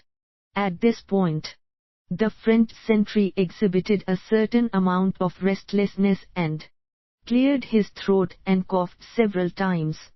Was he afraid, or had he heard us? If he tossed a hand grenade into our ditch, it was curtains for the three of us. To make matters worse, we could not move, let alone defend ourselves. We held our breath and let the tense moments tick by. As soon as the sentry quieted down, I began to withdraw. By this time it was totally dark. In crawling back, we snapped a few twigs, and this inadvertent act received immediate recognition. The enemy alerted his entire position and for minutes sprayed the entire landscape between positions with all varieties of small arms fire. We hugged the ground and let them pass over us. When silence fell, we resumed our journey and returned without suffering any casualties. Our reconnaissance proved conclusively the difficulty of raiding in those wooded sectors. Next day, I proceeded to examine the possibilities of getting into a hostile position called Pine Tree Knob, and found the situation more favorable. Under cover of darkness, the position entanglements could be reached silently by moving up a grass-covered glade. However, the barriers consisted of 3 separate belts of wire requiring hours to cut. Only 500 feet separated our trenches from those of the enemy. It took several days and nights of careful reconnaissance before we were able to determine the exact location of 2 sentry posts on Pine Tree Knob. One was located in the center of a glade in a concealed sentry box, the other was 200 feet to the left on a rock ledge from which it was easy to cover the surrounding terrain with fire as well as with visual observation. Only on rare occasion did we receive machine gun fire from this part of the sector. 94. Any operation in this direction moving over grassy terrain totally devoid of cover required a moonless night. During the next few days and nights we studied the details of the approaches into the Pine Tree Knob position and observed the personal habits of the garrisons of both outposts. In doing so, we carefully avoided drawing our opponent's attention to the impending expedition. I based my plans on the results obtained through our reconnaissance. This time I did not intend to sneak into the positions proper. I proposed to negotiate the wire field midway between the 2 posts, get in this trench and then strike them in flank or preferably in the rear. The raid required a force of 20 men, for we had to split up on arrival in the hostile trench. Also I had to plan to get my raiding parties out, and I had to allow for a possible attack by the local trench garrison. A wire-cutting party was to be placed opposite each enemy outpost.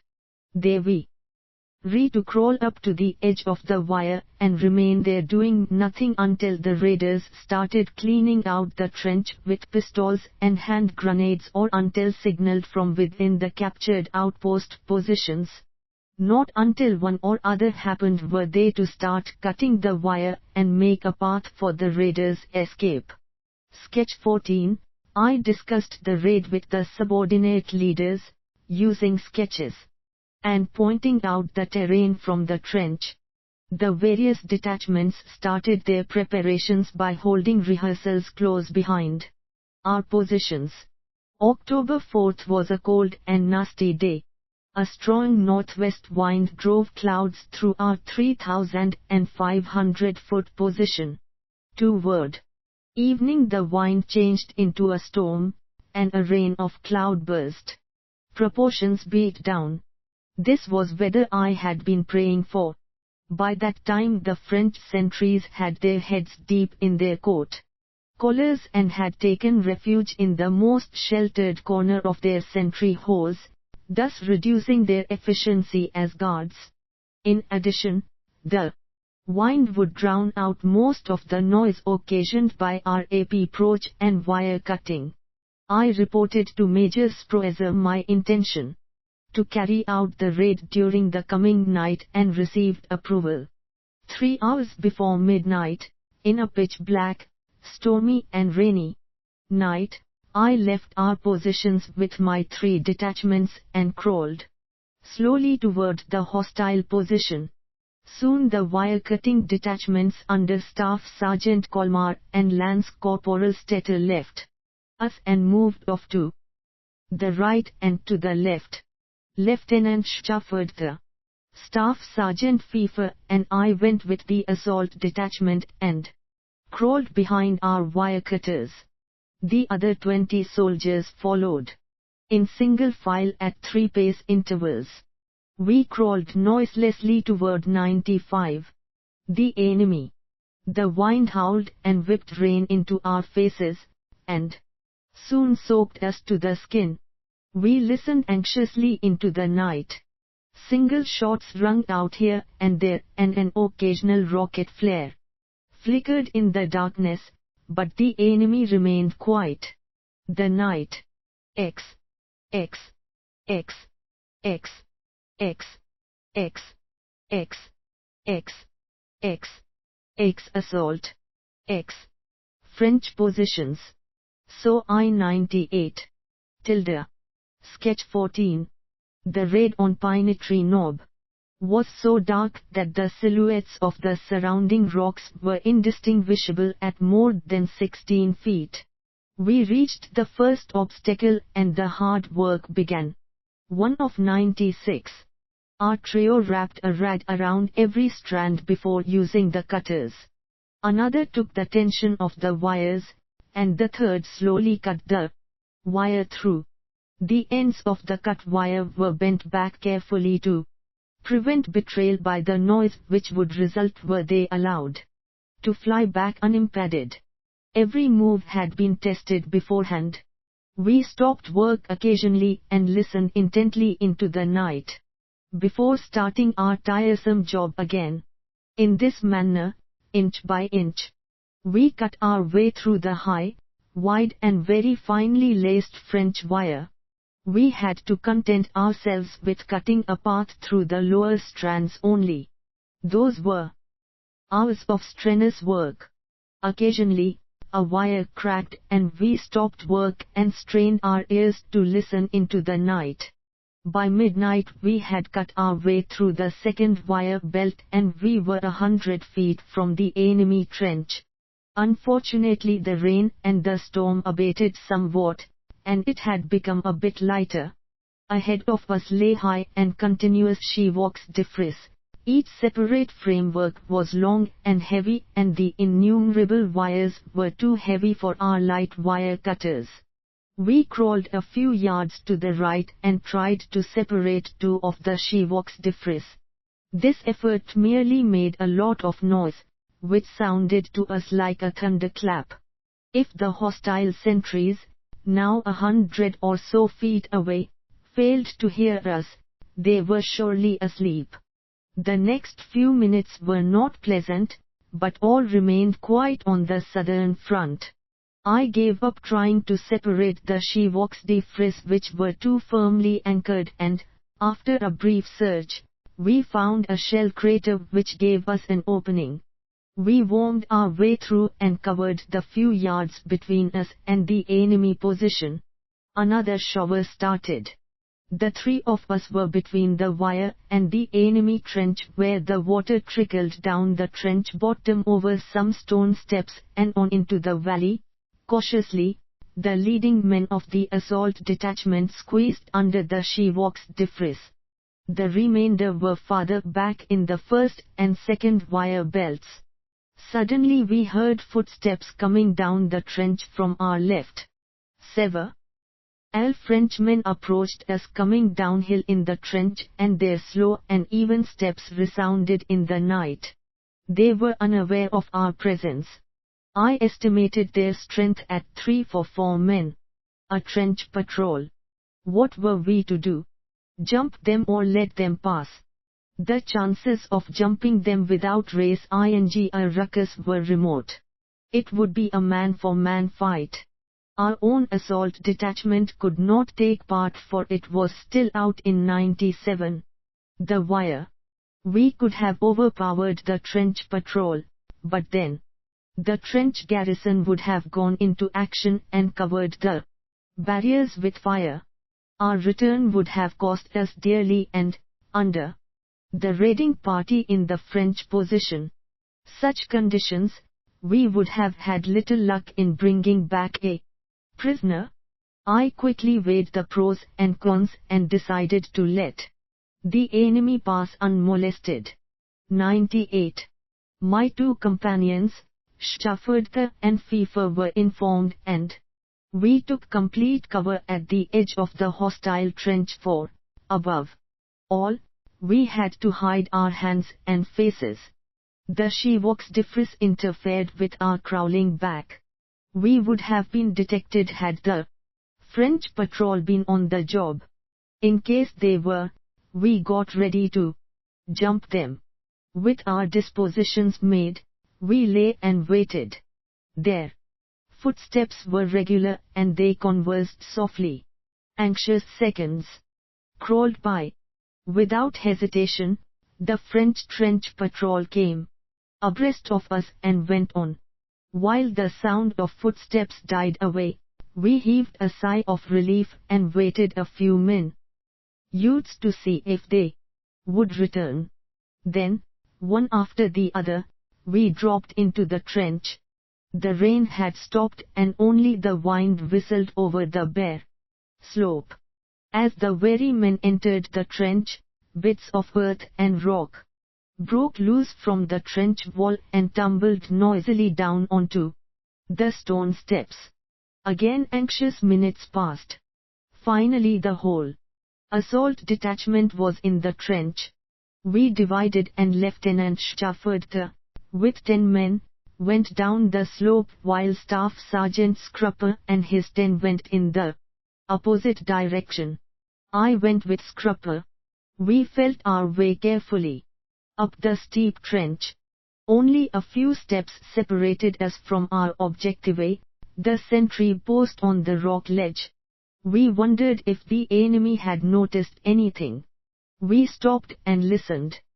Suddenly over on the left something smacked into the barrier, followed immediately by an explosion on the trench parapet on the right. Hand grenades exploded with a roar. The leading man of the assault detachment reeled back, and the whole detachment became jammed in the trench. The next hand grenade salvo struck among us. It was a question of attacking immediately or surrendering. Let him have it. We rushed the enemy and managed to pass under his hand grenade fire. Steele, my groom, who had come up forward for this party, only, was hit on the larynx by a Frenchman, and Sergeant Nothaker dispatched the man with his pistol. A short time afterward, 2 other men of the sentry detachment were overpowered. 1 Frenchman managed to escape to the rear. With our flashlights, we made a hurried search for dugout entrances. We found one hole that was empty, but a second one was full of Frenchmen. With my pistol in my right hand and flashlight in my left, I crawled into the 20-inch opening followed by Sergeant Quante. 7 fully armed Frenchmen sat along the wall, but they threw down their arms after a brief argument. The safest course was to take care of these lads with a grenade or 2, but 99. This was contrary to our orders, which specified that prisoners were to be brought back. Lieutenant Stafford reported 2 prisoners with no losses in his unit. While we were occupied with the job at hand, the wire-cutting detachments had been working like beavers and the paths through the wire were ready. Since the coup had accomplished its purpose, I gave the order to withdraw. We had to break away before French reserves got into action. Without further annoyance from the enemy, we regained our position with a bag of 11 prisoners. Particularly pleasing was the fact that we suffered no real casualties. Lance Corporal Steele had a slight scratch from a hand grenade fragment. Recognition by our superior officers for this fine operation was not long in coming. Unfortunately, the next day brought retribution, for a French sniper picked off Staff Sergeant Coleman in a quiet sector of the company trench. This lamented loss dampened our joy over the successful Pinetry Knob affair. After this, the days in the open position were numbered. The Supreme Army Command had other work for the Wurtemberg Mountain Battalion. Toward the end of October we moved east in the Skorduk Pass. In August 1916, the Central Powers front was subjected to powerful assaults by the Entente armies. On the Somme, enormous English and French forces struggled for a decision. The fire flared up anew on the blood-soaked fields around Verdun. In the east, the front was still shaken from the effects of the Brusilov offensive, which had cost our Austrian allies 500,000 men. In Macedonia, a large Allied army under General Serrel stood ready to attack. And on the Italian front, the 6th Battle of Isonzo had ended with the loss of the Gors bridgehead and the city of Gors. Here too, the enemy prepared new offensives. At this point the Romanians marched onto the stage as new enemies. They believed that their entry into the war would result in a quick Entente victory. As reward they expected much from their allies. On 27 August 1916, Romania declared war on the Central Powers and 500,000 Romanian soldiers crossed the frontier pass and moved into the Sibeni-Băieșeni district. When toward the 100 end of October, the Wurtemberg Mountain Battalion arrived in the Sibeni-Băieșeni district. Far-reaching victories had already been won in the Dobruja, at Hermannstadt and at Kronstadt, and the Romanians had been thrown back across their frontiers, but the decisive battle remained to be fought. The Russians reinforced the Romanian army, which a few weeks before had crossed the frontier, with the brightest of hopes, but had been forced back across that frontier. The Wurtemberg Mountain Battalion detrained at Pul on the wrecked railway line which ran to Petrosini. The hard march toward Petrosini continued over churned-up roads which were blocked by columns of every description. The following expedients proved effective for getting ahead. The leading squads of the company marched with fixed bayonets. They cleared a way through the confused traffic which time and again blocked the way. The company's vehicles were accompanied by riflemen. The men took hold whenever the horsepower threatened to fail. With this arrangement, the troops moved slowly but steadily forward. We met Romanian prisoners in their high, pointed caps. Shortly before midnight the company arrived in Petrosini and slept for a few hours on the bare floor of a schoolhouse. Our feet were burning from the long march.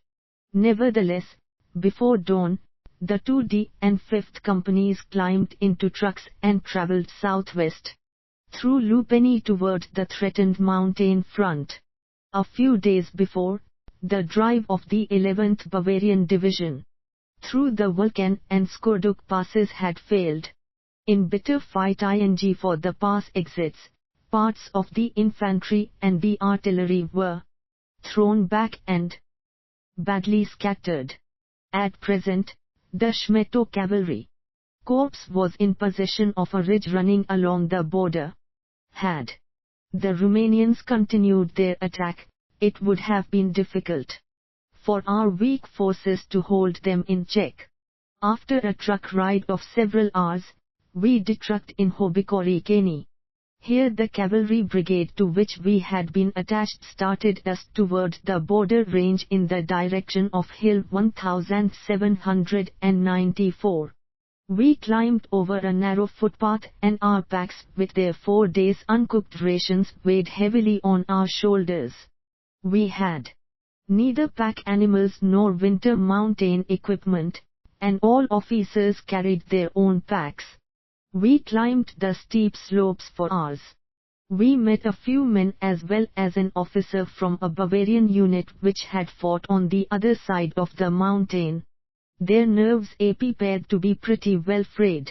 According to their stories, they had 101 had an extremely tough time in a battle in the fog, and a majority of their comrades had been killed in close fighting with the Romanians. For days and without food, these few survivors wandered through the mountain forests and had finally found their way across the frontier range. They described the Romanians as wild and dangerous adversaries. Well, we would see for ourselves. Late in the afternoon, we reached an altitude of 3,960 feet and located the sector command post. While the various companies cooked supper, Captain Jessel, commander of the STH company, and I were given the situation and ordered to continue the march as rapidly as possible, reach Hill 1794 that same evening, occupy the positions on top of it and reconnoiter southward through Muncellal and Prislope. The latest reports from the reconnaissance troop which had penetrated south of Muncellal were 2 days old, and the location of the troop itself was unknown. A telephone station and horses were supposed to be on Hill 1794.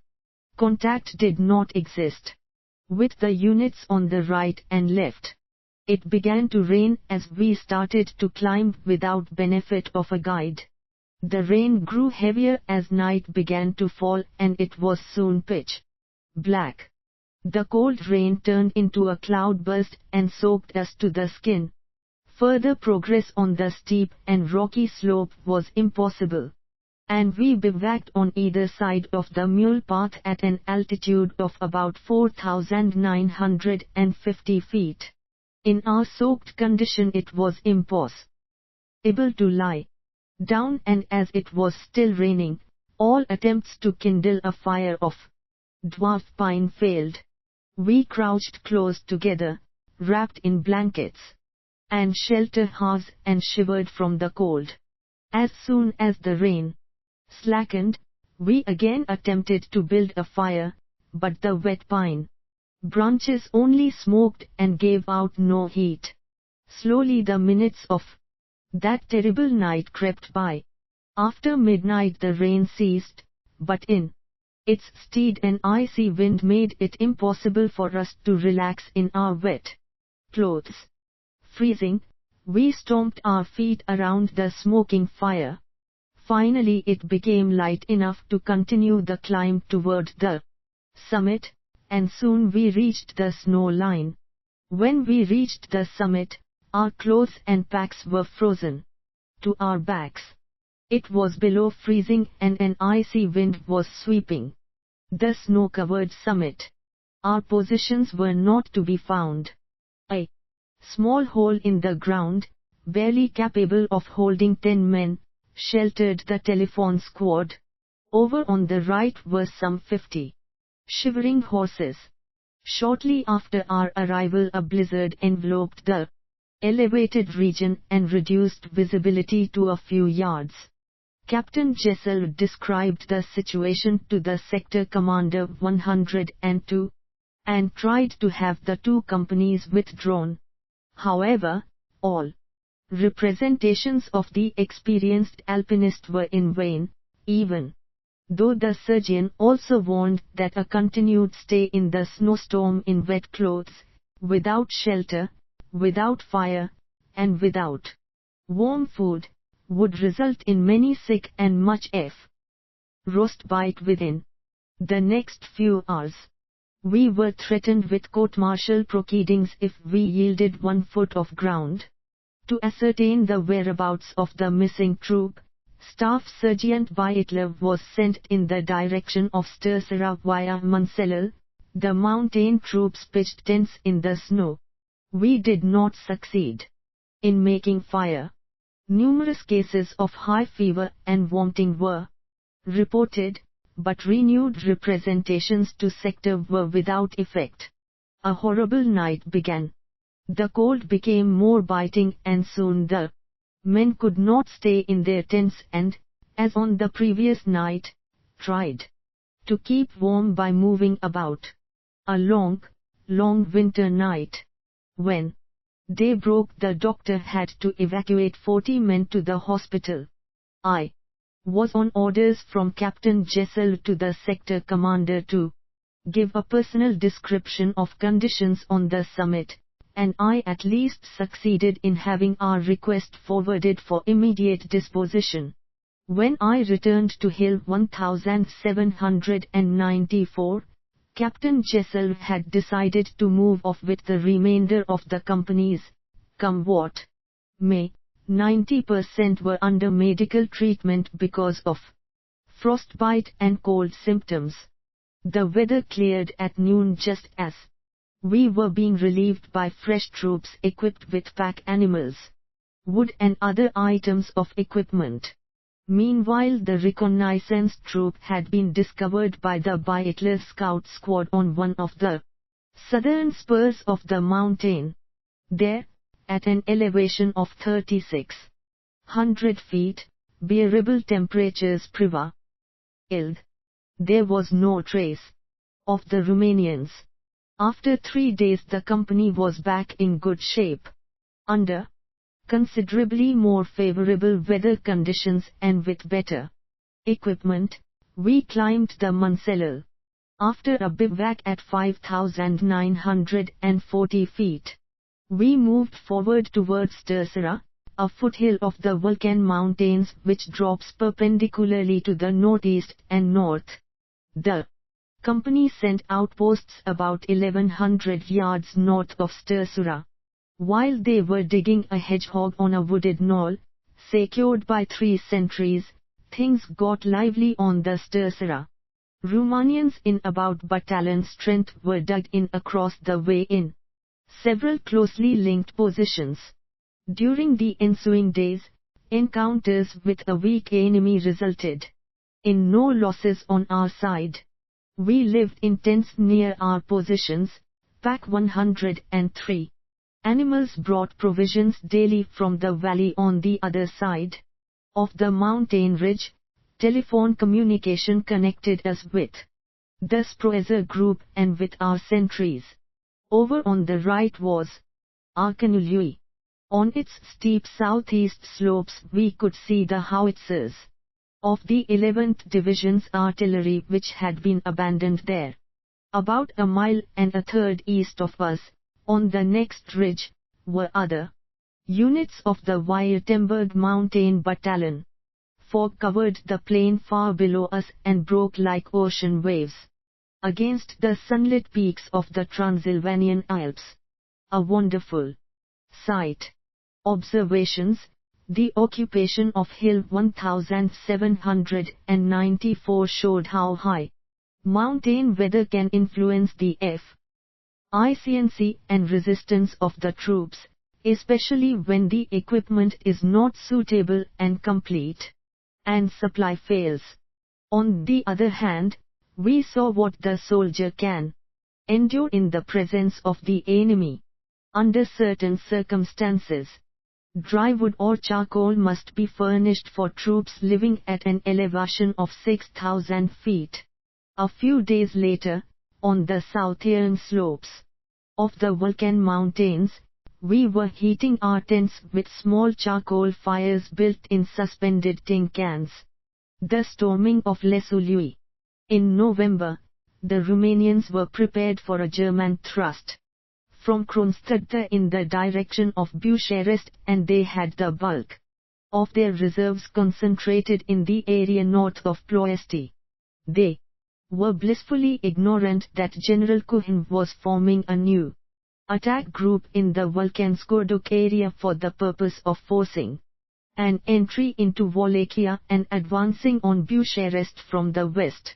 Early in November, units from our battalion, on the right of the new group, seized the line of heights running from Prislop through Siepilal to Gribamere. This operation was designed to provide protection for the debouchement of our main forces from the mountains. We had to fight hard, and once we were in possession we worked hard to put our newly won gains in condition to meet the inevitable counterattacks. The Romanian fought well, but all his counterattacks were beaten back and he began to wire himself in 104. On the Stersera. On November 10, my company, Les 1 Plateau N, which was left behind on a security detail, was moved to Gribamere to participate in the attack of the Kuhin group. The attack was scheduled for the 11th, and our battalion mission was to seize the Lesuului, a commanding peak some 4,000 feet in elevation whose southern slopes formed part of the Wallachian frontier. The Romanians had fortified this peak to the best of their ability, and we could see several hostile positions located one behind the other in the saddle between Gribamere and Lesuului. Our battalion mustered 4.5 rifle companies, among them the 2D. For this attack a mountain battery of artillery was attached. In direct support, Jessel's detachment was to make a frontal attack while Leib's was enveloping the hostile position from the east. Leib had 2.5 companies for his part of the job. The frontal attack was to jump off only after the enveloping force had been committed to action. Sketch 15. The 2D company was reinforced with a machine gun platoon, and dawn of November 11 found us on the right of the position a scant 200 yards from the Romanians. We were ready to go. On our way into the assembly area we ran into a Romanian patrol and had a nice sharp firefight which left us with a few prisoners and no losses. It also told the Romanians that something unpleasant was afoot, and they spent the whole morning in combing the area with rifle and artillery fire. In this part of the world there was ample cover, and we suffered no losses. We did not waste ammunition and reply to their fire, but we used our time in extending our reconnaissance of the enemy position and in drawing up, on the ground, complete plans for fire support during the attack. A mountain battery went into position to our left rear and numerous operations posts were established and put to good use. The hours passed by and it was noon before light struck. At the first sounds we advanced with the other units of the Jessel detachment. Before the 2D company advanced, Lieutenant Gross swept the hostile position with heavy machine gun fire from his slightly elevated positions. Our men broke from cover and charged down the hill with the fury of a swollen torrent. The Romanian decided not to wait. Our charge swept him out of his trenches in the saddle, and in a few minutes we had reached the Lesuliui. Our prisoner bag was small, for the Romanian showed marked ability in being able to slip from our clutches and disappear up one of the many ravines that dotted the saddle. However, our seizure of the Lesuliui summit was 105. Not long delayed and we bivouacked there for the night. The 2D company was pleased with itself for we had only one man wounded in this frontal attack. After dark, reconnaissance detachments were sent south to locate the enemy and to search for food. Up to this time we had been lively suited. Sketch 15. The situation at Lesuliui, 11th November 1916. View. From the north. ING on extreme L. Y short rations. The detachments returned during the morning of the 12th and reported that they were unable to make contact with the enemy. They brought in a variety of cattle, and we got our cook fires going in a minimum of time. Food and the bright November sun made us forget the cold night in the tent. Observations. The assembly area for the attack on November 11th was a reverse slope some 200 yards from the enemy posse 106. Shown. The enemy erred in not using combat outposts to prevent us from approaching to within so short a distance of his main battle position. The troops remained in this assembly area for several hours and were subject to harassing fire most of the time. The attack itself was supported by machine gun fire delivered at 200 yards range. The terrain was such that this was the only way of affording fire support. The individual heavy machine guns first forced the enemy to take cover at those points where the assault platoons expected to break in. They kept up their fire while the troops covered the gap between positions and then they lifted and placed their fire on the rear positions of the hostile position. After a successful breakthrough, they followed quickly and supported the attack from improved positions in the elongated saddle. The enemy had been expecting an attack for several hours, but our mode of fighting was a total surprise to him. We would have achieved an even greater success had we delayed the attack for 30 minutes. By that time Leib's outfit would have been in their rear instead of being merely on their flank. Action at Cârpenul-Valerii. In the afternoon of 12th November 1916, the 2D company, with a heavy machine gun platoon attached, was ordered to move down the east slope of the Lesuliui and take the village of Valerii. At the same time the remainder of the battalion was to move down the western slope in 2 columns and attack the same objective. There was plenty of sunshine on the Lesuliui, but on our way down we ran into a heavy fog. I was obliged to feel my way down a valley-bound path by means of a compass. It was not long before we began to hear voices coming from the valley. We did not know if they were commands or merely conversation. Not far below and to the left a Romanian battery was firing at the Vulcan Pass. Our position was such that we might bump into the enemy in the fog at any moment. With strong advance, flank, and rear guards, we felt our way down the grassy slope. All talking was forbidden. By the time the fog lifted, it was getting dark. Some 1,000 yards ahead in the valley we could see a long, narrow village consisting of single houses. Valerie or campanule. Field glasses allowed 107 us to distinguish small groups at various places, probably soldiers. Sentries were apparently stationed at the entrances to the village, which lay within 10 minutes' march of our halting place. I considered it inadvisable to continue the march or to attack before establishing contact on both flanks or without awaiting the arrival of supporting units. My decision was to prepare to attack the village while awaiting the establishment of more complete flank liaison. To avoid giving our position to the enemy, I withheld all reconnaissance forward and decided to rely on keen visual observation. I kept my outfit ready for an attack on the village in case our support came up before dark. We remained concealed in small depressions and clumps of bushes until dark, when I ordered the organization of a hedgehog defensive position, sent out my security elements, and sat down to await developments. All sentries were instructed to alert us as soon as the other units came up or whenever they heard any suspicious sounds.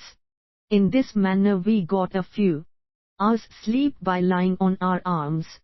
Shortly before midnight we heard the flank units of our battalion coming down the slope. I alerted my men and, in the bright moonlight, we slipped through the underbrush toward the village of campanule Valerie with the heavy machine gun platoon disposed on the left to give us fire support. The forward elements reached the edge of the village without difficulty, and reported that they could find neither hide nor hair of the enemy.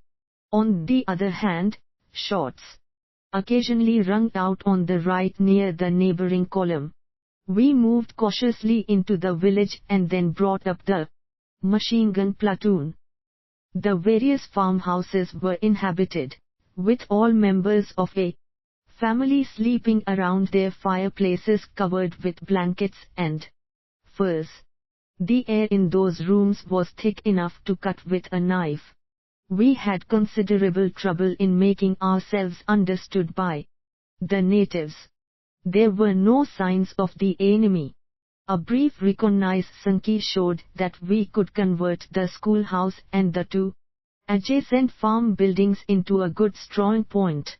We got to work, and after sending out the necessary security elements, I took two runners and went to the western part of the village to find Major Sproezer and report. Other battalion units were settling down in the western part of the village from which the enemy had fled. After the first exchange of rifle shots, Major Sproezer divided the place into company sectors, and we 108 drew the eastern part of the village. We faced south with the 3D company on our right. Liaison to the left was to be established with the 156th Infantry after daybreak. We were still ignorant of the enemy location and dispositions. Sketch 16. I returned to my company around 0300. It was a coal black night. My men were sleeping in the schoolhouse. I awoke the subordinate commanders and we made a reconnaissance of our sector. Just east of our area a wooden bridge ran across the shallow campanule, a brook some 150 feet wide, whose banks were lined with poplars and weeping willows. There were roads leading south on both sides of the stream. The map showed the eastern one to be the better of The two. There were some farmhouses near the bridge and the village extended some 100 yards west of the brook. A dense fog, similar to the ones we had encountered during the preceding days, enveloped us before we had posted our security details, which consisted of an NCO just west of the bridge and on the road leading through the village, and combat outposts to the east of the Corpinule. I also dispatched liaison detachments to establish contact with the 3D company on our right and with the 156th Infantry on our left. When it finally grew light, we found visibility restricted to 60 yards. Before contact with our neighbors was established, Lance Corporal Briekner reported that he had run into a company of Romanians about half a mile southeast of our combat outpost. The Romanians were closed up and had bayonets fixed, but had not discovered Briekner's squad. Scarcely had I telephoned this report to the battalion when I received another report from the outpost at the bridge.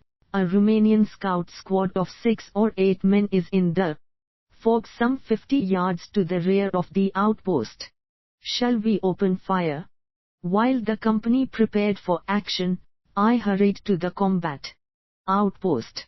The high Romanian fire cap made it easy to ascertain that we had enemy units roving in the area back of our outposts, and I ordered a few company sharpshooters to open fire.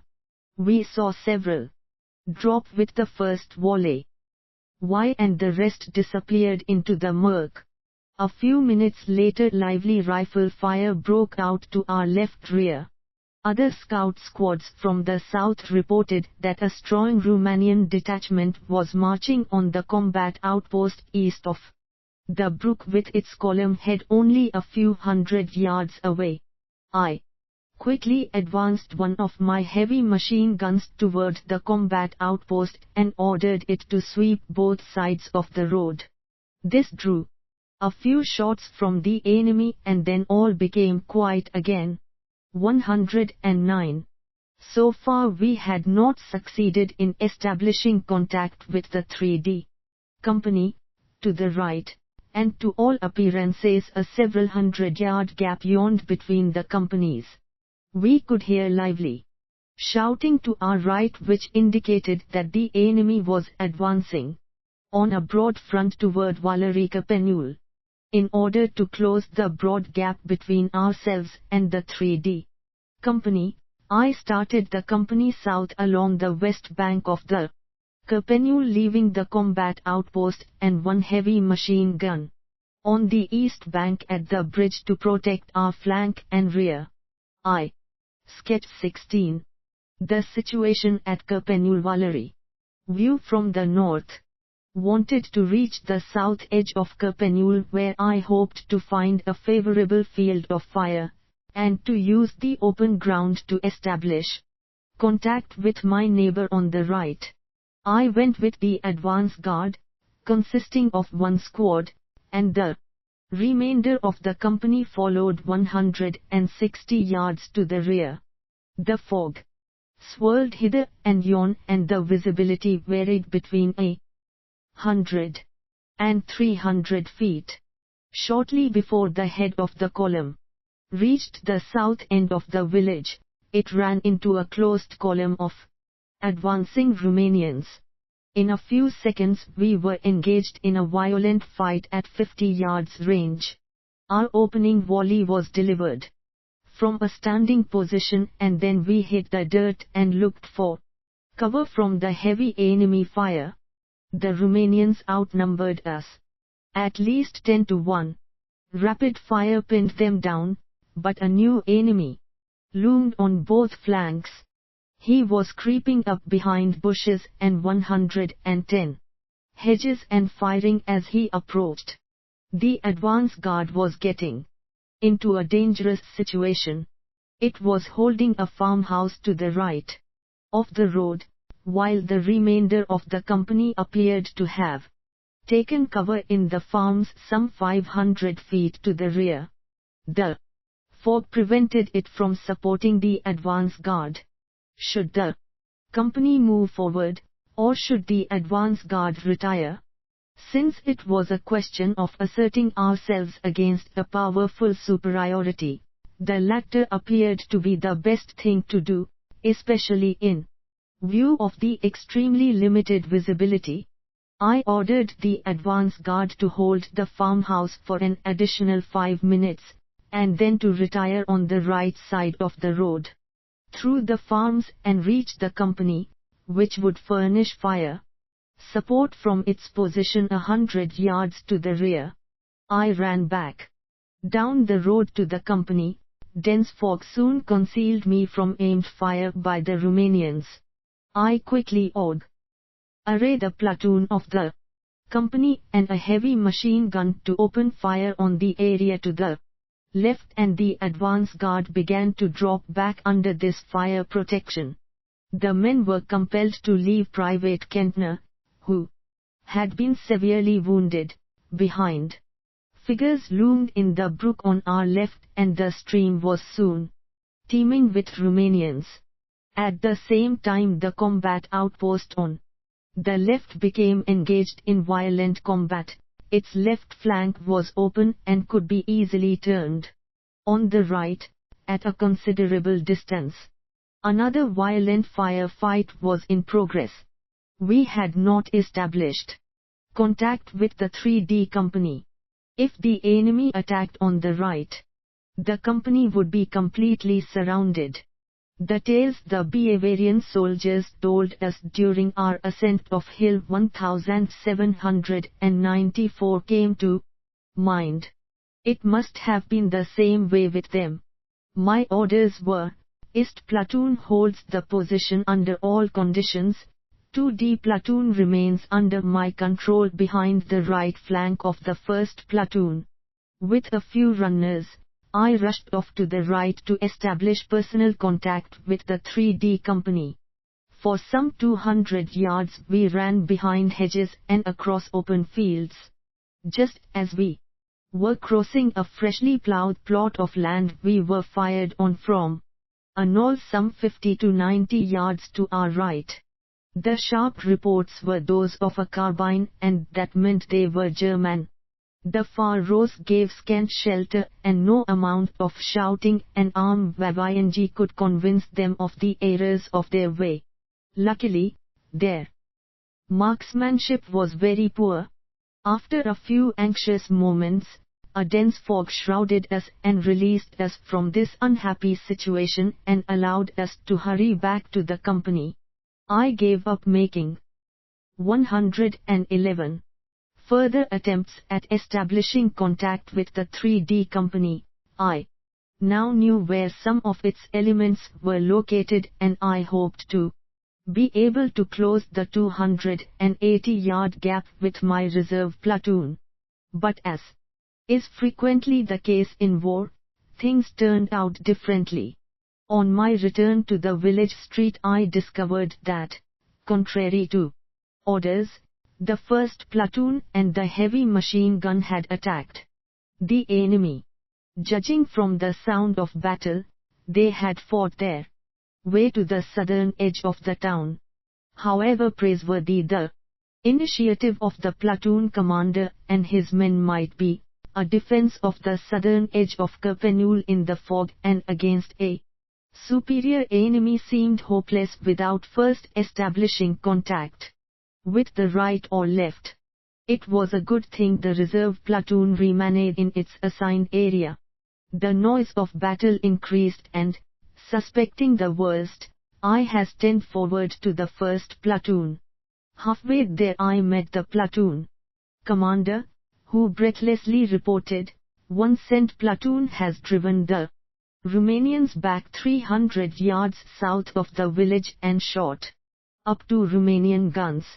At the moment the platoon is very hard pressed by a strong enemy who is but a few yards away. The platoon is nearly encircled, the heavy machine gun is shot up, the crew dead or wounded. Help must come immediately, or the platoon is finished." I was none too elated with this course of events. Why did the platoon fail to stay in its place as ordered? Should I commit my last reserves, as requested by the platoon leader? Under these conditions, all of us might have been surrounded and crushed by superior numbers. Would such a loss have crippled the left flank of the Württemberg Mountain Battalion? No, as little as I liked it, I could not help the 1st platoon. I ordered the 1st platoon to disengage immediately and fall back along the village road. The remainder of the company was disposed to cover the retirement of the platoon. Conditions for the disengagement from combat became more difficult, for the sun was burning its way through the fog and visibility had increased to 100 yards. Those were exciting moments. The 2D platoon went into position in the middle of the village on the double and fired on the dense masses of Romanians who were attacking from the left front. Soon the remnants of the 1st platoon began to shoot their way back, followed by a black mass of Romanians. Rapid fire from the entire line brought part of the on-rushing foe to a standstill, but on the right and left the hostile mass swirled closer. We now felt the lack of the heavy machine gun which had been lost up forward. 112. The remnants of the 1st platoon were rushed into the firing line. I hastened to the combat outpost on the other side of the bridge, found everything in order, took their available heavy machine gun, and emplaced it in the most endangered place in the village. Sketch 17. That the Romanians did not give way. In spite of great losses, they attacked repeatedly. Company headquarters was put in the firing line. Its leader, Sergeant Darlinger, went down with a bullet in the head. The fog continued to dissipate and we had our first opportunity to judge the enemy's strength. Our next worry was ammunition supply. The left flank was wide open. I reported the situation by telephone to Major Sproeser and urged the immediate dispatch of additional forces. A few minutes later Lieutenant Hole arrived on the double with about 50 men. I moved this platoon behind the left flank with the mission of defending the left flank with a few squads, leaving the bulk under my control. Soon afterward the 6th Company came up and was held at my disposal, echeloned to the left rear. There was nothing more to fear. Meanwhile, the 2D Company had dug in under fire. The enemy withdrew slowly under our well-aimed carbine and heavy machine gun fire. I probed his front with scouts. We had good visibility and reached the southern edge of the village again, where we found the severely wounded men of the 1st platoon. They had been robbed by the enemy of their few belongings, such as pocket watches and knives, but otherwise nothing had happened to them. The improved visibility showed the southern edge of the villages to be a splendid commanding position. I moved the company there, reorganized it, and began to dig in. Another heavy machine gun platoon arrived. The enemy had disappeared, but we continued to receive rifle fire from the far left. On the right lay the battery which the 1st platoon had destroyed. As it turned out later, other battalion units had also fired on it. Since no enemy was in the forward area, I went up with a small patrol and took a look at the battery. Krupp guns. German workmanship. Soon Romanian skirmish lines reappeared in the south and approached our position. They were still over 2,000 yards away as wave after wave rose out of the ground. All sections of the company now had good cover, so we waited in quiet concealment as the enemy advanced. When the first wave came within 113 Dreadyard's range, I gave the order to fire at will. This stopped the attack cold and we suffered no losses in the ensuing firefight. The heavy machine guns had many excellent targets. As night fell, the enemy retreated. Company patrols took a few dozen captives in the Sketch 17 fighting in Kerpenul village forward area, and the company prepared for the night advance. Scout squads failed to locate the enemy. The company dug trenches, and some soldiers looked around for a fat roast. We were sad about the losses in the company, which totaled 17 wounded and 3 dead.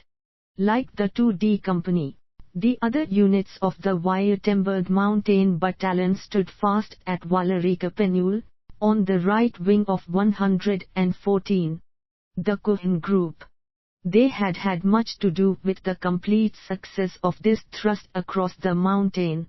On the Romanian side, hundreds of dead covered the field, including a Romanian divisional commander. This battle opened the road into Wallachia, and we pounded on the heels of the beaten enemy. 2 days later, the Württemberg Mountain Battalion entered Târgu. Observations. In a dense fog, the reinformed 2D Company, on the afternoon of November 12, made the descent with security elements on all sides, advance guard, flank guards, and rear guard. The situation was most obscure, and the enemy might have been encountered at any moment. To spare the troops an evening rest, in combat formation, hedgehog defense, rifle at hand, scouts out front, was permitted. The importance of combat reconnaissance and establishment of contact with neighbors is impressively demonstrated by the events on November 13. Without the prompt knowledge of the advance of strong Romanian forces, the reinforced 2D Company would have been crushed by the hostile mass in the fog. The first combat outpost opened up with machine gun fire in the direction of the advancing enemy. This clarified the situation rapidly and gave the 2D Company time to close the large gap on the right. The encounter of the advance guard with the hostile forces in the dense fog on the southern edge of Kerpenul, a bayonet fight, did not develop, but a firefight did. Why? With our inferiority in numbers, a bayonet fight would have been inadvisable. We would have been cut and shot to pieces by the superior manpower of the enemy. But the rapid fire of a few riflemen hindered the attack of the tenfold superior enemy. Both the advance guard and later the first platoon shot their way through the fog back to units in position. In this they were very strongly supported by the fire these units delivered into the fog in the area between the village street and the Kerpenul brook, which swept along close beside the line of retreat. It is very easy to be fired on by one's own troops in combat in a fog. Here, as once before on the Bry farm, neither shouts nor signals managed to stop the fire. 115. The extremely difficult situation in the village battle against a very superior enemy was overcome by committing the last men at the focal point of the defense and by moving up forces from other less endangered places. The leader must be very active in such situations. Hill 1001, Magura Odobesti. In the middle of December we marched through Mirzil, Mire, Gora Niskopului, Sapoca, into the Slanikal Valley, where we joined the Alpine Corps. In the plains, the Romanian resistance stiffened considerably, thanks to Russian divisions which had been rushed in as reinforcements. The German 9th Army slowly fought its way through Bojoi to Rîmnicul Savat and Fort Foxani. Our gains were at the cost of many casualties. The Alpine Corps received the mission to clear the enemy out of the almost impassable mountain area between the Slanikel and Pukna valleys. This would relieve the forces fight in the plain, and also prevent any hostile advance from the mountains against the forces operating against Foxani. We spent Christmas Eve deep in the mountains under the most uncomfortable conditions imaginable. Then the 2D Company marched, in Alpine Corps Reserve, from Bisoka through Dumitresti, De Long, Petrenu, to Mera. On 4th January 1917, we rejoined the battalion, whose staff was located in Simdilari. During the same afternoon, the company, reinforced by a heavy machine gun platoon under the command of Lieutenant Krenzer, occupied Hill 627, about a mile and 2/3 northwest of Simdilari. To cover Foxeni, strong Romanian formations held the extensive, rough and heavily wooded mountain of Magura Odobesti, 1000-meter elevation. This mountain was to be taken on January 5. The Bavarian Infantry Lifeguards were to be committed from south and southwest, and the Württemberg Mountain Battalion from southwest and west. My reinforced company had the mission of seizing Hill 1001 by attacking, without contact on either flank, across height 523, a mile and a half northeast of Simdilari. On the right we had the Bavarian Infantry Lifeguards with their left wing about 4 miles. To the southeast in the region of Hill 479, Leib's detachment was on our left on the ridge leading to Hill 1001 from the west. He 116 was some 3 miles from Hill 627. All these units had the same objective. Sketch 18.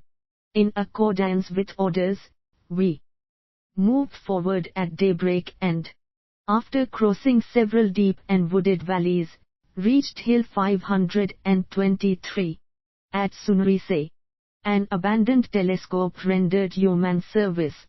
While the company rested under cover, I studied all the mountain slopes and valleys with the glass and soon became familiar with the disposition and strength of the opposing enemy forces. Unfortunately, the field of vision did not extend sufficiently to the right to locate the Bavarians on our right. In front of us, in a northeasterly direction, and about 1,000 yards away, Romanian reconnaissance detachments were patrolling the valley. The ridge running in a north-south direction in front of Hill 1001 was completely occupied by Romanians, and sections of entrenched positions were clearly recognizable through gaps between trees. A covered avenue of approach through the broad, treeless valley in front of them was impossible by day. Over on the left, Romanian combat outposts in about platoon strength stood on the ridge north of Hill 523, which was crowned by single farmsteads and small sections of woods. These outposts were located in entrenched positions facing generally to the west. The most promising avenue of approach to the Magura Odobesti was the ridge running from the west toward the summit along which Leib's detachment was to be committed.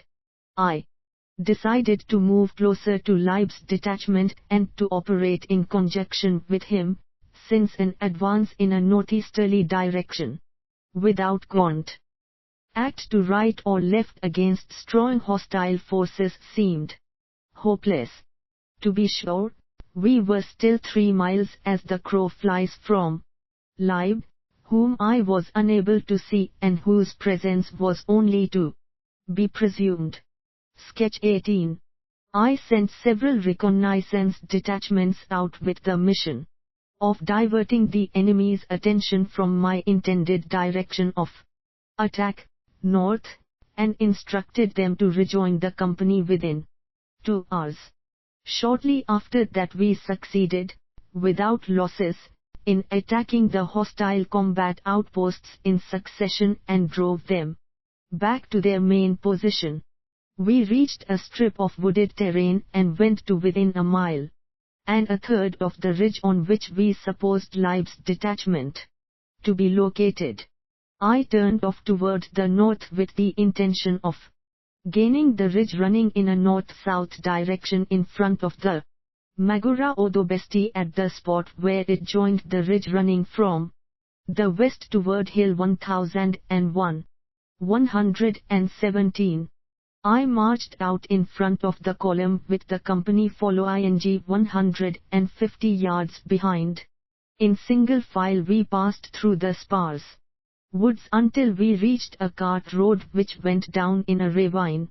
When the scouts had reached the deepest part of the ravine, we noticed movement on the opposite steep slope. A Romanian column. EZENI. ZZ. I. 2_Foxani 12 miles. Sketch 18. Attack against Magura Odobesti, Hill 1001. With numerous pack animals was descending by zigzagging, with its head only 100 yards away. Its strength was not discernible. What were we to do? Apparently the enemy had not noticed us. Quickly I moved the point to one side into the bushes, then withdrew some 50 yards, and placed my men in ambush. While this was going on, I sent a runner back to the leading platoon with the order to deploy. Before this was executed, Romanian rifle fire began to strike among us. The point replied, and in a few minutes the East platoon joined the firefight. Our position in the ravine was unfavorable, for the enemy, whose strength was hard to estimate, was firing from a superior elevation.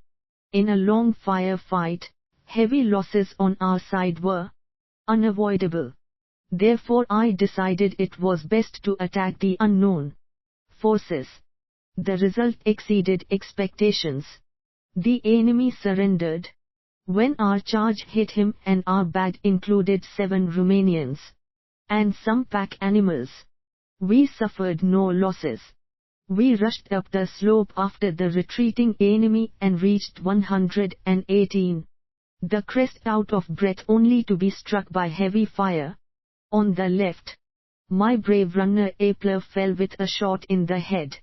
After deploying the heavy machine gun platoon and 2 infantry platoons, I attacked down both sides of the road in a northerly direction.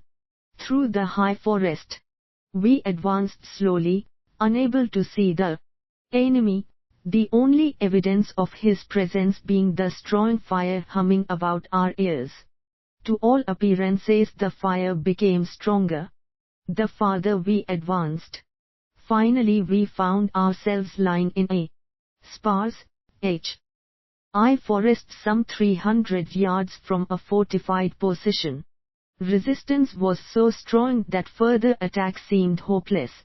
A shallow saddle separated us from the hostile position, and our position on a forward slope was unfavorable. To avoid unnecessary losses, I ordered the riflemen to withdraw to the next hill under cover of the heavy machine gun platoon. This maneuver was executed, and we found ourselves about a quarter of a mile from the enemy, who was occupying a small knoll.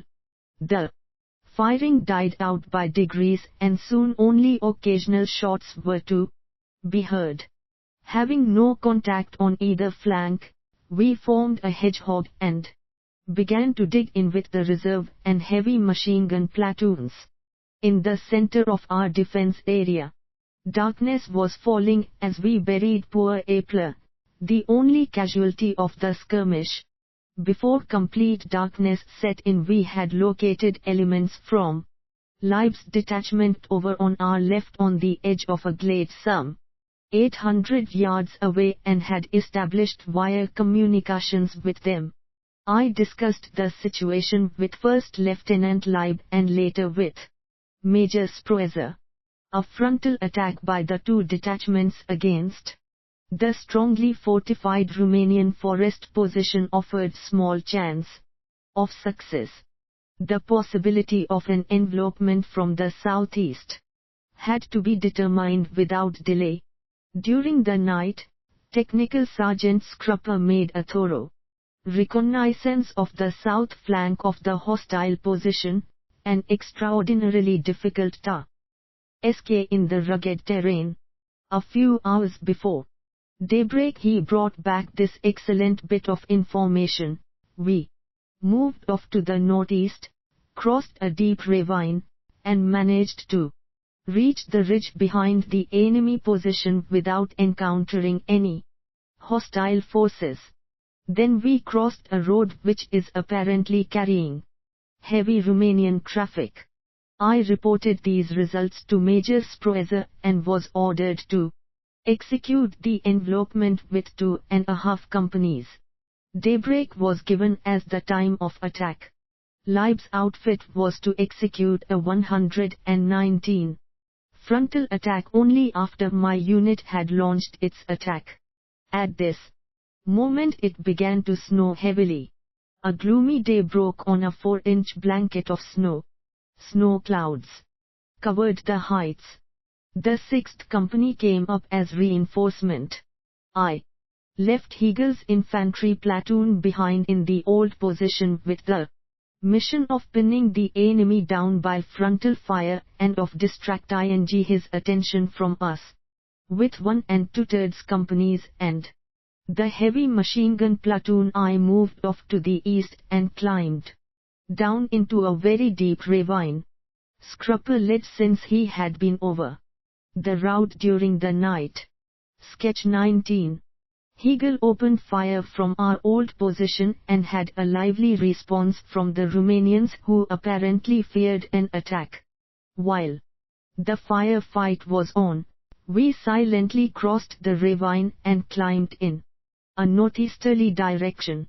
After a hard ascent we gained the ridge and came upon a fresh path in the snow made by Romanian detachments. Fog had reduced visibility to less than 50 yards and we expected to run into the enemy at any moment. I ordered the 2D company to drop packs and rapidly organized the detachment for attack. The 2D company and the heavy machine gun platoon led with the 6th Company in the second line at my disposal. Except for occasional shots, Hegel's fire on the left had died out. We moved carefully forward astride the ridge road and through the wintry forest toward the enemy west and rear. Suddenly we heard voices before us in the fog. I halted and had the heavy machine gun prepared to open fire. Then we slipped cautiously forward. Suddenly, we reached the edge of an enemy encampment. Although the campfires were still smoking, no Romanians were to be seen. We went on until we came upon a clearing in the woods where we saw several unsuspecting Romanians moving about. How strong was the enemy? We did not know whether we were opposed by a few individuals or by a whole battalion. Preparing for any eventuality, I ordered the heavy machine gun platoon to open fire on the figures moving in the fog. A few seconds later my whole detachment rushed toward the enemy with loud shouts. Only a few Romanians were there and they elected to seek safety in flight rather than to stand and fight.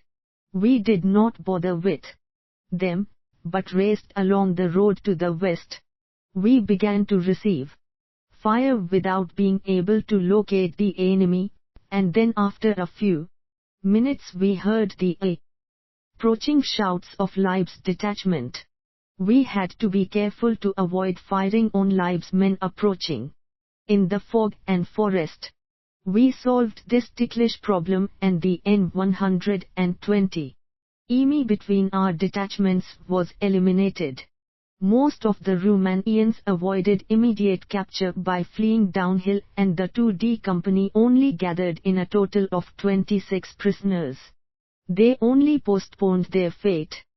3 days later, when our outfit was 7P25 EIROE. Sketch 19, the envelopment of 6th January 1917.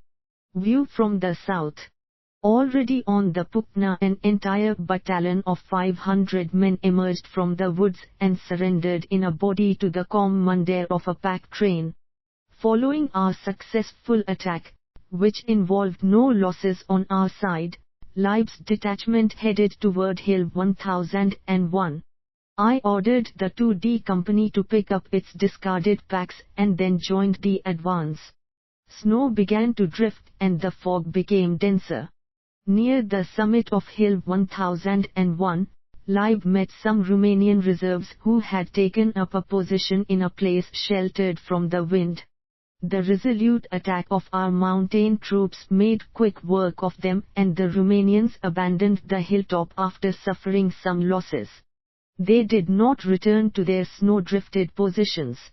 A cold wind swept over Hill 1001.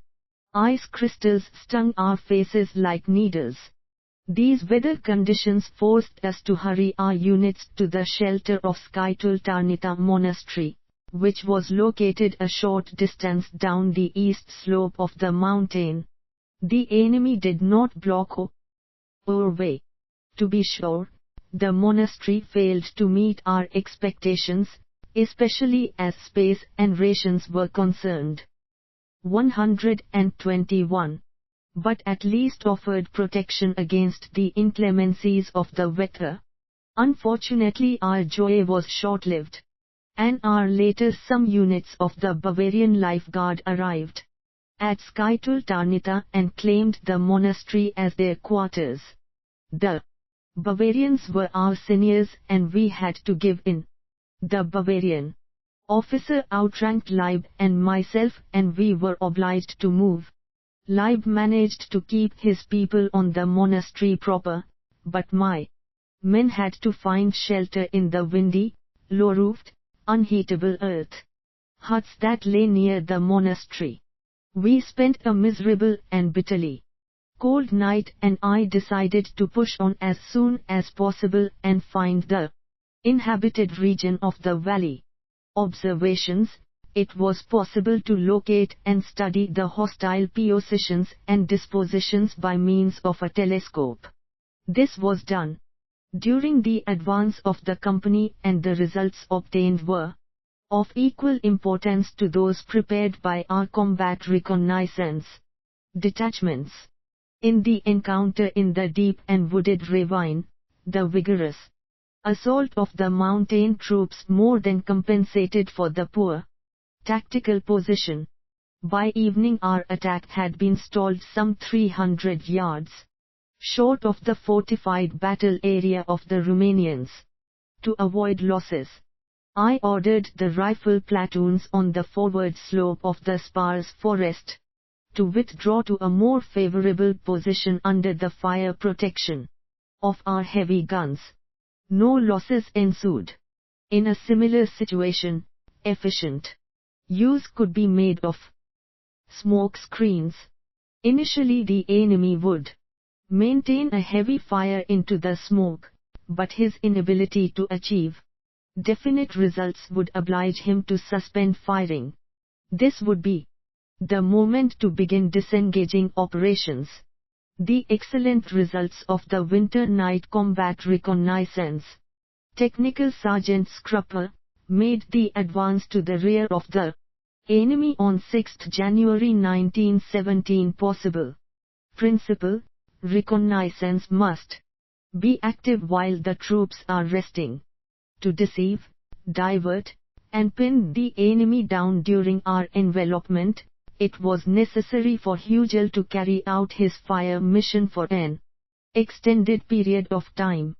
During the final phases of the envelopment, when we launched an attack in the fog against an enemy of unknown strength, we placed our heavy machine guns well forward, and their fire soon cleared the enemy from the ridge. 122. While the wind was piling the snow in drifts, the Romanian reserves remained in a protected part of the slope of Hill 1001. This location was such that they were without communication forward and they had neglected to post security elements. Because of this, Leib's detachment had little difficulty in surprising and dispersing this strong enemy force. Gajesty. Very early on 7th January 1917, I sent scout squads toward the Pupna Valley on both sides of Gajesty. It was bitterly cold with 12 inches of snow on the ground and a heavy fog prevailed.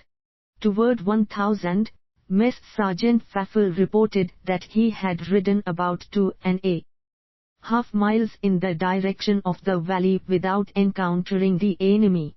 At that point he heard sounds of number house columns and much noise coming from the valley.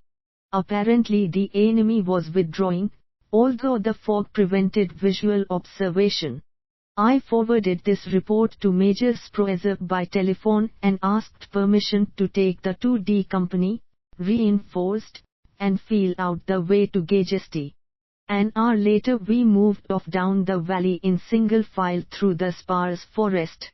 Fog limited the visibility to about 100 yards.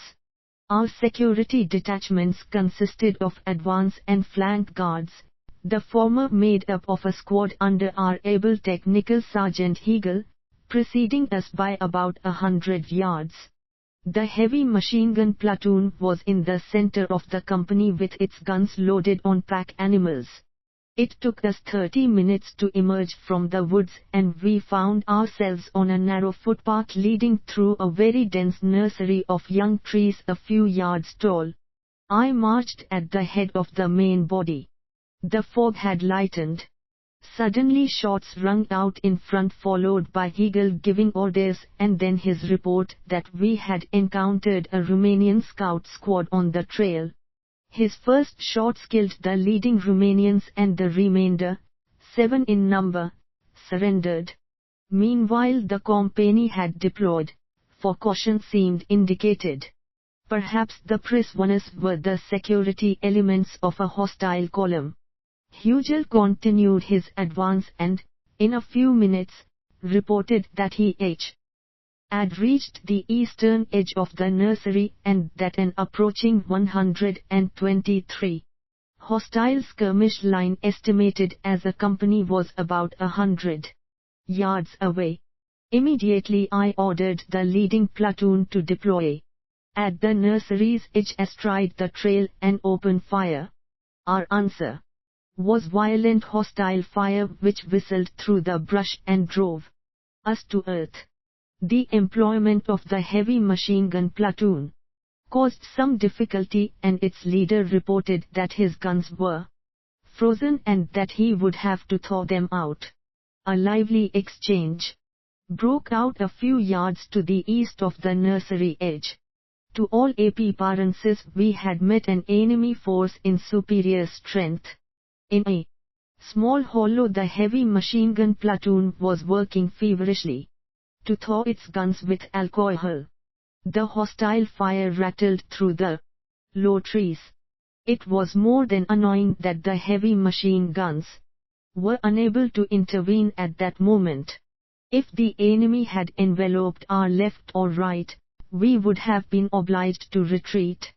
The 2D and 3D platoons provided security in these directions. Finally the first machine gun was in order and went into position. But it never had an opportunity to fire. In an ever-thickening fog, the enemy disengaged from combat, and soon deprived us of remunerative targets. To fire into the fog would have been a waste of ammunition, improper for mountain troops operating under our difficult supply conditions. Under the fire protection of the heavy machine guns I took a plateau on and advanced to a slight elevation crowned by a small house standing in a fenced-in vineyard. No shots were being exchanged. We could see many Romanians milling about in a leaderless fashion on the bare slope across from us. We waved to them with our handkerchiefs and soon had 20 prisoners without firing a single shot. The Romanians were sick of a war which had certainly gone very badly for them. Some of the prisoners helped us to round up more of their comrades. The rest of my company came up. Our position was such that the enemy was capable of striking us from any point of the compass. Therefore, we prepared the position for all-around defense with security and scouting elements out in all directions. These began to send more prisoners back. Lance Corporal Breitner surprised 5 Romanians in a vineyard building and quickly disarmed them. Lieutenant Heusser and I went into the forward area in search of a more suitable spot in which to locate the company. We hoped to find a farmstead. The temperature was 15 degrees, and we were beginning to suffer from the cold and hunger. We were unable to locate a farmstead in the vicinity, but we did find a better position for the company just north of a deep gully in the middle of a fenced-in vineyard. A small house was located in the 124 middle of the position, and here in a single, unheated room we found a severely wounded Romanian who had been abandoned by his countrymen. Dr. Lenz did what he could for him, but there was little chance of bringing him through. The company moved in. The deep gully led down the valley toward Gajesti.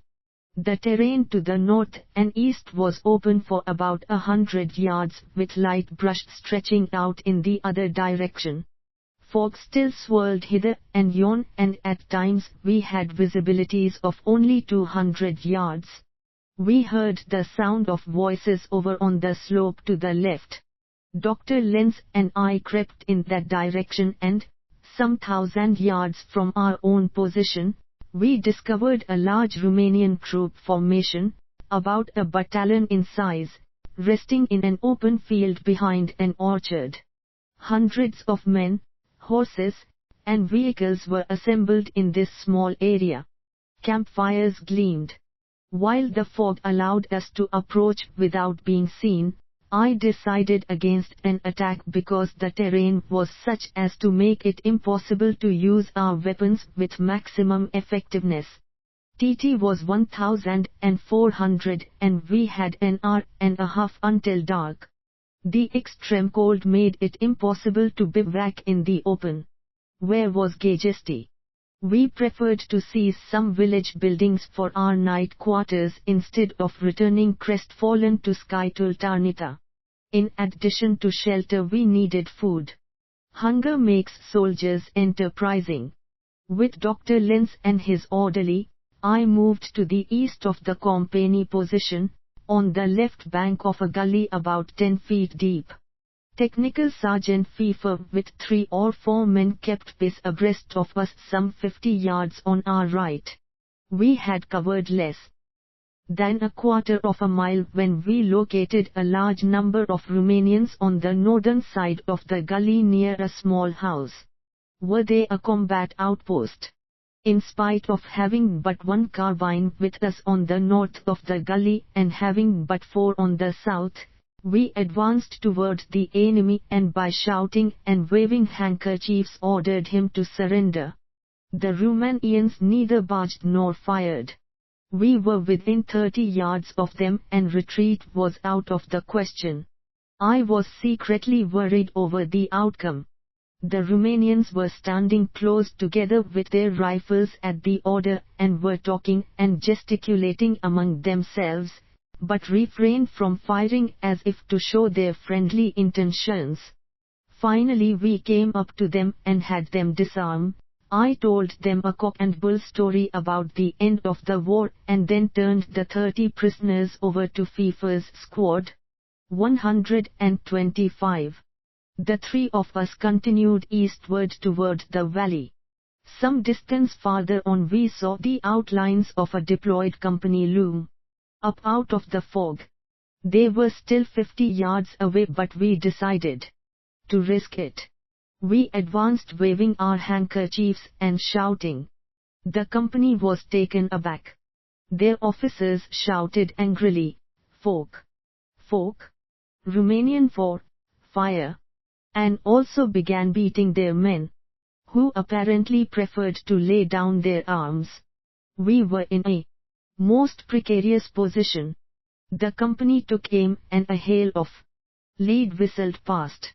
We dropped to the ground, and then Dr. Lenz and I rushed to the rear while the doctor's orderly fired a few shots before taking leave.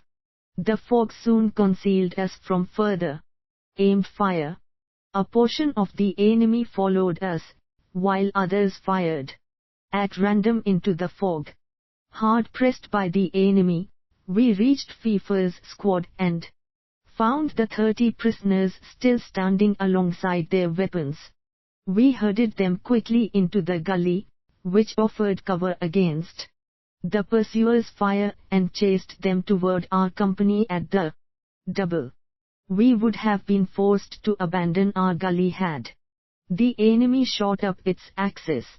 The Romanians were poor marksmen, and we reached our outfit with all our prisoners and without any losses. Soon after our return, the fire of the company halted the enemy, who was pressing forward on a broad front. A lively exchange developed at 100 yards range, and thanks to our heavy machine guns we enjoyed a considerable superiority in firepower.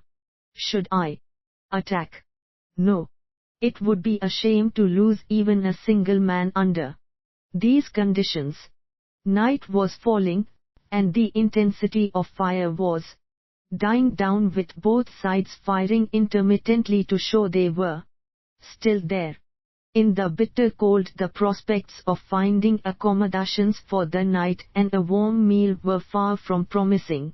Lieutenant Hall, 3D Company, arrived on horseback to see about us, took charge of our 80 prisoners and moved them to the rear. He also reported in Skytul Tarnita that I had decided to make a night advance on Gajesti. During the past hour the weather had cleared considerably, but the cold had also intensified. The stars shone in the sky, and the bushes and trees were black silhouettes against the white snow. Carbine and machine gun fire constituted my final greeting to the enemy, and then I disengaged my force. We moved silently up the narrow mountain path in a northwesterly direction. Advance guard and rear guard secured the march, and the heavy machine gun platoon was in the center of the column. The heavy machine guns, 126, still warm from firing, were protected from freezing by blankets and shelter halves. After proceeding some 600 yards on the path, I turned off to the north. The North Star replaced the compass, and we slipped forward along blackthorn hedges which allowed us to move without standing out, in contrast to our surroundings. Not a word was spoken. The rear guard reported that a strong Romanian detachment was following it, whereupon I halted at a dark row of bushes and set up a heavy machine gun. The maneuver proved to be superfluous, for the leader of the rear guard, acting on his own initiative, ambushed the enemy at a suitable spot, and captured him without a shot. 25 Romanians. They were of no use to me, so I sent them under guard to Skytul Tarnita. We moved on to the north. A half-mile farther on I turned again to the east. Before moving out I had studied the map thoroughly. We must come out on a dead line with the north end of Gajesti. The company deployed silently and advanced with all 3 platoons abreast. I was with the heavy machine gun platoon in the center. Thus we felt our way from bush to bush. The land sloped gently toward the Pupna Valley. We halted repeatedly and carefully observed the surroundings with the glasses. While the moon rose on our right, the glow of a fire became visible on the left in the valley before us. Soon we located several doors in Romanians standing about a huge campfire some 700 yards away. Beyond, a hostile detachment was marching from left to right, presumably toward Gagesti. The village was concealed by a long, bare hill, on which only individual clumps of trees were to be seen with the glasses. To the right front the view was cut off by extensive orchards. Sketch 20, like hungry wolves, the mountain troopers crept closer in the cold winter night. Was I first to attack the enemy to the left front in the valley, or was I to bypass him and head straight for Gagesti? The latter course seemed best.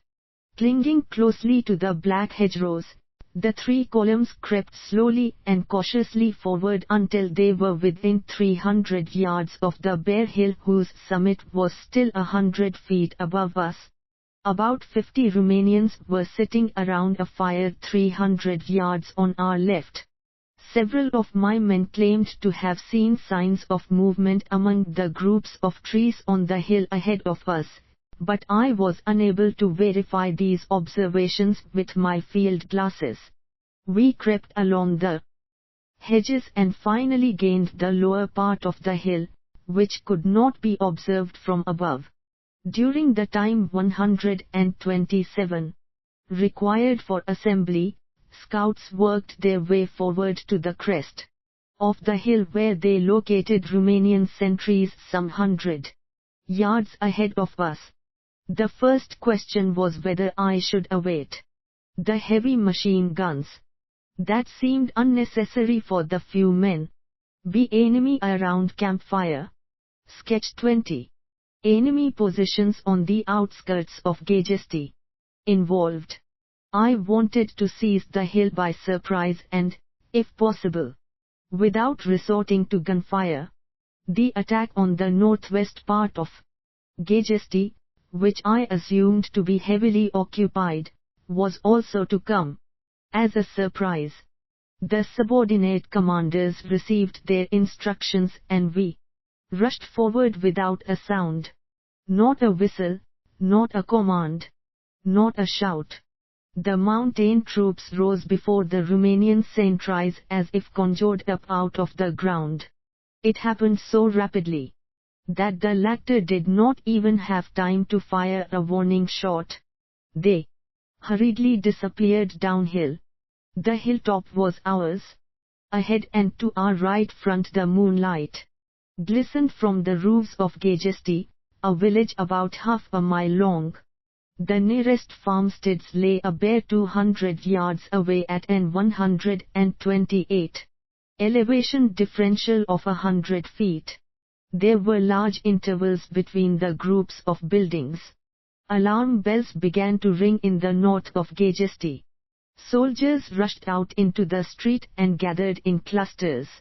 At any moment, I expected them to storm up in a dense mass to recapture the lost height. We were ready for them. The heavy machine guns were loaded for steady fire and the riflemen went into position on a 200-yard front.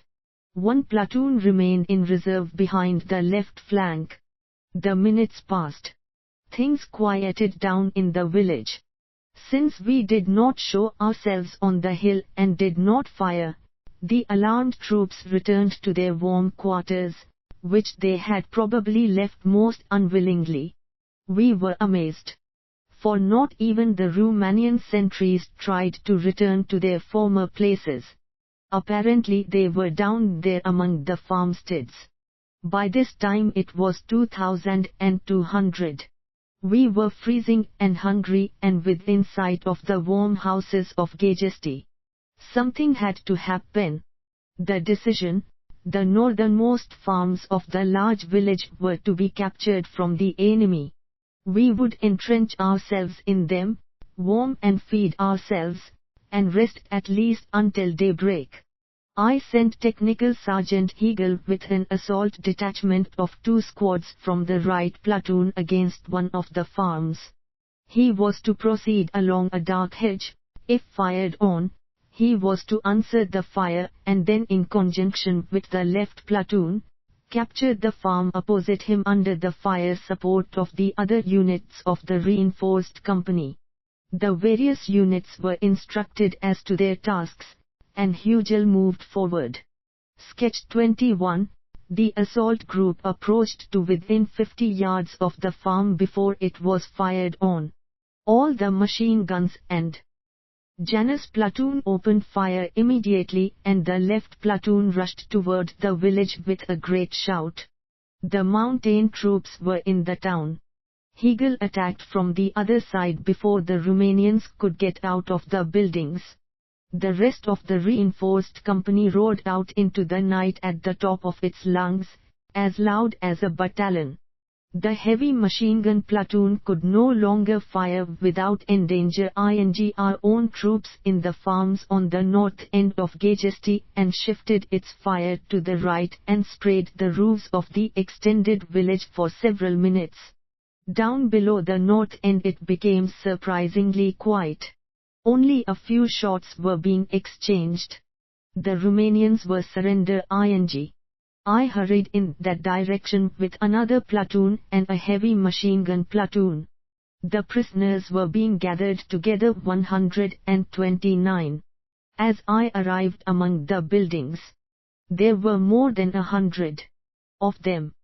Still more pleasant was the fact that none of us had been wounded during the firefight. Not a shot came from the farms round about. Only our machine gun platoon occasionally fired to the right across the roofs. Since everything had gone so well, I moved to the right with the company from farm to farm. We kept sketch 21.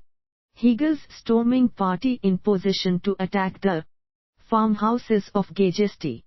To the entire Romanian garrison, which accepted its fate without offering further resistance.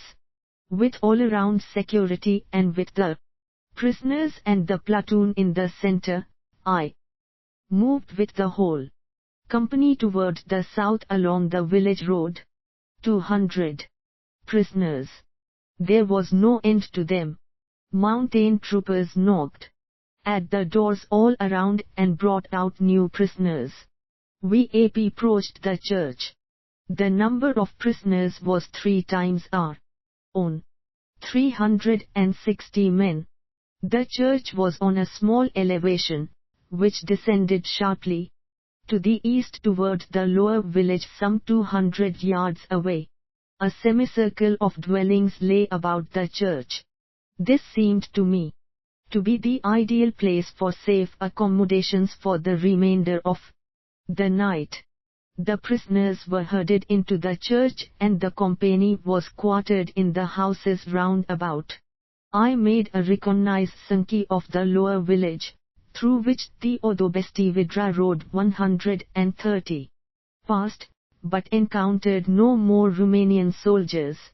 To all appearances the sound of combat in the upper village made them shift their quarters to the east bank of the Pupna. I met the local mayor, who through a German-speaking Jew informed me that he wished to surrender the keys of the town hall. In anticipation of the arrival of the German troops, the community had baked 300 loaves of bread, slaughtered several head of cattle, and placed a number of casks of wine at the troops' disposal. I had them bring enough for our needs to the church in the upper village, which we had made our quarters. It was past midnight when the last units of the reinforced company moved in. Sentries protected the sleeping men. Being located some 4 miles ahead of our own lines without contact to right or left, I felt safe in Gajesti only so long as it was dark. For safety's sake, I wanted to be on a commanding height just east of Gajesti by daybreak, at which time the enemy would be definitely located. The troops ate and rested. I prepared a short report, which was dispatched at 0230 to Skytul Tarnita by runner. He also took along a log, a 3-quart wooden cask, of exquisite red wine for First Lieutenant Leib. The rest of the night passed without disturbance. Just before daybreak, January 8, I moved my whole formation to the heights just east of the church at Gagesty. When day broke, we were able to determine the snow-covered territory round about to be free of the enemy. We did see enemy troops entrenching on the east bank of the Pupna. I returned to our former quarters around the church and sent out scout squads in various directions. Mess Sergeant Feifel and I took a morning ride through the lower village in the direction of Odobesti. During the night we had sent our pack animals back towards Skytultarnita, for their neigh would have betrayed our advance on Gagesty. Feifel brought the remainder of the detachment up after daybreak. I rode in the direction of Odobesti in an effort to establish contact on the right with our own troops west of the Pupna. Not a shot sounded as we trotted through the lower village of Gagesty. A ride in the cool of morning was most refreshing. I let Sultan step out briskly and paid more attention to the horse than to my surroundings. Feifel rode about 10 yards behind me. We were about 1100 yards from Gagesty when something moved on the road ahead of my horse. I looked up and was more than surprised to see a Romanian scout squad of about 15 men. 131. With fixed bayonets right in front of us. It was too late to turn back and gallop away, for any indication of intended flight would have brought me a couple of bullets. I quickly made up my mind, trotted up to the scout squad without changing pace, greeted them in a friendly way, gave them to understand that they must disarm, that they were prisoners, and were to march toward the church in Gagesty, where 400 of their comrades were gathered. I doubt very much whether any of the Romanians understood my words, but my demeanor and my calm, friendly tone of voice had a convincing effect. The 15 men left their weapons on the road and moved off across the fields in the indicated direction. I continued my ride for another 100 yards and then galloped back to my company by the shortest route. I would probably not have encountered such simple adversaries a second time. In the course of the forenoon, the 1st Company and 3D Machine Gun Company arrived as reinforcements and were attached to my command. The Rommel detachment now consisted of 2 rifle companies and a machine gun company. Lieutenant Heusser was adjutant. Our scout squads brought in more prisoners. Toward 0900, the war started again.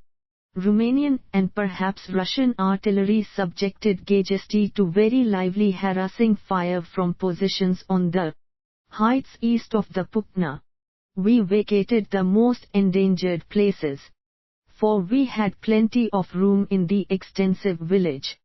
Fortunately we suffered no losses. During the afternoon the hostile fire increased to great violence, reminding us of the western theater of the war. Shells fell all around. Some came through the roof of the house in which the detachment command post had been established.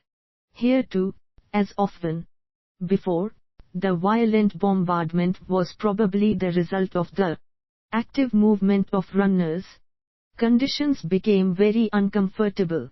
The detachment occupied the outskirts of Gagesty and dug in. Was the enemy going to attack? During the heaviest phase of the bombardment, Major Sproezer arrived in Gagesty on horseback and set up his command post in the front line along the Odobesti-Vidra road. The hostile artillery continued firing with undiminished violence until dark. We figured on a night attack, of which the Russians are especially fond, and secured our open flank with special care. 132. Observations. A few shots quickly decided the battle in the forest nursery between the advance guard and the Romanian scout squad. At such times it is important to move toward the enemy with weapons at the ready, safety of light machine guns carried in position for shooting. For he wins who fires first and can deliver the heaviest fire. In the firefight a few minutes later with a stronger enemy, the heavy machine guns froze at the most critical moment. They had to be heated with an alcohol flame a few yards behind the front line. During later phases the heavy machine guns were kept warm with blankets.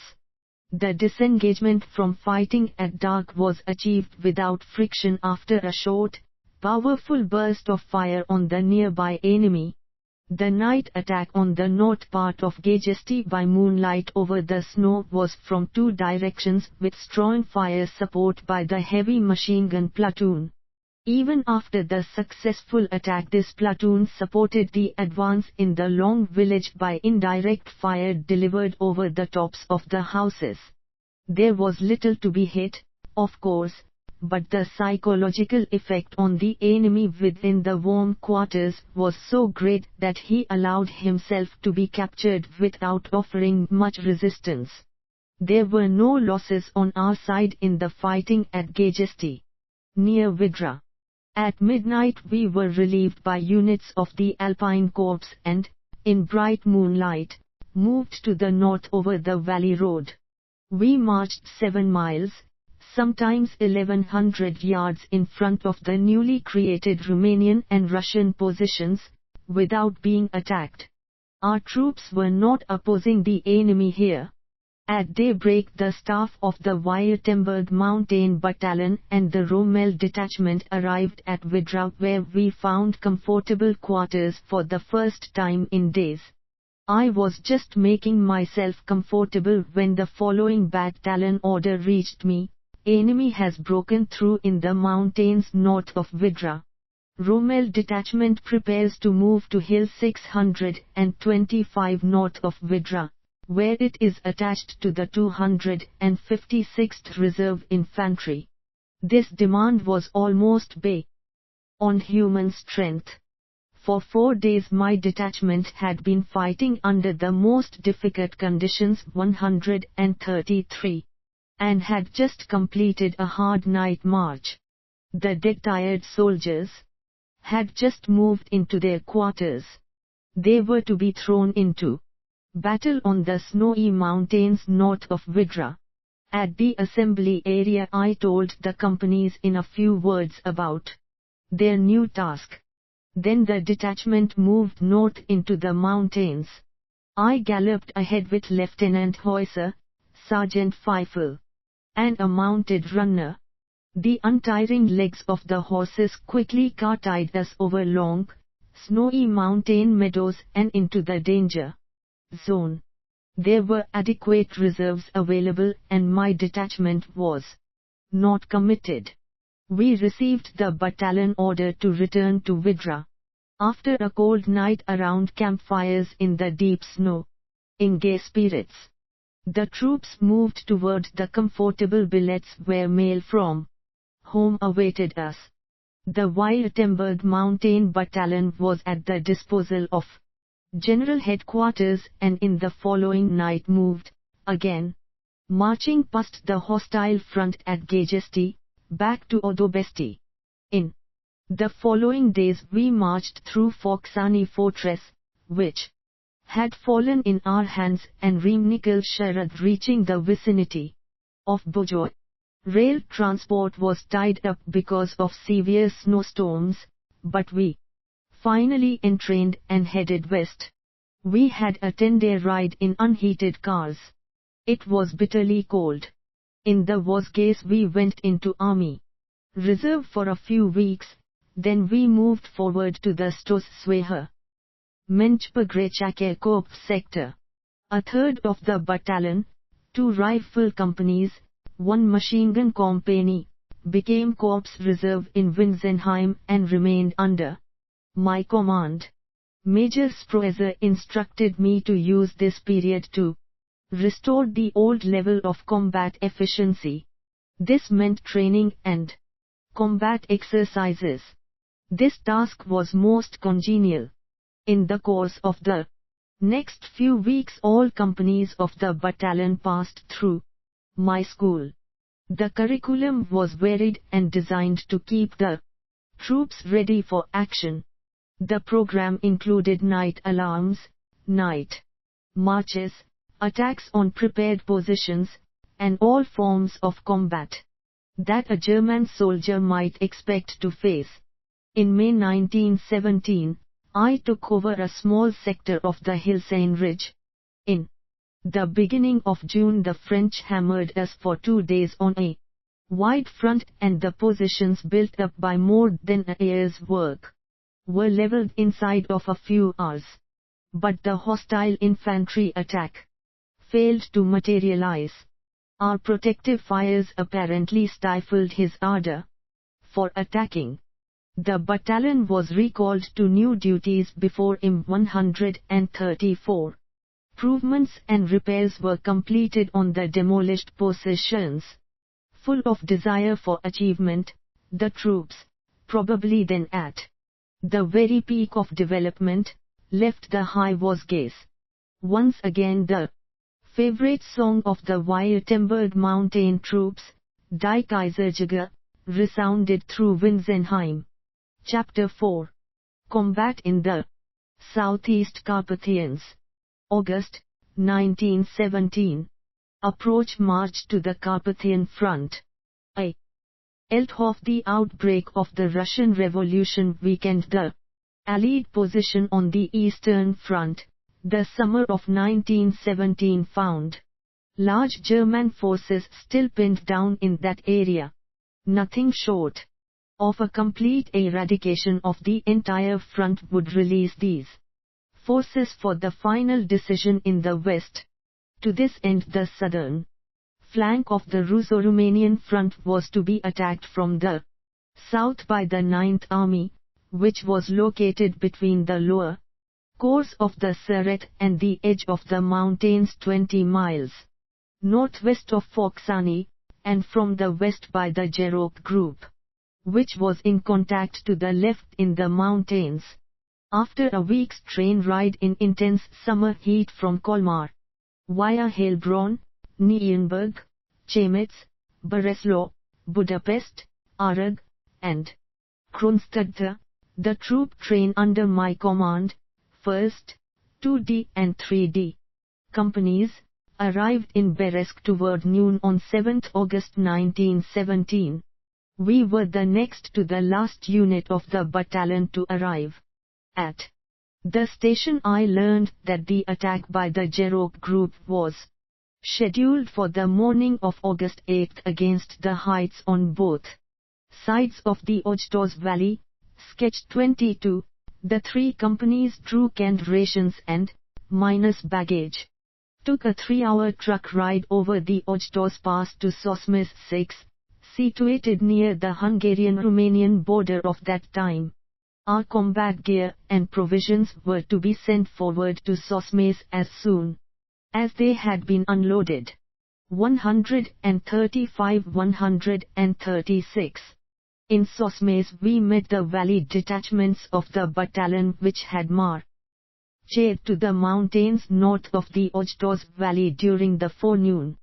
Telephone connection with battalion headquarters had been interrupted and a commissary sergeant transmitted the battalion orders orally. Rommel detachment follows the battalion as ZAG vertical bar ETE. Sketch 22. Attack against the Ojtos Pass. Soon as possible to Hill 764, Bochen, via Haja, Hill 1020. Austrians, Hungarians, and Bavarians occupied the valley in force, and many batteries, some of major caliber, lined both sides of the valley road. Since I could not start the march into the mountains until the combat equipment arrived, I ordered the unit to bivouac in a very small area. Austrian sentries with fixed bayonets watched that none of my riflemen got into the local commandant's potato patch. This precaution was justified because of the extreme ration shortage existing at that time. Night fell and the battalion band gave an hour's concert among the campfires. Our memories of the last winter's campaign in Romania caused us to view the future with great confidence. The fires were extinguished at 2200. The troops slept, which was necessary, for the ensuing days would certainly demand the greatest exertions. The night's rest was cut short by the arrival of the baggage at 137 midnight. Shortly thereafter, I gave the orders to awake, break camp, issue 4 days' rations and get the companies ready for the march. Since all vehicles were to remain behind in Sosmes, the companies and the detachment staff were each allotted a few pack animals which they loaded with ammunition, rations and other kit from our stores. Then the unit began to march via Haja. The column moved forward noiselessly in the clear, warm, moonlit night. By daybreak I wanted to clear those portions of the valley and hill 1020 that were presumably under enemy observation. From Haja the steep and slippery way led mostly through forests.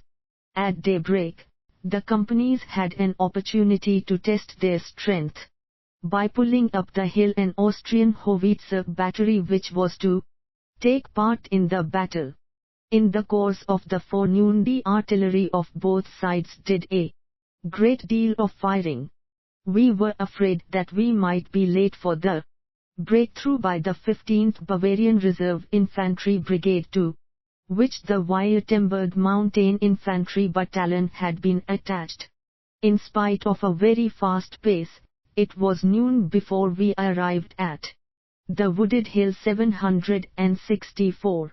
While the unit was resting, I reported our arrival by telephone to Major Sproeser and received orders to move forward as brigade reserve to Hill 672 where Sproeser's headquarters was located.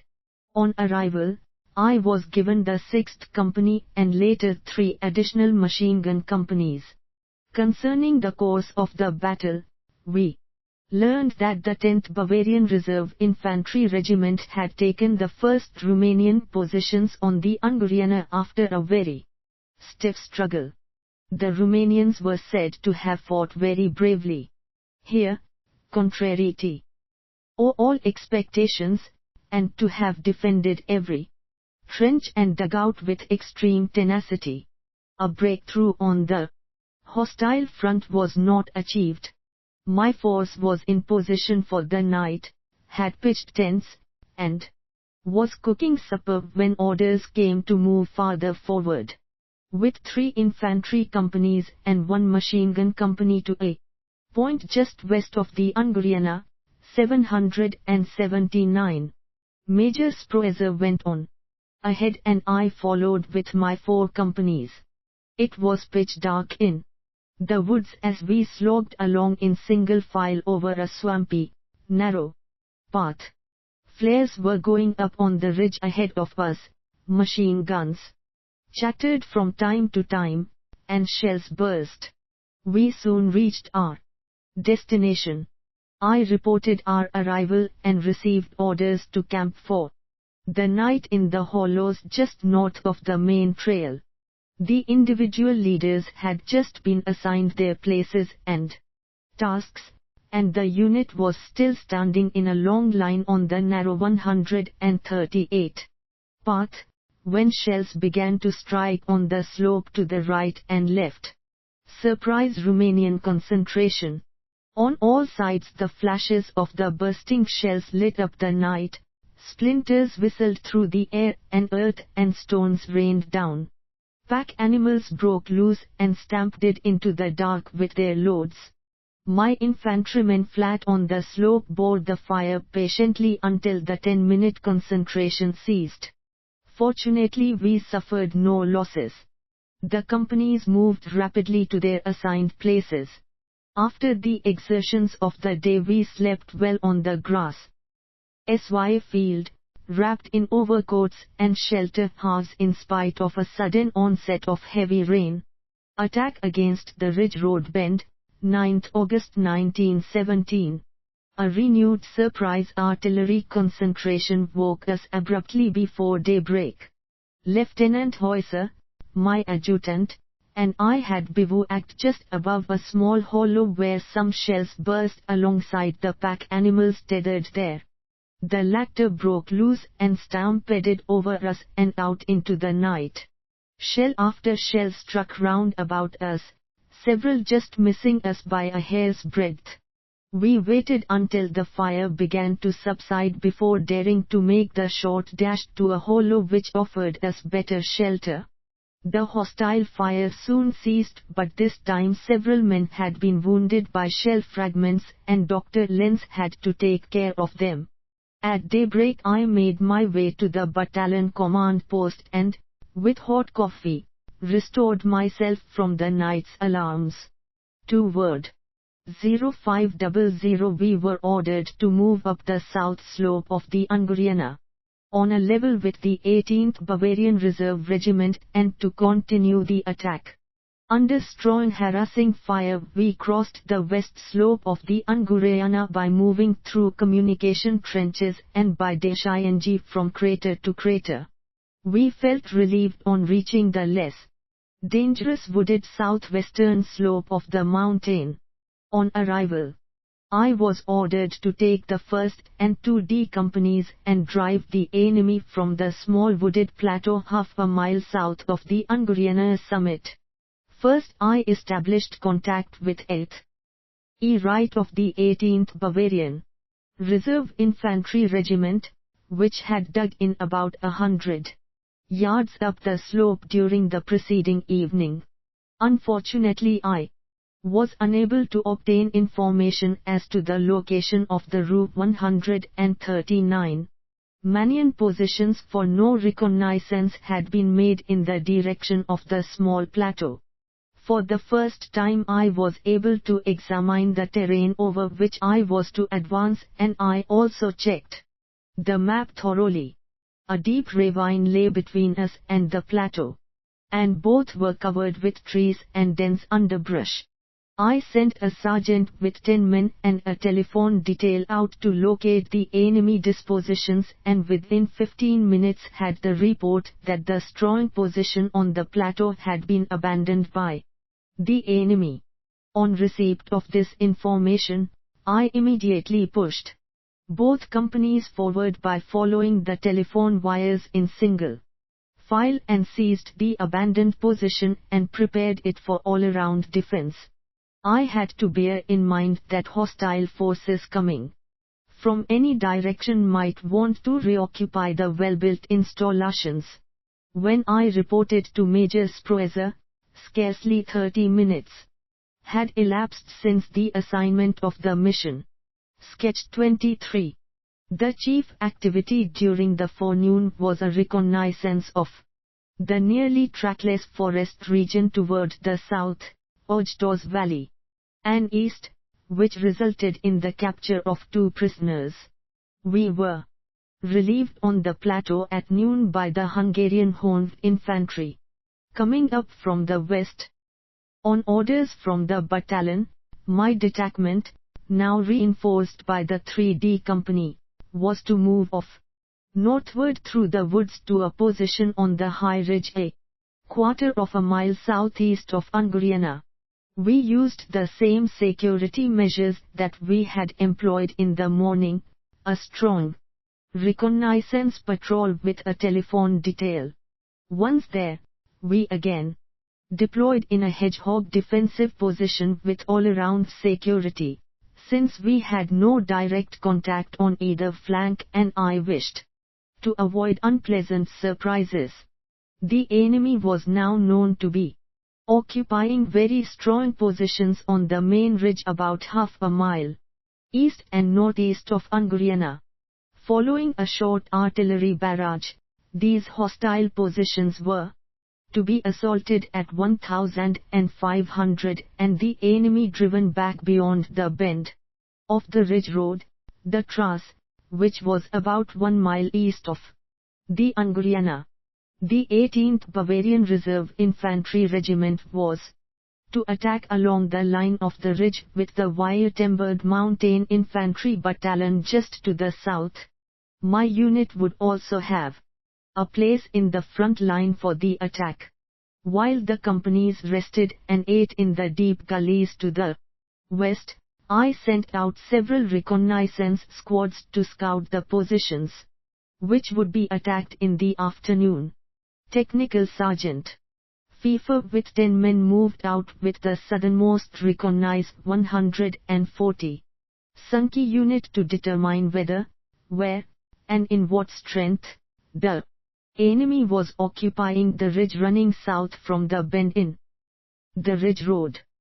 From the nature of the hostile installation on the plateau, located 1/2 mile south of the Ungariana peak, I concluded that. Sketch 23. Situation on 9th August 1917. View from the south. A. Seizure of the plateau. B. Noon rest. C. Afternoon attack. D. Evening position. E. Enemy counterattack. F. Attack of the 18th Bavarian Infantry and the Wurtemberg Mountain Battalion. The enemy did not have many well-integrated positions on the slopes farther east. It seemed to me very likely that only the installations on the heights and in the valley were both extensive and interconnected, but that any positions found on the slopes themselves would be few and probably isolated. Here, one could expect to find the weak spot in the enemy defense. Here, for enterprising troops, was the way to quick and effective success. Our reconnaissance to the north reported contact with Viadin positions everywhere, while FIFA, within half an hour of his departure, reported the capture of 75 Romanians and 5 machine guns. How was this possible? We had not heard a single 141 shot from that direction. On the telephone, FIFA tersely reported, enemy surprised taking a break with no watch posted in a ravine 600 yards southeast of our detachment campsite. We discovered them while going down, attacked them silently with 10 riflemen and called on the Romanians to give up, unarmed. Since they had left their weapons to one side, they had no choice but to surrender, willy-nilly, to our 10 men.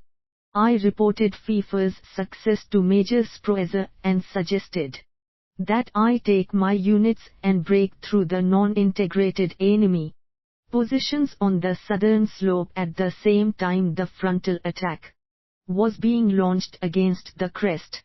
I further suggested that if a breakthrough could be achieved, we might try a surprise push against the ridge at the road bend, which would put us in the rear of the hostile positions 1/2 mile east of Ungariana. This could force the enemy to evacuate his entire defensive line between Ungariana and the ridge road bend. Major Sproeser passed the proposal on to brigade, and shortly thereafter I was ordered to carry out the proposed attack against the positions on the slope with the 2D and 3D companies. Unfortunately, I was not given any heavy machine guns. Soon the unit marched silently down FIFA's telephone line, with his squad acting as advance guard. He had failed to locate any other enemy forces. We descended toward the valley and passed through a heavy forest of deciduous trees and thick underbrush. The slope was steep and I was obliged to follow FIFA, who led us down into the Ojtos Valley at a sacrifice of 1200 feet of elevation. We were barely 100 yards from the Ojtos Valley road. when I caught up with Pfeiffer and ordered him to start climbing toward the ridge road bend in a northeasterly direction. With Lieutenant Heuser and a few runners I went forward close behind the point. Soon it became apparent that something was wrong, and I hurried forward. In a less dense part of the forest Pfeiffer pointed to some Romanian sentries about 200 yards away behind whom we could see the Romanian positions. The enemy was directing his attention to the open terrain on both sides of the valley road. We left them undisturbed and climbed up a narrow path leading through the thickly wooded, steep, west slope in the direction of the ridge road bend. It was quite obvious that we would run into the Romanian positions during our climb, and I therefore ordered the advance guard to take cover as soon as contact with the enemy had been made, and 142 to protect the advance of the remainder of the unit. The advance guard was prohibited from opening fire unless attacked by the enemy. My idea was to deceive the Romanians and let them believe that they had run into a reconnaissance detachment, thereby gaining time to complete the ascent and prepare for the attack. By following these precautions I hoped to surprise the Romanians. 500 feet above the floor of the valley the advance guard was fired on from a position farther up the slope and, as per order, took cover without returning the fire.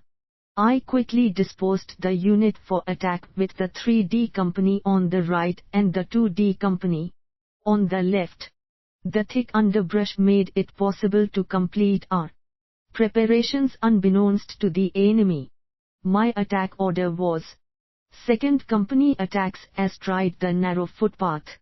The attack is a find and must deceive the enemy and pin him down by means of rifle fire and hand grenades. Make full use of cover to avoid casualties. Direction of attack is up the west side of the slope. Simultaneously the 3D company envelopes the hostile positions from the right. I will be with the 3D company. Some Romanian reconnaissance detachments found their way into our assembly area and forced us to action before we had completed our preparations.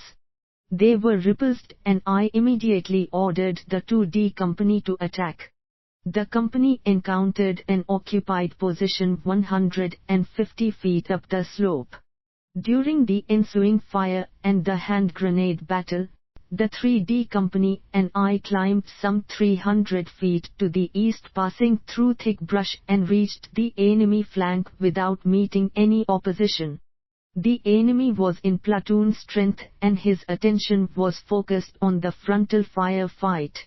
Our attack forced him to evacuate his position and retire up the slope. We were unable to pursue because of the dense forest terrain, the limited visibility, and the fact that a farther advance would have brought us into the 2D company's field of fire. Therefore I halted the 3D company. The 2D company continued to press the retreating enemy, repeating its former tactics wherever it met increased resistance. The 3D company did likewise, and the retreating foe scarcely had time to halt and turn before he was driven to ground by the rifle fire and hand grenades of the 2D company. These renewed outbursts were signals to the 3D company to start another envelopment on the right.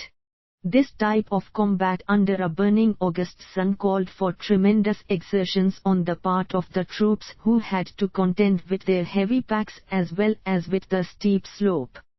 Several men collapsed from exhaustion. 143. We drove the enemy from 5 successive positions, each one stronger than its predecessor, until Lieutenant Heuser and I, together with 10 or 12 men, were the only ones left in pursuit of the enemy. Steady shooting, shouting, and hand grenades thrown to one side so that we might avoid their fragments as we charged forward kept the Romanians on the run as they retreated through the undergrowth. In this way we succeeded in driving them back through a developed and apparently continuous position secured by obstacles, and prevented them from making a stand. The woods beyond the position were less dense and the hillside, while still leading upwards, became less steep. We reached a forest, clear, bordered on the right by long grassy slopes across which we saw two enemy companies retreating in a northeasterly direction towards the crest of the ridge. Over on the right a Romanian mountain battery with its pack animals was displacing to the rear, trying to reach safety quickly.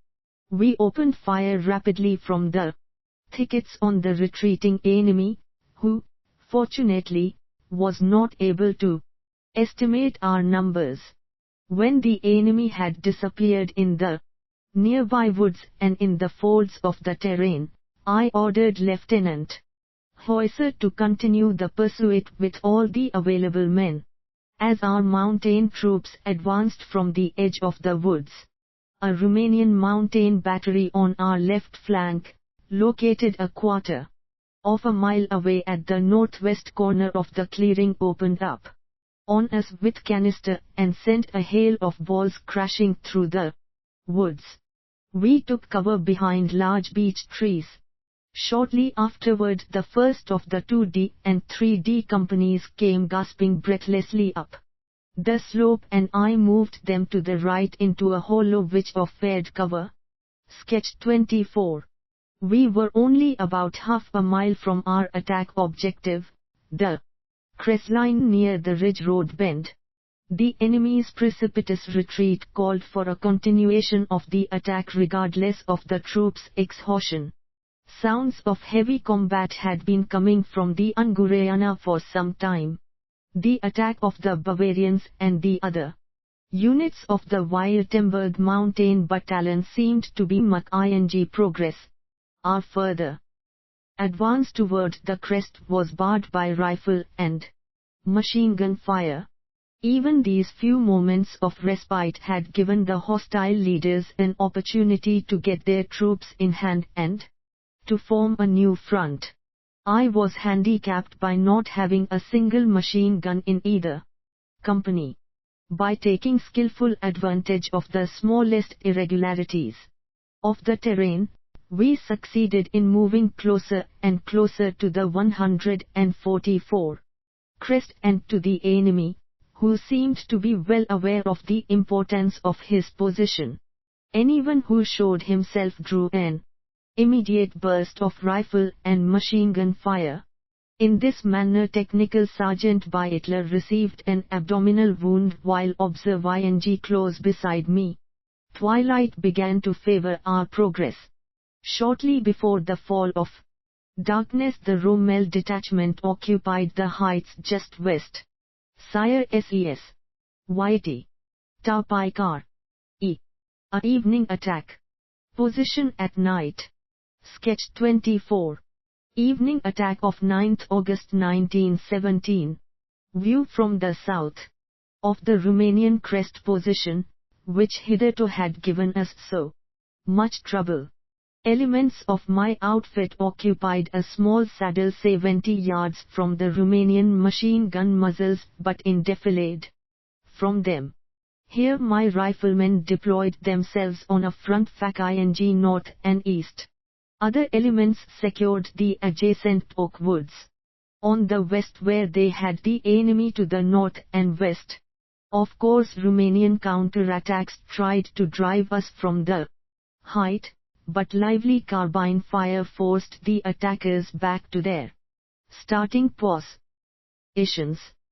Since we had pushed a wedge across the ridge 145 road, contact between the Romanians in positions east and west of us had been broken. The wire line to the battalion, laid with so much effort during the advance and fighting, had been cut, and I was obliged to use pyrotechnic signals to announce our arrival at the objective to the battalion. The detachment was silently reorganized in the darkness and we dug in, deployed as a hedgehog, since we could expect counterattacks from any direction. I kept a platoon at my disposal in the oak woods close to my command post. We pushed combat outposts forward wherever the situation permitted. We had no contact with the battalion. Apparently the frontal attack in the afternoon failed to achieve the desired result. Between the ridge road bend, we were about 550 yards east of it. And Anguriana, lively fighting continued to rage. Consequently, we were about 1100 yards behind the hostile front. In a pub tent I dictated my combat report to Lieutenant Hoyser. By the glow of a flashlight, lights could not be shown anywhere without drawing immediate fire. Meanwhile the mountain soldiers performed an especially valiant deed. Lance Corporal Schumacher, 2D Company, and a comrade carried the seriously wounded Technical Sergeant Beitler in a shelter half down to the Ojtos Valley. 1,100 feet difference in elevation.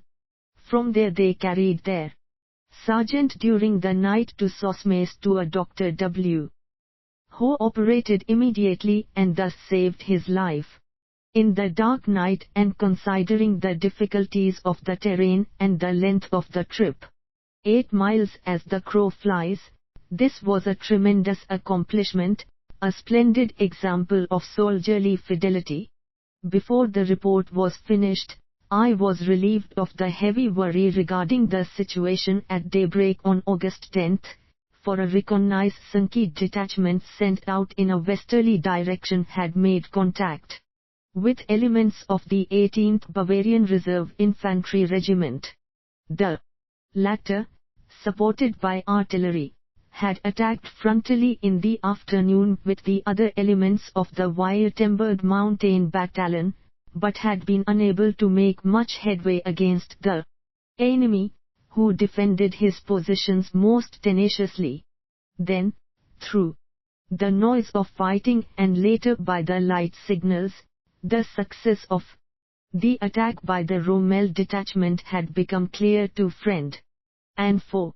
To avoid being cut off, the Romanian had evacuated his positions between Anguriana and the ridge road bend under cover of darkness and had retired in a northeasterly direction toward the slopes leading down to the Slanik Valley.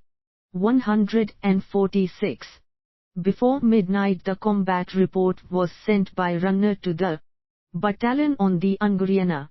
At the same time I ordered a new wire line to be laid.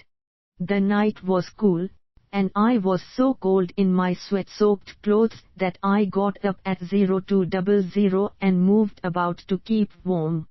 With Lieutenant Hoyser I went to the front line and reconnoitered the hostile position, which lay opposite us to the east on a small wooded height, in the so-called Oak Copse, about 90 yards away.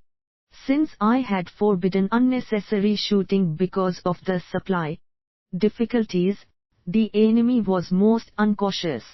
His sentries marched their posts as if under the most peaceful conditions and were most conspicuous against the eastern horizon, which was becoming lighter. It would have been simple to shoot them, but I wished to defer this to a later time. When it became fully light, we could see that the Romanians to the east were holding a broad front with a nearly continuous line of positions running from Petre Peak through the Oak Copse toward the north. Observations: the fire attack of the Romanian artillery in the night of August 8 and 9 in the area where the Rommel detachment lay in reserve caused a few losses. These losses would have been reduced had the troops dug in. On August 9, combat reconnaissance by scout squads behind which telephone lines were laid proved excellent in the wood-covered mountains. I could call the scout squads at any time during the advance, get information in a few minutes, could give new orders or recall a part of the squads, or could by moving along the telephone line of the successful scout squad, quickly advance and occupy the position with my main body. The runner system, usually time-consuming in the mountains, was avoided. A preliminary condition, to be sure, was an abundant and supply of telephone equipment. In the difficult attack in the forest up the steep slope, the enemy, located in a higher position, was deceived as to our main attack by a lively fire, shouting and hand grenades, and was induced to dispose his reserves incorrectly. The thrust by the 3D company against the flank and rear then led to a quick success. In the same way 5 such positions were taken one after another, though the final garrison was 2 companies strong. The attacks followed each 147 others so quickly that the enemy had no time for regrouping. In spite of the enemy's superiority in number and armament, the Romanians had numerous machine guns and mountain guns at their disposal. The Rommel detachment, by taking advantage of the smallest irregularity of the terrain, succeeded in capturing and defending the crest of the heights 1100 yards behind the hostile front. The enemy was thus compelled to vacate his positions. Opposite the 18th Reserve Infantry Regiment and the Württemberg Mountain Battalion during the night. After a successful attack, the Rommel detachment dug in quickly, with all-around security. Without having dug in, it would have suffered heavy losses from hostile fire and from the enemy counterattacks. Our losses were 2 dead, 5 severely wounded, 10 slightly wounded. Attack of 10th August 1917. Towards 0600 on August 10, telephone communication had been established with the battalion. Through the administrative officer I learned that Major Sproeser had arrived with the other companies of the Württemberg Mountain Battalion, and he gave fullest praise to the Rommel detachment for its conclusive success on August 9. I then oriented myself to the situation facing the detachment on its east front. There the Romanian sentries behaved incautiously, even in broad daylight. In fact, some units of the Romanian garrison were sunning themselves hard by the positions dug during the night between Petre Hill and the Okopsi. Things were quite different with us. The sentries and garrison of the Rommel detachment were well concealed and had strict orders not to let themselves be seen anywhere and to shoot only in case of a hostile attack. The hostile positions stretched from the bare west slopes of the Petre, 693, along the ridge rising toward the Okopsi. The Tege had only a few clumps of bushes. The Okopsi itself seemed to be strongly fortified. It commanded the area toward the south, west, and north. North of the Okopsi, the enemy positions extended valleywards through the undergrowth toward the deep gorge of the Slanik. The positions consisted of individual nests and larger strong points, all mutually supporting, which dominated the bare slopes to their front. Sketch 25, 148. According to brigade orders, which arrived shortly after 0700, the mountain battalion was to continue the attack and seize the bend in the road 400 yards west of Hill 674. Once again, the enemy had to be driven from his positions. This attack was to Oz. Sketch 25. Attack on the Ridge Road Bend, 10th August 1917.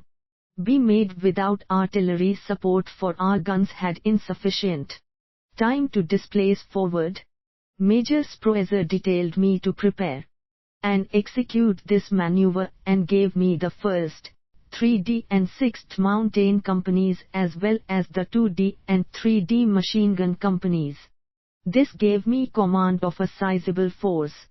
My plan of attack was to strike the unsuspecting enemy suddenly with machine gun fire toward noon, force the hostile Gary 149 Suns located in the area 400 yards south to 300 yards north of the Okopsi to take cover, pin them down and, at the same time, break through in the region of the Okopsi with some of my units, roll the enemy back close to the left and right of the Okopsi and block him off.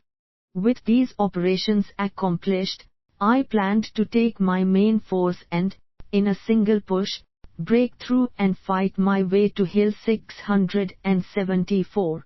The preparations were tiresome and time-consuming. During the forenoon I personally concealed 10 heavy machine guns, moving them into their positions by wide detours, so as to avoid hostile observation. Some were emplaced on the wooded crest of the heights close behind our forward line and the remainder were in the rills and folds of the south slope. I assigned targets to each gun and planned the fire schedules to be followed before, during, and after the attack. I set the opening of fire for 1,200 and designated the platoon located nearest the ridge road bend as the base platoon. The remaining units of the Rommel detachment finished their preparations toward 1,100. I selected the south edge of the Okopsi as the breakthrough site. The depression 90 yards southwest of the Okopsi was being filled silently with assault troops, namely the 3D 1st and 6th Companies and a heavy machine gun company. I issued orders and instructions to the assault team, 3D Company, to the elements of the 3D Company which were to make the find, and to my main attack force. Sketch 26. Mail arrived 10 minutes before the attack and was quickly distributed. Punctually at 1201 gave the base machine gun platoon the prearranged signal for opening fire. A few seconds later all 10 heavy machine guns were in action with particular concentration of fire on the Okopsi. In order to mislead the enemy and to cause hasty commitments on his part, the left flank platoon of the 3D Company shouted as loudly as possible simultaneously with the opening of machine gun fire and threw numerous hand grenades into the northwest corner of the Okopsi.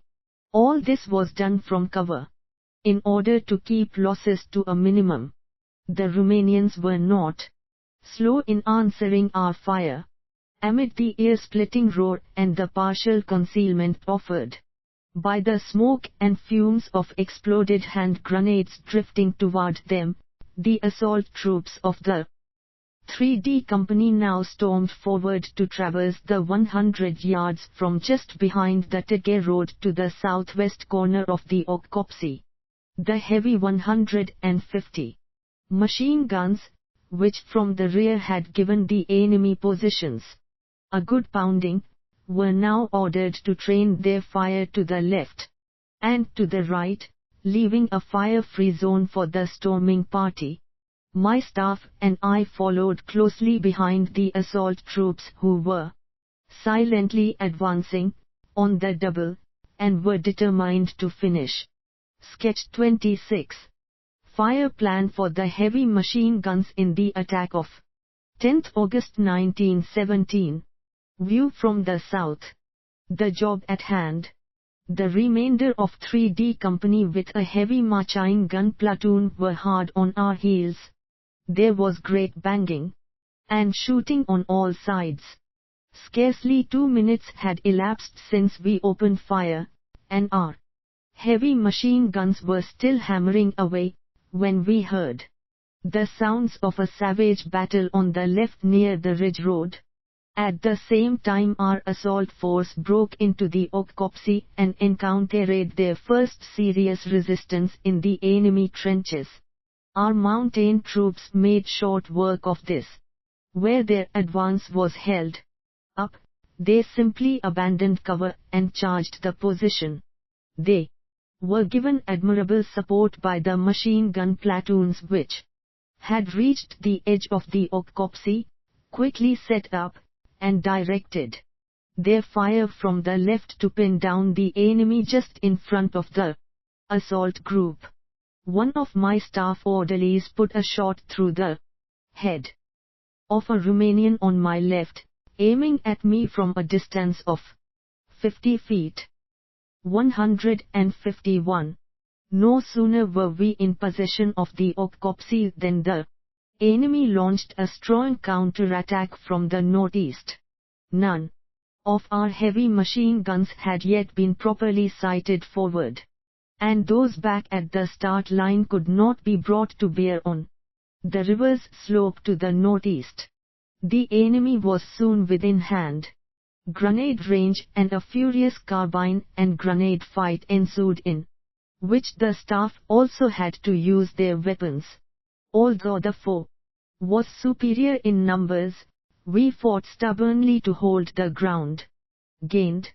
Minutes later, one of our heavy machine guns got into firing position and the tide soon turned in our favor. I could then get back to my duty of commanding the detachment. Elements of the 3D company and a heavy machine gun platoon secured the section of the Kopsi in our possession to the north and south. I assigned my remaining forces, 1st and 6th companies, as well as the elements of both machine gun companies made available by our successful breakthrough, the mission of breaking through along the ridge in the direction of Hill 674.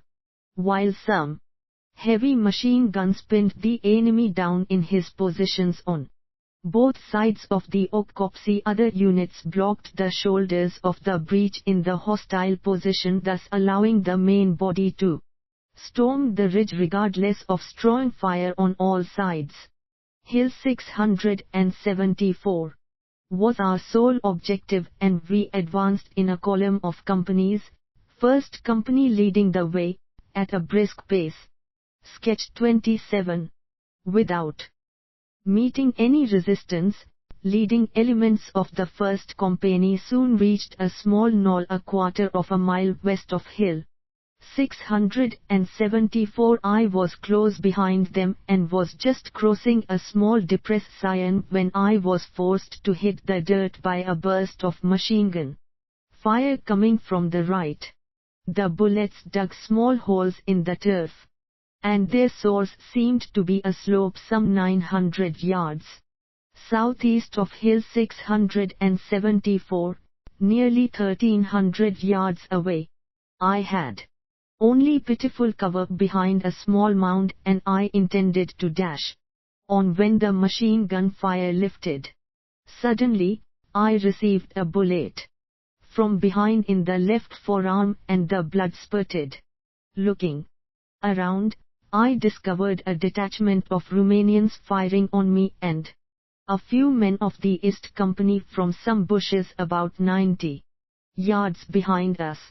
In order to get out of this dangerous field of fire, I made a zigzag dash to the knoll in front of us where some elements of the 1st company had to defend themselves for about 10 minutes until the Romanians to the west had been taken care of in hand-to-hand fighting by the men following us. The French officer commanding the Romanian unit kept shouting, "Kill the German dogs," until he took a bullet at close range. 152. Farther back violent fighting had also developed. The Romanians had recovered from their initial fright and were trying to recapture their lost sectors by means of counterattacks with local reserves. The decision was ours thanks to the incomparable bravery of all the mountain riflemen and the energy of the officers. The East and 6th Companies took Hill 674 without encountering further resistance. Meanwhile my arm was bandaged by Dr. Lenz. Sketch 27. Attack towards Hill 674. View from the west. Then I ordered my unit to occupy the captured territory and to reorganize. The order was: the 6th Company reinforced by Aldinger's heavy machine gun platoon, on Hill 674. All other units at my disposal in the broad hollow just north of the ridge road 400 yards west of Hill 674.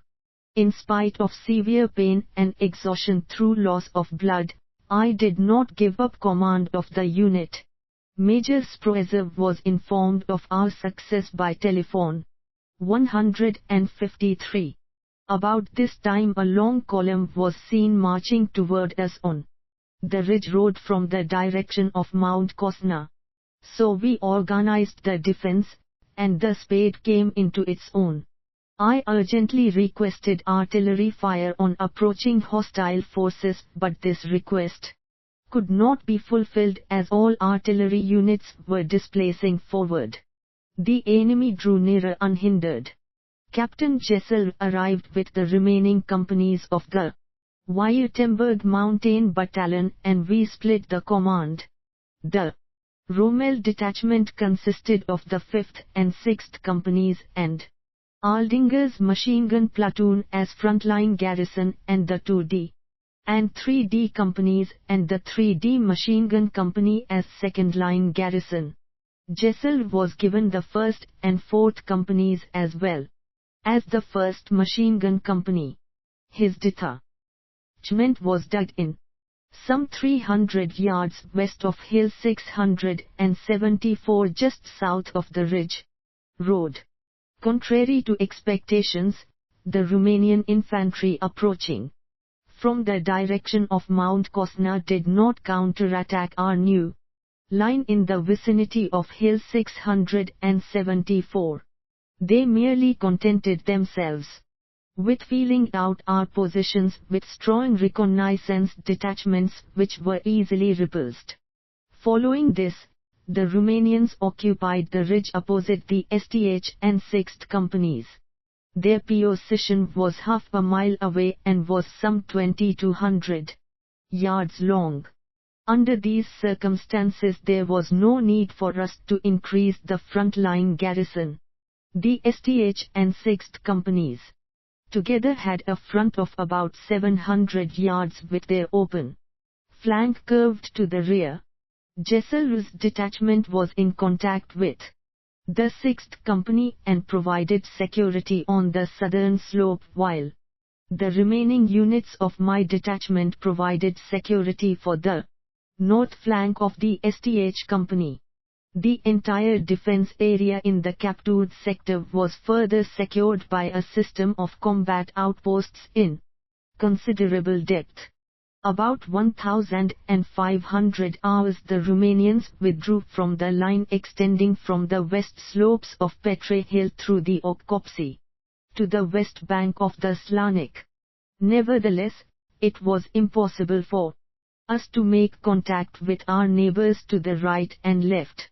Violent Romanian artillery fire began and soon destroyed the wire connections, denied all movement to runners, and cut up the terrain on both sides of the ridge road between the Okopsi and Hill 674.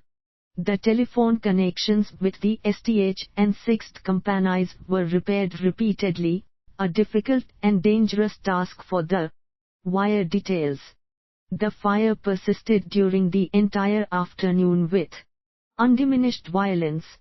Fortunately, the companies up forward and 154. The reserve areas were not seriously inconvenienced. In the late afternoon the Austrian artillery made itself felt. Among other things, a 305 mm shell struck in the midst of a group of men, as it later turned out, a group of Romanian and French officers, on Mount Kosna's summit. Fortunately, my detachment losses during the attack and the subsequent artillery bombardment were very low. During the bombardment, I prepared my combat report on the action. Okopsi Hill 674 in my command post located on the steep slope. 400 yards west of Hill 674. The hostile artillery fire did not stop until dark when our pack train came up with rations and ammunition. I was exhausted by loss of blood, and the tightly bandaged arm. An overcoat thrown over my shoulders hampered every movement. I was considering giving up the command, but the detachment's difficult position prompted me to remain at my post for the time being. Additional troops were put under Major Sproezer's command. His command post was in the Oak Woods 2200 yards southwest of Hill 674.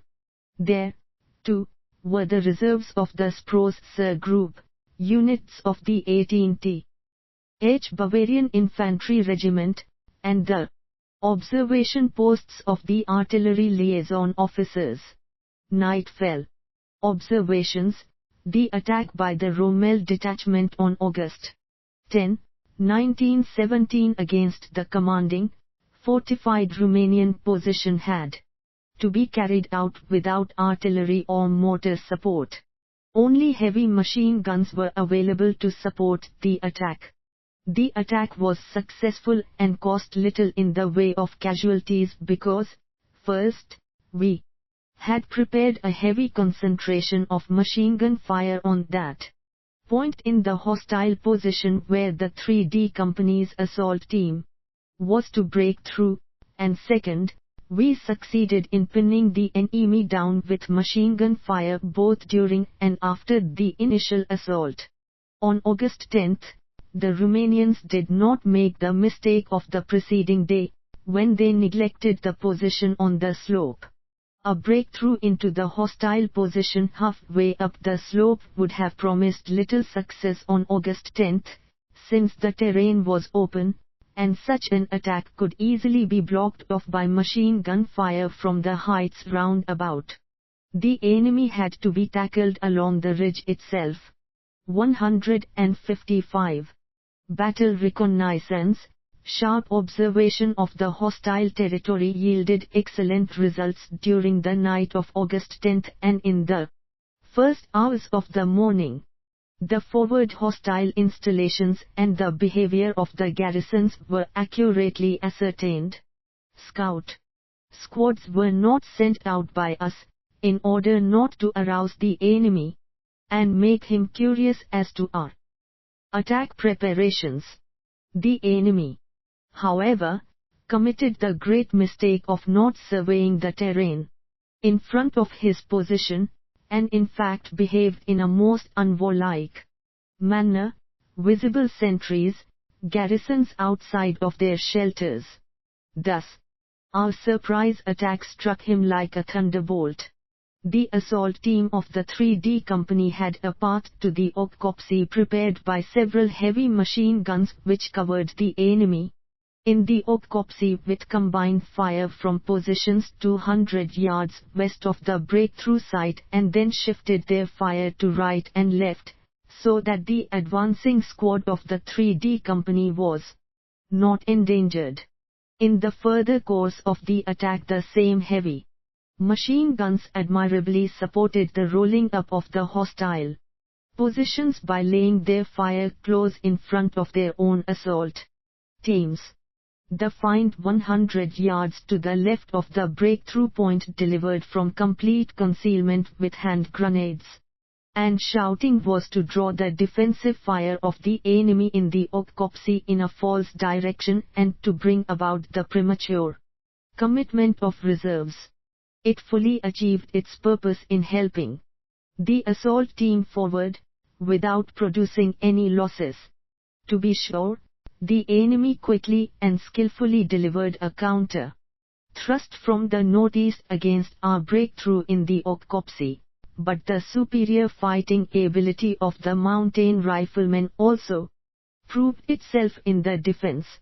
The Romanians had occupied the crest of the heights to the rear of the continuous position with reserves, but the latter were, for the most part, not prepared to react against our surprise breakthrough and were overrun in their dugouts.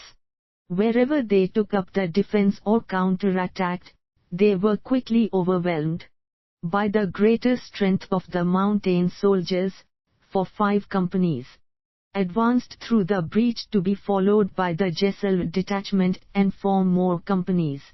Thus the surprise attack had the necessary power. After seizing the objective, we went over to the defense. The companies of the front line dug in with good concealment.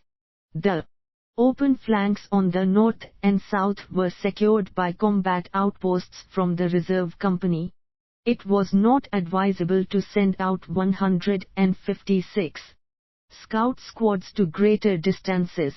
They might easily be shot or captured by the garrisons of rearward Romanian positions. On the other hand, the hostile territory was most thoroughly studied from the various observation posts. Shortly after reaching the objective, our troops vacated the ridge between the Okopsi and Hill 674.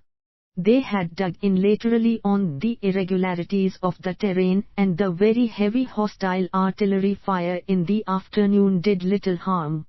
The attack of the Rommel detachment along the ridge forced the enemy to evacuate his breached position in the afternoon and to withdraw to a new position.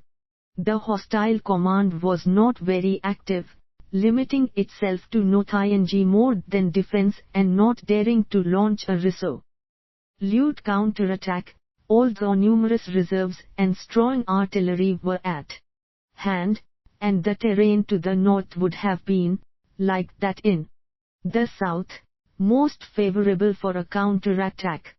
The storming of Mount Kosna, 11th August 1917.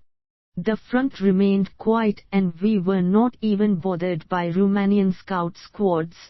Toward 2200, Major Sproezer informed me that the brigade had ordered an attack with artillery support against Mount Kosna for 1100 the next day, and was asking for suggestions.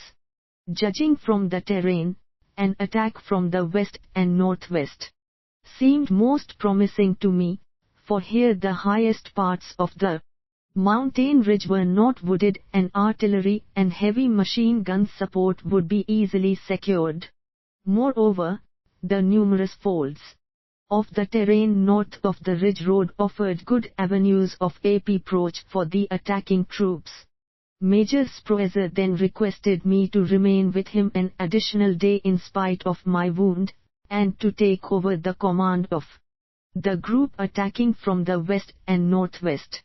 The 2D, 3D STH and 6th Mountain Companies, the 3D Machine Gun Company, and the 1st Machine Gun Company of the 11th Reserve Infantry Regiment were assigned to me.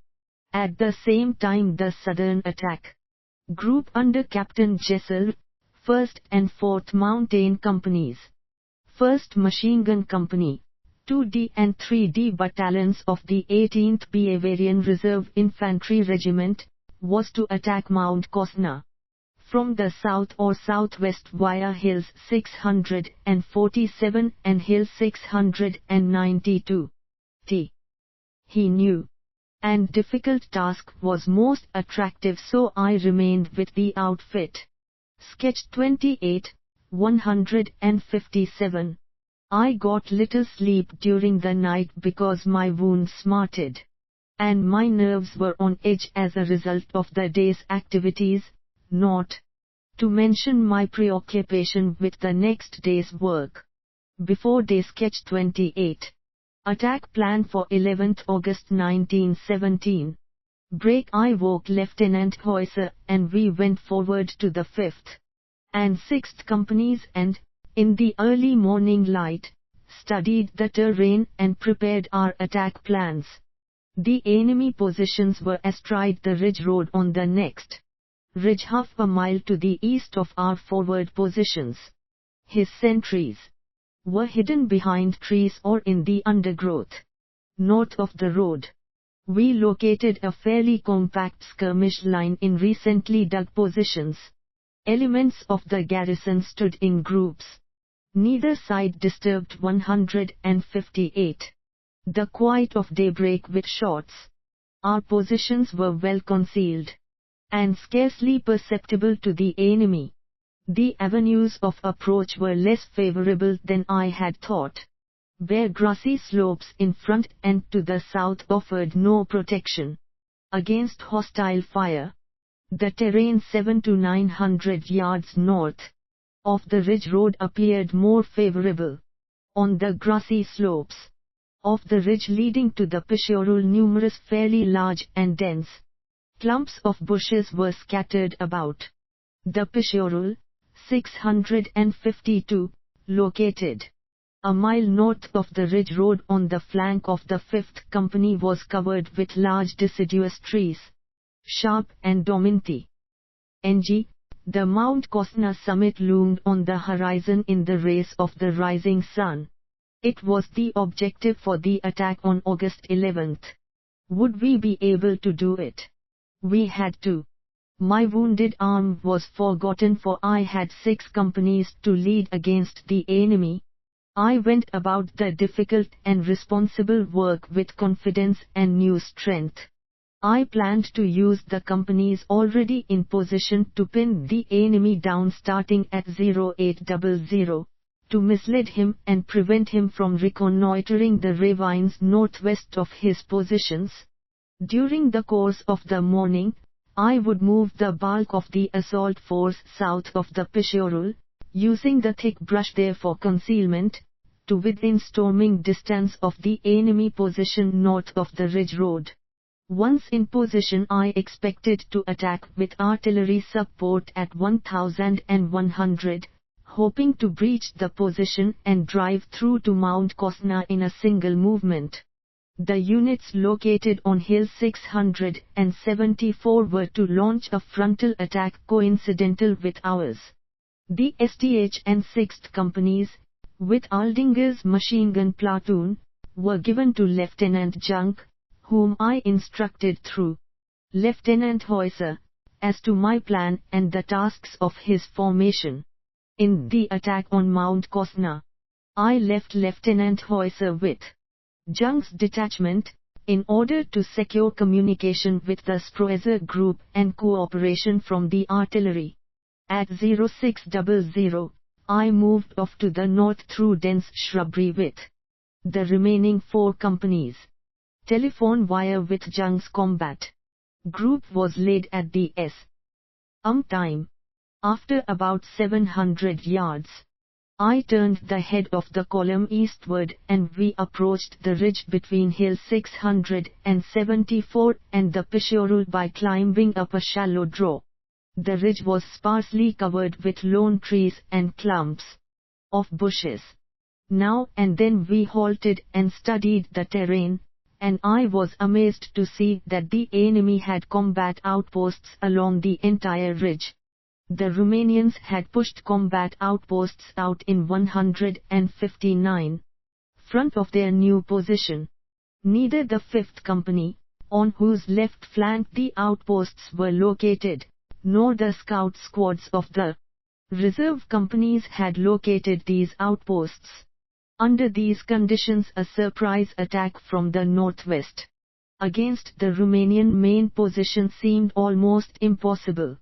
If I overran the hostile outposts, then the enemy in the main position east of Hill 674 would be alerted and my attack would no longer be a surprise, which would materially reduce the prospects for success. We halted concealed from hostile view. Thorough consideration of the terrain round about led me to decide to outwit the combat outposts in front of us. We retraced our steps and, after going a short distance, turned to the north and reached the dense zone of woods on the northwest slope of the Peshorul without encountering The enemy. Again we turned to the east and moved through the dense underbrush of the tall forest toward the Romanian combat outposts. I organized my own security in greater depth. Far in front and especially skill. Full technical sergeant of the 3D company was Scout Ing, and I directed him by means of arm signals and low calls. Upon my request, his platoon leader, Lieutenant Rommel, was carrying his heavy pack on his own shoulders. I marched a few yards behind the technical sergeant, followed by the remaining 10 men of the advance guard who marched at 10-pace intervals. The 4 companies followed in single file 160 yards behind the advance guard. This distance was so arranged that when my signals halted the advance guard, the companies could continue the march without giving telltale sounds. Naturally, absolute quiet prevailed in the whole detachment, which was in a column about half a mile long. Each soldier avoided making the slightest noise. The troops knew that it was a matter of moving unobserved through the hostile combat outposts. We halted and resumed the march on signal. By listening for some minutes we succeeded in determining the location of 2 Romanian outposts. The hostile sentries talked, cleared their throats, coughed, and whistled as we approached yard by yard. The hostile sentries were at 100 to 150 yard intervals, but we could not see them because of the dense underbrush. I moved with the advance guard to the middle of a gap between 2 hostile sentries. We were on a level with them and held our breaths. The enemy to right and left did not diminish his conversation, and I carefully moved the 4 companies through. At the same time, a telephone line to Jung's 160 combat group was being laid. This line also connected us with the command post of the Sproezer group. The adjacent enemy was most unobservant, always slipping through dense undergrowth. We reached the north slope of the Pișorul in the rear of the Romanian sentries and field outposts who were still observing the front to the west. Meanwhile, on the right and according to our plans, Jung had opened with rifle and machine gun fire. A very deep ravine still separated us from the main Romanian position, and we had to negotiate this obstacle unobserved. In descending we crossed several paths, but fortunately we encountered no Romanians. Up on the right near hill 674 Romanian artillery was plastering Jung's position with heavy fire. The Romanians apparently suspected preparations for attack there, and were taking measures to forestall it. Climbing on the steep slopes in a blazing August sun with the heavy pack, the heavy machine gunners carried loads of almost 110 pounds on their backs, was a terrific exertion. It was nearly 1,100 when we reached the lowest point of the ravine and began to climb the abrupt, rocky slope, sparsely covered with tall pine trees, on the other side. We proceeded slowly as the terrain caused great difficulties. Our artillery opened its preparation fire at 1,100 sharp. To be sure, it seemed rather weak to us, and did not strike in the region where we were to attack. The volume of fire from 5th and 6th companies increased and was answered by enemy artillery. During this period we bent every effort in climbing the slope.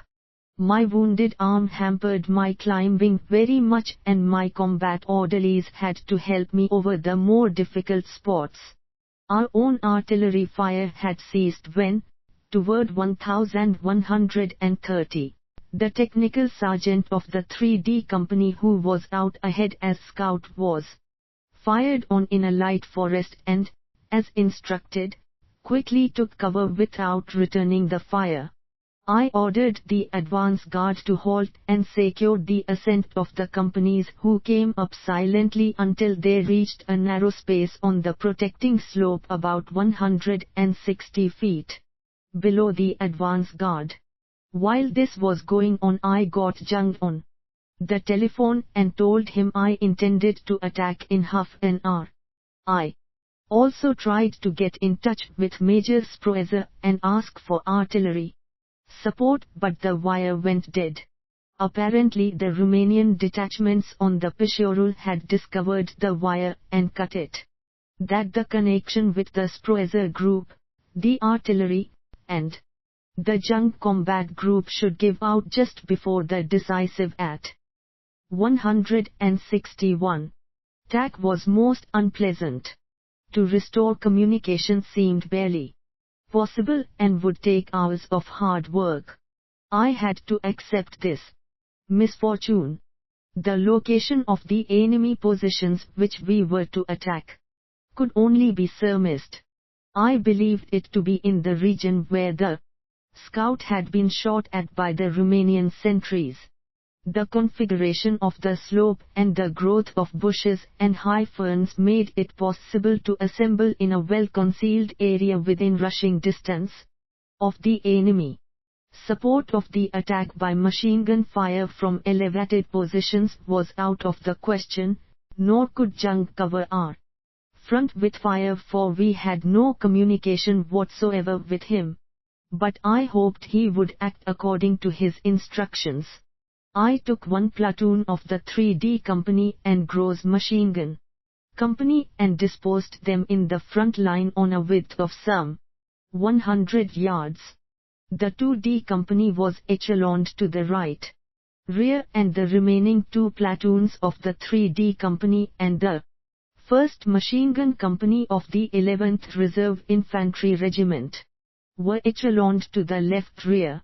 Sketch 29. My attack order was, on my signal the forward line, one platoon of the 3D Company and Gross Machine Gun Company, creeps forward silently through the ferns toward the assumed position, up on the slope. As soon as hostile sentries or the garrison opens fire, Gross Machine Gun Company combs the hostile position with continuous fire of all guns and stops on my signal after about 3 RTY seconds. At this moment the platoon of the 3D Company and the other units of the detachment, which have to be kept closed up, break in on the hostile position without shouting. Individual squads block the shoulders of the breach immediately, and the main body breaks through to the defensive zone of the enemy and seizes the ridge as initial objective and prepares to advance to the southeast, to deceive the enemy as to the place of breakthrough and to disperse his defensive fire.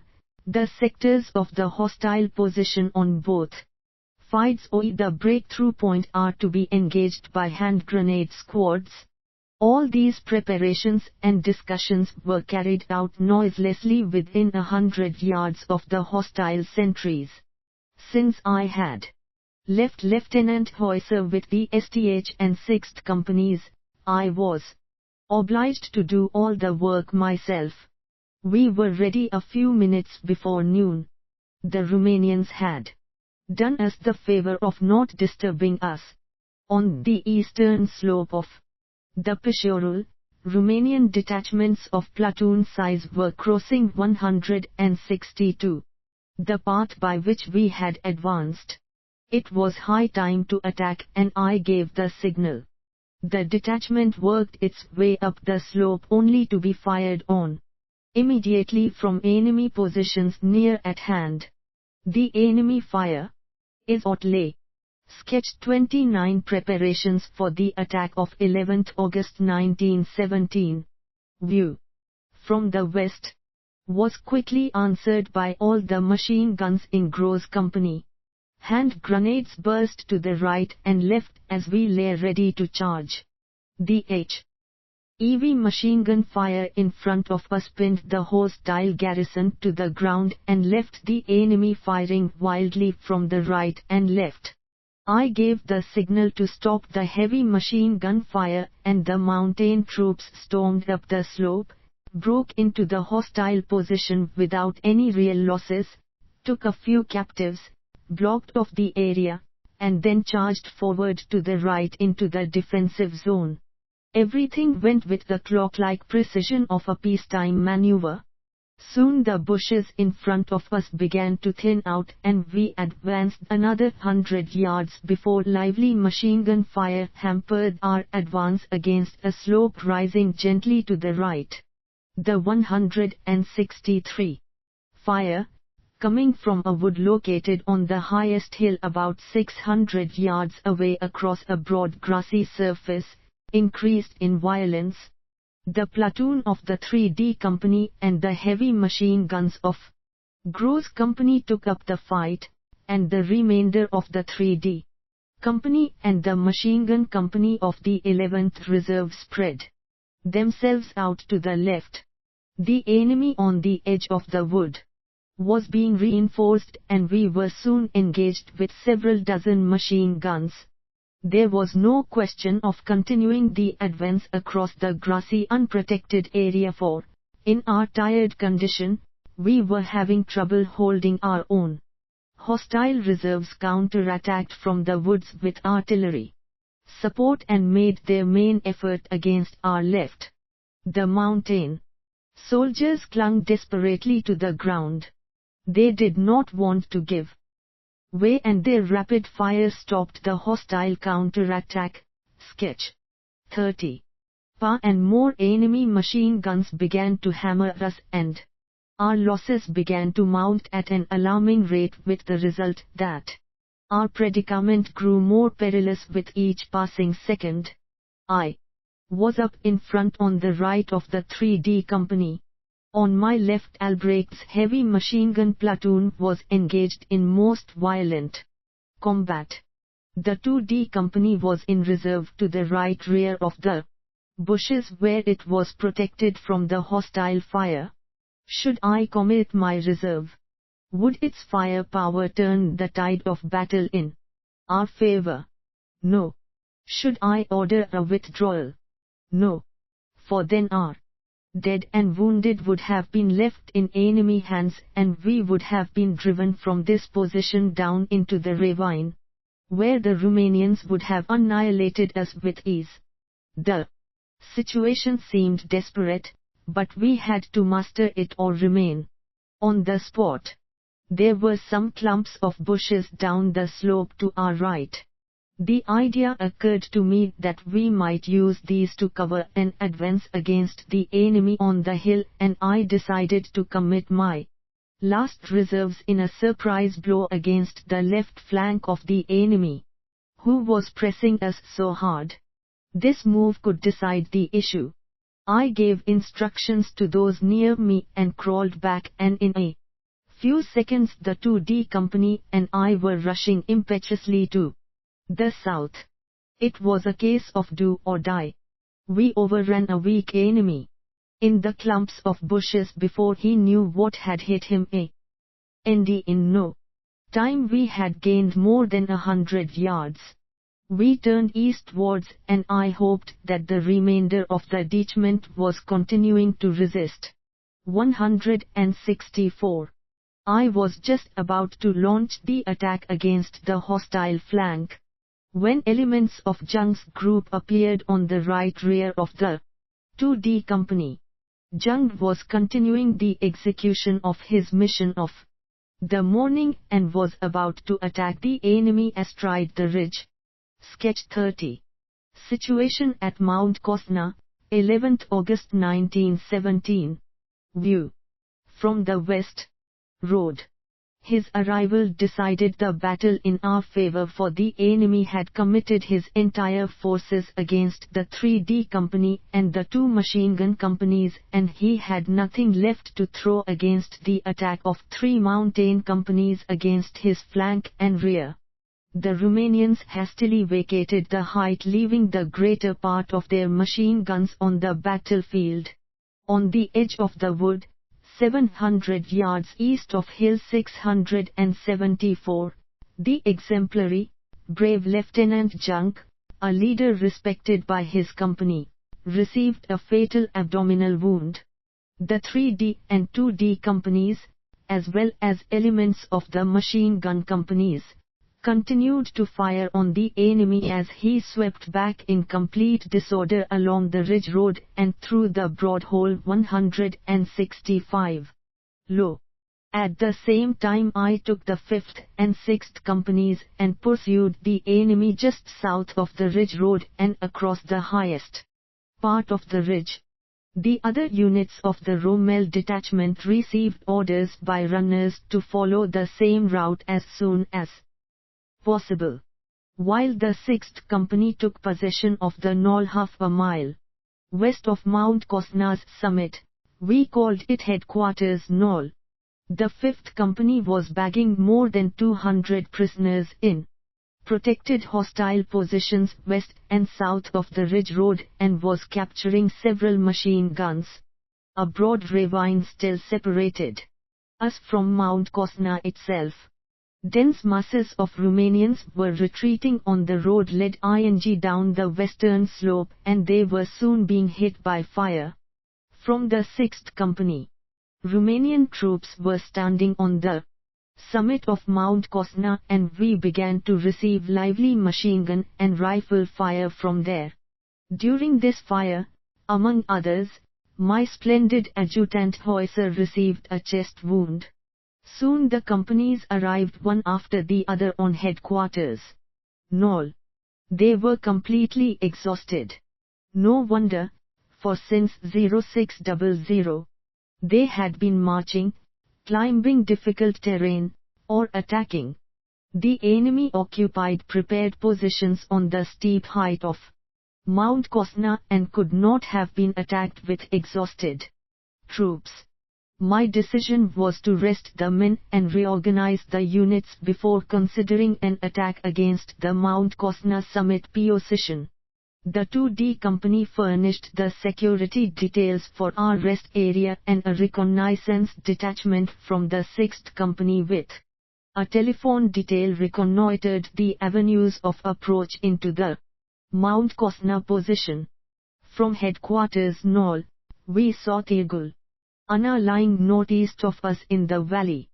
The distance as the crow flies was not more than 3 miles, and we could see that heavy rail movements were in process at the Tirgul Ana railroad station.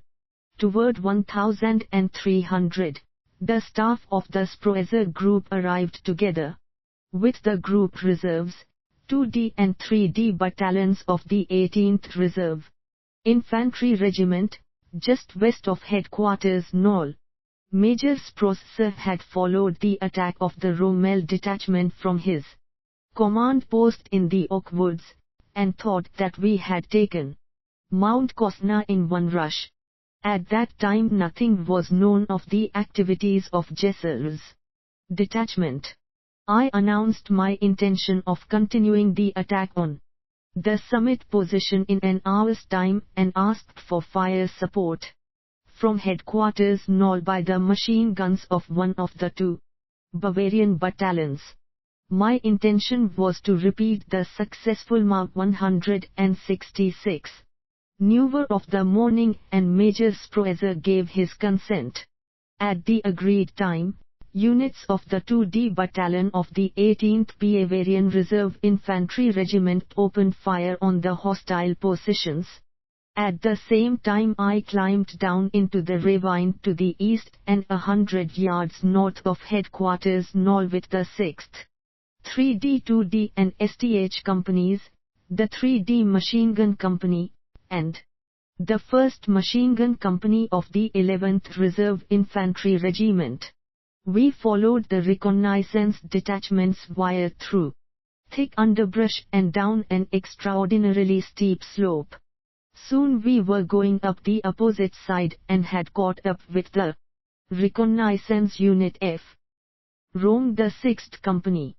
The hot noonday sun made the climb most strenuous, and it required several hours to reach the top with my exhausted men. With security precautions similar to those of the forenoon, we felt our way nearer and nearer to the enemy and climbed up through light brush and small rills. The garrison of the summit meanwhile was engaged in a lively firefight with the 2D Battalion of the 18th on headquarters knoll, and the fire from both sides whistled by high over our heads. We could clearly see a Romanian combat outpost some 200 yards from the Bavarians on headquarters knoll and directly across from them. Finally we reached a small hollow some 80 yards from the summit.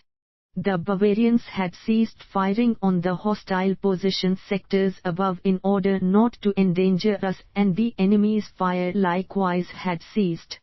I prepared my detachment for the assault with extreme care, with 2 rifle platoons and 6 heavy machine guns in the front line and 2 companies echeloned behind each flank. The attack preparations were identical with those of the morning: creeping up, steady fire from the heavy machine guns, hand grenades on the right and left for diversion, and then the final assault. Preparations were still incomplete when we plainly heard carbine fire in a southwest direction. Those sounds came from Jessel's detachment, so I immediately gave the signal for the attack. After a short but continuous burst of fire, the mountain troops smashed through the summit position and, in a few minutes, swept the west slope of Mount Kosna clear of the enemy. The enemy was so surprised that he failed to offer serious resistance in any portion of the position, and the summit was ours at slight cost in casualties. We had several dozen prisoners and a few machine guns as our bag of trophies, but the major portion of the garrison of the position escaped and fled precipitately down the eastern slopes of 167. Mount Kosna. As we started in pursuit, very strong Romanian machine gun fire struck us on the bare eastern slopes. This came from positions lying 600 to 700 yards east of Mount Kosna summit on a ridge running through hill 692 from north to south. These positions were particularly well developed and protected by wide obstacles. Strong artillery and machine gun support were required before we could think of crossing the ridge and going down the eastern slope by daylight. We had to be satisfied with possession of the peak from which we could see far out into the Romanian countryside. We soon had contact with the 1st Company, Gossel's detachment, which was climbing up the steep ridge from the south toward Mount Kosna's summit, 788. The Rommel detachment dug in with the 1st Company, which I attached to myself, on the steep slope south of the ridge road. The 5th and 6th Companies were on the peak and north of the ridge road descending to the northwest. I split the machine gun company of the 11th Reserve Infantry Regiment among the 3 companies in the front line and kept the 2D Company at my disposal behind the center. The 3D Company and 3D Machine Gun Company were behind the left flank. About an hour after the capture of Mount Kosna, Major Sproezer came up with both Bavarian battalions. Concerning Jessel's detachment, we learned that after capturing the Romanian positions near Hill 647, it came upon very strong enemy forces which, supported by numerous hostile batteries, attacked in dense masses from the east. Jessel's detachment had to be withdrawn because of heavy losses and was to halt on the east slope of the rocky ravine leading to Kosna's summit from the south. On the left, toward the Slanik Valley, our neighbor, the Hungarian 70th Horned Division, was still several miles away and out of contact with us. During the evening hours we watched the artillery duel north of the Slanik Valley from our summit and observed the attack movements of Romanian infantry in the region of Hill 772. I made arrangements for the night. Among other things, scouts were to establish contact with Zalr's detachment. The various companies were instructed regarding their responsibilities. I was so exhausted that I was unable to prepare my combat report for the Sproezer group. Through my new adjutant Lieutenant Schuster, I made a verbal report regarding the course of the day's fighting. In spite of fatigue, I found little rest that night. An hour before midnight, numerous hand grenades burst in the position of the 6th Company. Shouting, rifle and machine gun fire resounded. With 168 out waiting for a report, I counterattacked with the 3D Company in the direction of the threatened place, but when we arrived the 6th Company was already master of the situation. What had happened? Romanian assault squads had surprised the company but were repulsed by the watchful soldiers. But during the attack some machine gunners of the Machine Gun Company of the 11th Reserve Infantry Regiment were taken prisoner. Observations. The plan of attack for August 11th was developed as a result of personal reconnaissance during the early morning hours. The normal attack astride the ridge road supported by heavy machine guns and artillery was rejected because of the open terrain. TT would have been seen early by the enemy and would probably have been repulsed with heavy losses. The Romanians had learned something from the battles of the preceding days and had set up combat outposts to secure the main position. This was detected in plenty of time by sharp observation of the battlefield during the approach march. Only with a unit accustomed to the strictest combat discipline could I dare to feel my way through the hostile combat outposts by day. The time and space calculations of this type of flanking march are most difficult in the mountains. Here the unexpected appearance of the enemy was in addition to the terrain difficulties. Cooperation with T. He artillery groups did not materialize during the attack, because the telephone connection broke down at the decisive moment. The artillery here would have been able to give good support to the difficult attack by the Rommel detachment. The very difficult situation after the successful breakthrough was handled by means of the reserve company. The thrust in flank and rear of the superior enemy rapidly turned the tide in our favor. In this connection the attack schedule, given to Jung's detachment ahead of time proved to be extremely valuable, for even Jung was no longer in contact with us. The fleeing Romanians were not only shot at, but units of the Rommel detachment were immediately dispatched in close pursuit, which was soon halted by hostile forces in commanding positions. While the exhausted assault troops rested, a scout squad Recon 169 noted the avenues of approach into the summit positions on Mount Kosna. Again the telephone line proved most useful. The breakthrough into the hostile position at noon, as well as the breakthrough into the summit position in the evening, took place without artillery or heavy machine gun support from rearward positions. Only the machine guns located in the front line of the assault troops covered the breach with their fire. Again the fire of the hostile garrisons of the positions was diverted to hand grenade squads. The losses in the breakthrough itself were extremely slight. The garrisons of rearward Romanian positions received the retreating troops both upon the breakthrough at noon and upon the capture of the Mount Kosna summit and halted our pursuit. Combat on 12 August 1917. The full moon rose shortly after midnight and the scout squads sent out to Gossel's detachment reported that this unit was located with its left flank about half a mile southeast of Mount Cosna summit.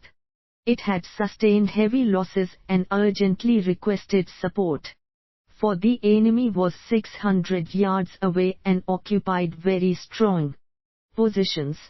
At 0100 I went on reconnaissance with some of my officers in order to examine the terrain in front of the right half of our position. I wanted to close the gap between Jessel's detachment and my right flank with a company before daybreak, and I also wanted to move my own position forward to within attack distance of the hostile positions east of Mount Cosna, but Major Sproeser did not agree to that. He ordered the 2 Bavarian battalions to break through the hostile positions northeast of Mount Cosna at dawn, while units of the mountain battalion under my command followed. The Bavarians in second line prepared to exploit a successful breakthrough as far as Nicoresti. Even before daylight we began to receive heavy artillery fire from a northwesterly direction, that is, from the left rear. It came from the heights on the far side of the Slanik Valley. Their fragmentation effect was slight, but the shells dug craters 20 to 26 feet in diameter and nearly 10 feet deep in the soft, loamy soil. Lumps of earth fell in an area 100 yards in diameter. Sleeping was out of the question and we had to move.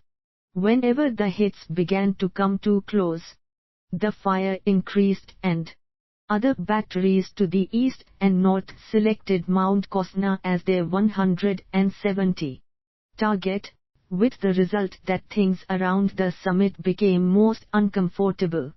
Shortly before daybreak, 2 Hungarian horned battalions, which had been attached to Major Sproeser, arrived on the summit.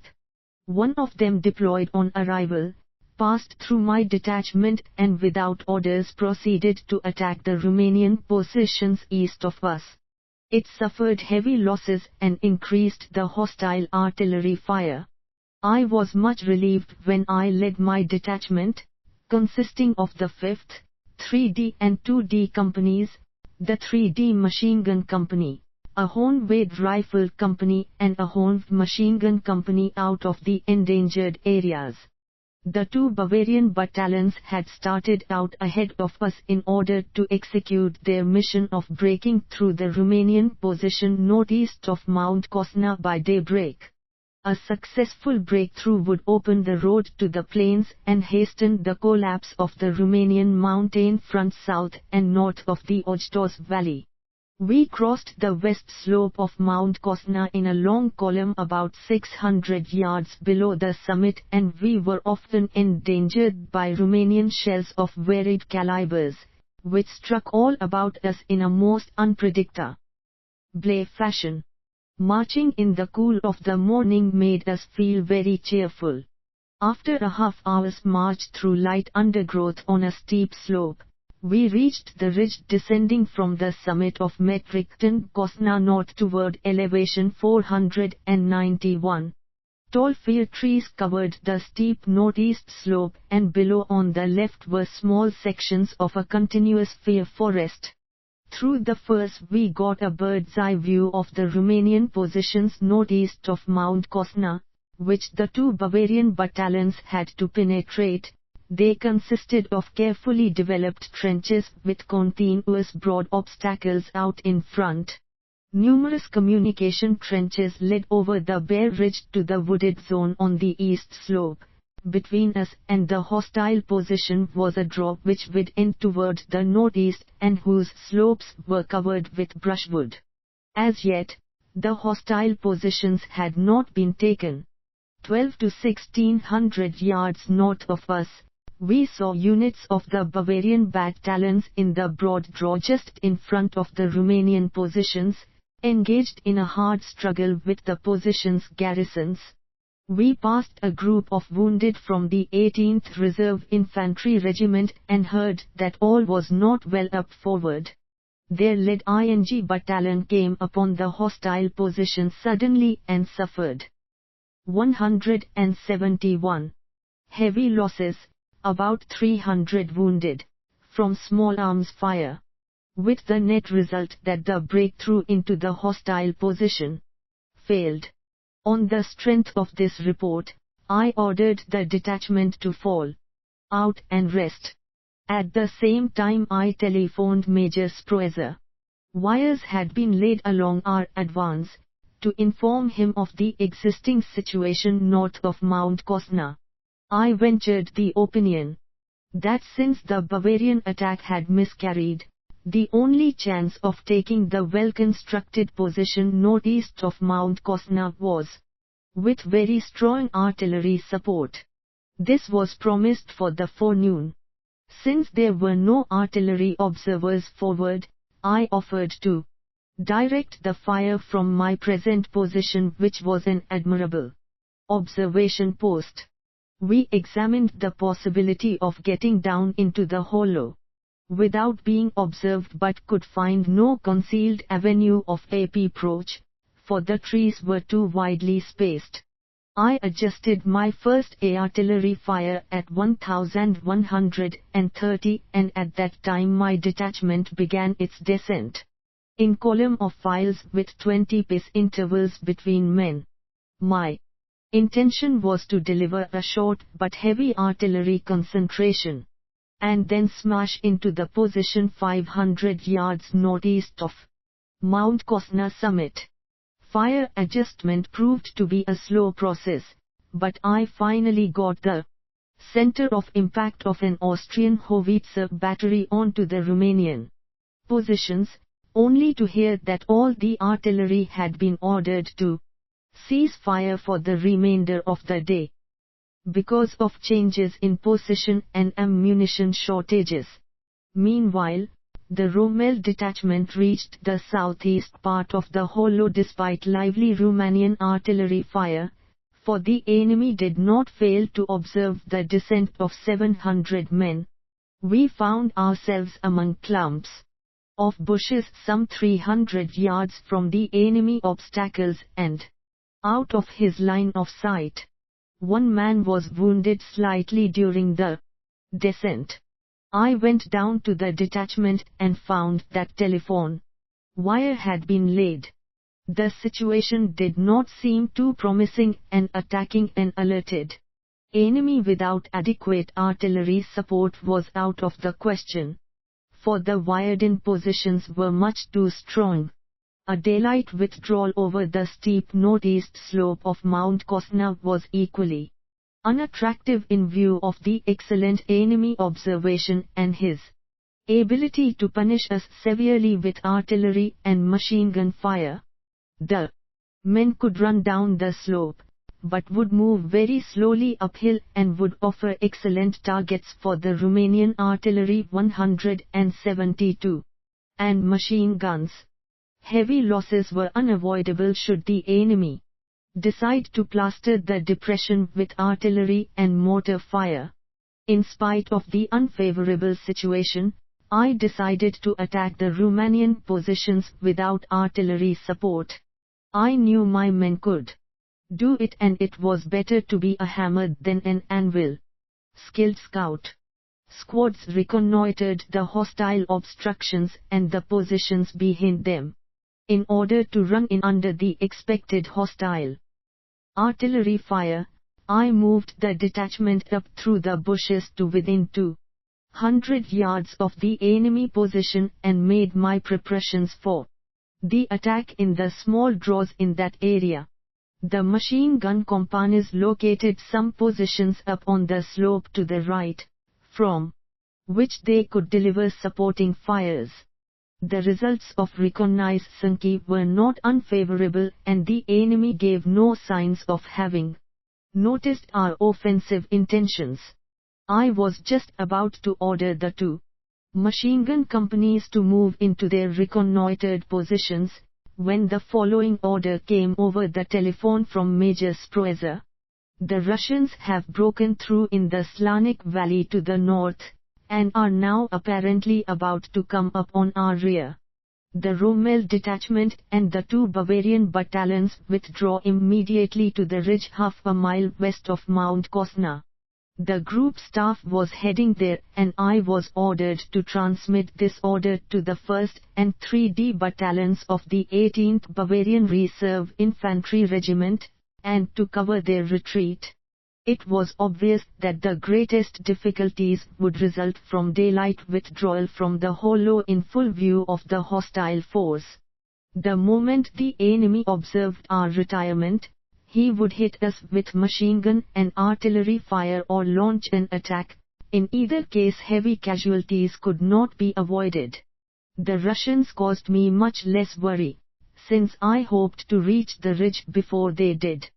Failing that, there would have to be a quick and fierce thrust to sweep them off the ridge. Under the command of Lieutenant Werner, of the Württemberg Mountain Battalion, I sent out the 2 Hungarian Horned companies to climb the northeast slope of Mount Kosna, now lying in shadow, with the summit as their objective. With the other 4 companies, I myself sought the best way out through the underbrush, first in the direction of Hill 491, and later, towards headquarters Knoll. Shortly before we reached Hill 491, a few men were slightly wounded by Romanian machine gun fire.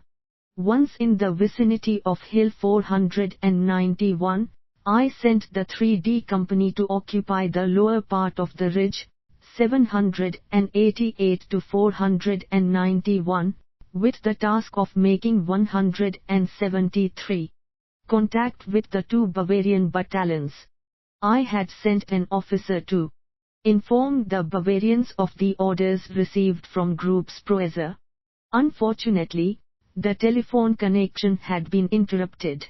Quite by chance, however, I did overhear a telephone conversation regarding Hill 491 which indicated that Group Headquarters, from the latest reports, was now more optimistic about the situation than it had been a half-hour before. Thereupon I moved the 2D company by the shortest route to the ridge leading northward from headquarters Knoll. The company was to organize the ridge 600 yards north of headquarters Knoll and was to provide security and reconnoiter in the direction of the Slanik Valley.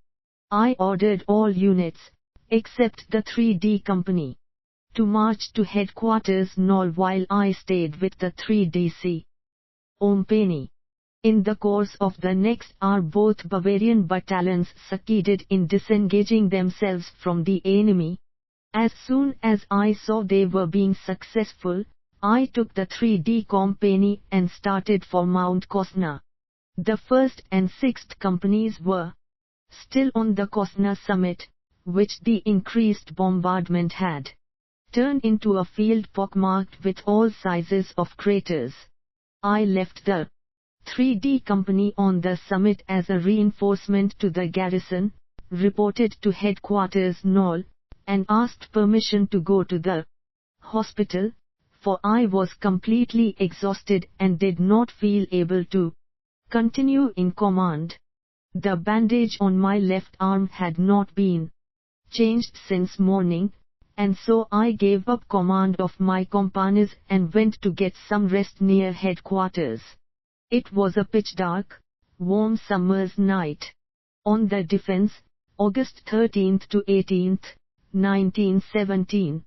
Shortly before midnight, Major Sproeser summoned me to headquarters where I found a large number of officers. Major Sproeser told me that the situation was most unfavorable. Reports from isolated units of the Hungarian 70th Horned Division, 3D Troop, Imperial and Royal Islands, 1st Troop, Imperial and Royal Dragoons, and 1st Horned Company, informed us that during the afternoon strong Russian and Romanian forces had broken through the division in and to the north of the Slanik Valley and were preparing to move south against the Mount Kosna-Anguriana ridge. We had to reckon with the assumption that, under certain conditions, the Sproezer group would be cut off, for we had no troops to our rear short of the Anguriana. I was asked to express my views. 174. My opinion was that a night attack against the Mount Kosna-Anguriana line was most unlikely, and that the earliest attack would come at dawn, which was only 4 hours away. With the group's 5 battalions, I considered it possible to hold the Mount Kosna-Anguriana line against all comers, for the retention of this position was vital to the general situation. Under no circumstances would I surrender supinely the territory taken with so much resourcefulness, skill and blood, simply because of alarming reports. I proposed the following regrouping be effected without delay. The Mountain Battalion assumes the defense of Mount Kosna, headquarters Knoll, and the ridge as far as Hill 674. The other battalions of the group seize and hold the ridge between 674 and Anguriana. All units push through reconnaissance and security elements toward the Slanik Valley. For the deployment of the Mountain Battalion, I proposed combat outposts, a rifle platoon reinforced by machine guns, occupy the south portion of Mount Kosna. The crater field on the summit is not occupied. Reconnaissance to the southeast and east. A platoon and a heavy machine gun platoon occupy the headquarters Knoll and prevent the enemy from occupying Mount Kosna summit. A rifle company occupies each of the 2 ridges descending to the north between Mount Kosna and elevation 674. Recognize Sanki and security to the north. All remaining companies are assembled just southwest of headquarters Knoll and held at the commander's disposal. Major Sproezer accepted my recommendations and urged me, since I took the terrain by attack, to defend the Württemberg Mountain Battalion sector. The seriousness of the situation, concern for my mountain soldiers, and last but not least the stimulation of the difficult task, led me to shoulder this new burden. Oral group orders initiated the regrouping, which was executed without further delay. I had the following for the defense of Mount Kosna sector: East, 2D 3D STH, and 6th Rifle Companies, and the 3D Machine Gun Company of the Württemberg Mountain Battalion, and the 3D Company of the 11th Infantry Reserve Regiment with 6 heavy machine guns. The group staff now retired to the Oak Woods by the Ridge Road bend a mile northeast of Anguriana. With my company commanders, I discussed in detail both the situation in general and the tasks of the Württemberg Mountain Battalion in particular. I then issued the following orders in rapid succession. 175. The 3D Company moves immediately from Mount Kosna to headquarters Knoll and sends a platoon without packs, but reinforced by 6 light machine guns of the 3D Company of the 11th Infantry Reserve Regiment, to relieve the 1st Company on Mount Kosna. This platoon, reinforced, occupies the wooded southern ridge and reconnoiters toward the hostile position EA. Scent of Mount Kosna. In case of attack, the platoon holds its position as long as possible and retires on headquarters Knoll only if threatened by encirclement. I shall give oral instructions to the platoon commander at a later time. Another platoon of the 3D Company, as well as Alabrecht's heavy machine gun platoon, dig in on headquarters Knoll so as to cover the crater field on Mount Kosna and the west slope with fire. They will prevent the enemy from crossing the bare part of Mount Kosna and threatening the combat outposts on the left flank by day. The 2D Company occupies the small knoll 700 yards north of the headquarters knoll, later called the Russian knoll. Reconnoiters towards the Slanik Valley, maintains night contact with the combat outposts on Mount Kosna by scout squads. The company will build large campfires on Mount Kosna's northwest slope in order to deceive the enemy and divert his artillery fire. These fires will be kept going all night. The 5th Company, reinforced by a heavy machine gun platoon, occupies the knoll half a mile northeast of Hill 674, and prepares for all-around defense. It will reconnoiter toward the Slanik Valley and maintain contact with the 2D Company and the neighboring troops in the region of Hill 674 and Peshorul. To deceive the enemy and divert his artillery fire, the company builds large fires in the hollow half a mile northwest of the headquarters knoll and keeps them burning all night. A platoon of the 3D Company, Aldinger's machine gun platoon, 1st and 6th Companies of the Württemberg Mountain Battalion, and the 3D Company of the 11th Infantry Reserve Regiment go into reserve areas between headquarters knoll and the descending slope a quarter of a mile to the southwest. Security and recognize Sanki in the direction of Grozesti. More detailed orders will be issued later. Sketch 31. Detachment Command Post 60 yards west of headquarters. Knoll. Communications platoon lays wire connection to the combat outposts and to the 2D and 5th Companies. While the leaders repeated their orders, much activity began. The Bavarians and Honveds moved back, followed by the companies of 176. The Württemberg Mountain Battalion.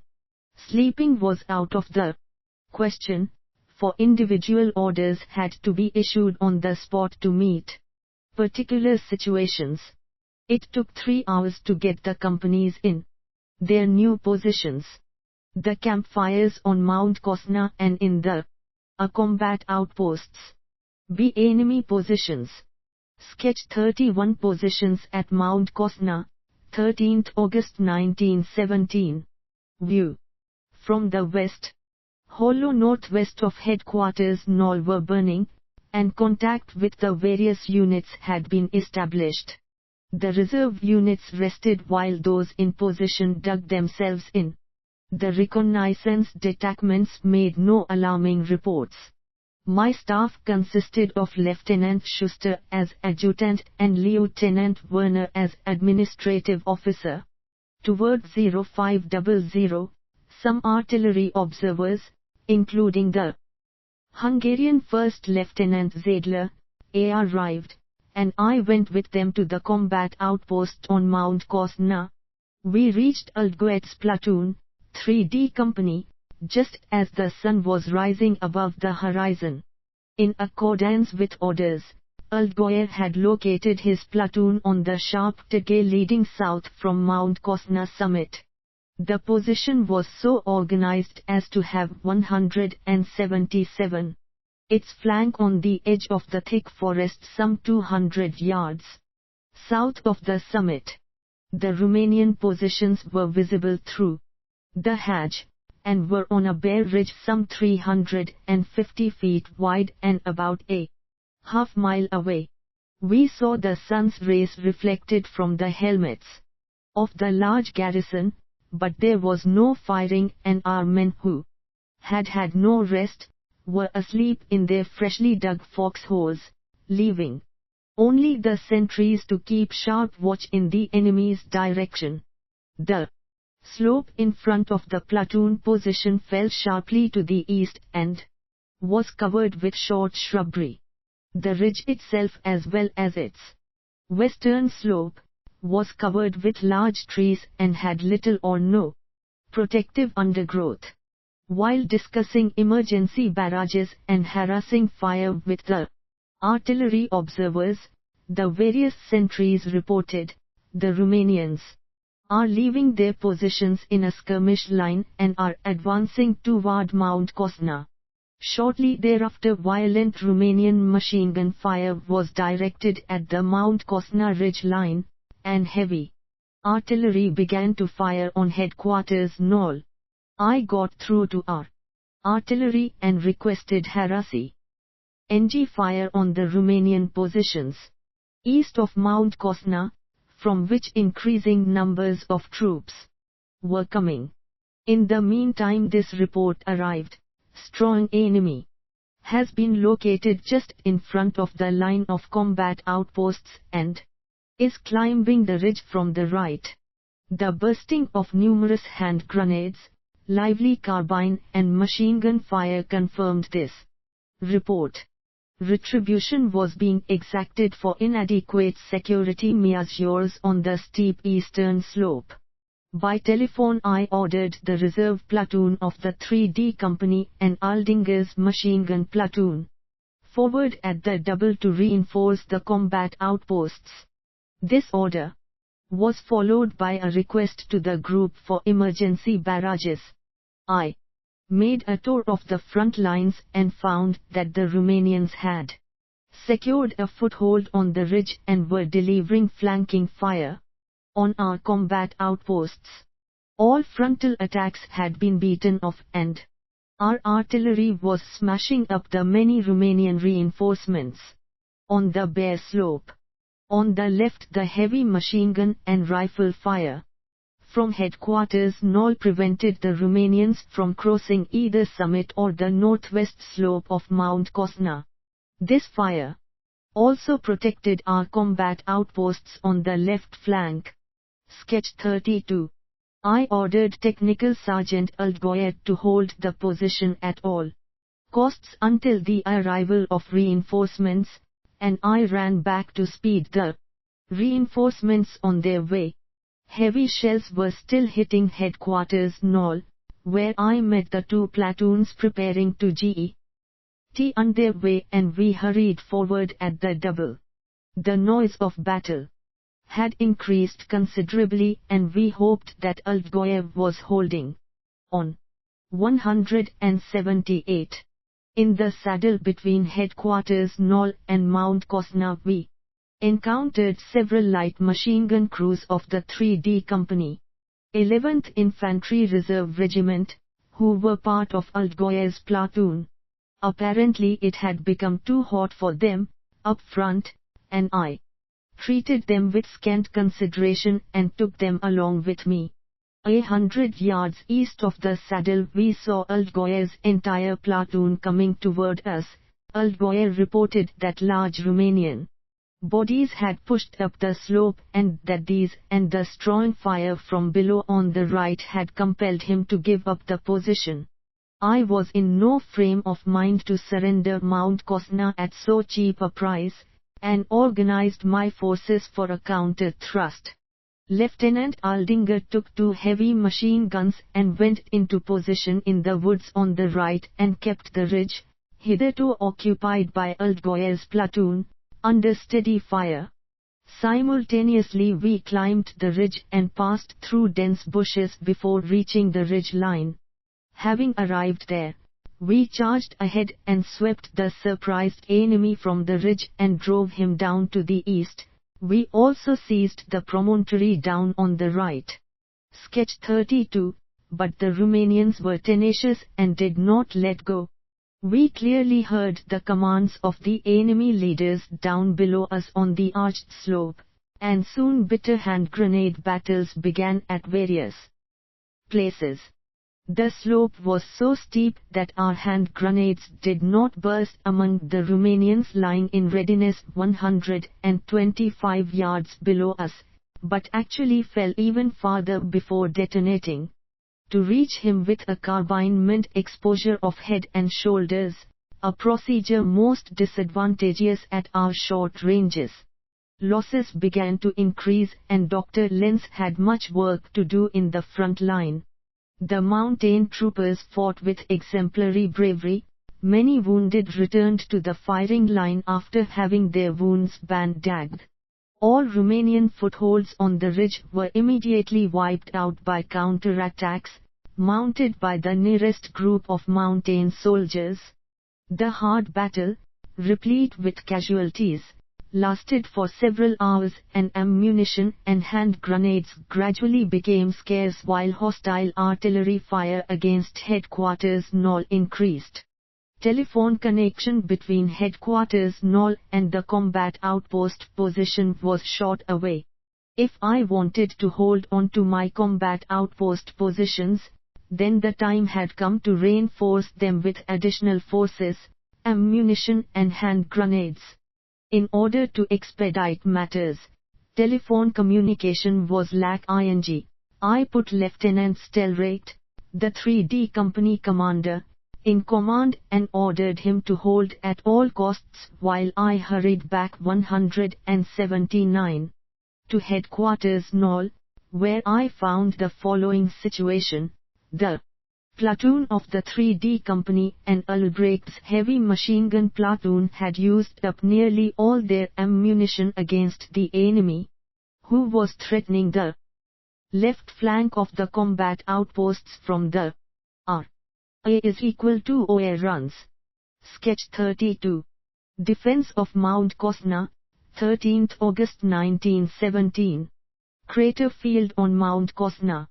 My reserve companies, 1st and 6th companies of the Württemberg Mountain Battalion, as well as the 3D Company, 11th Infantry Reserve Regiment, had occupied the south slope of headquarters Knoll on their own initiative because strong enemy forces were reported ascending toward headquarters Knoll through the ravines from Grozesti. 180.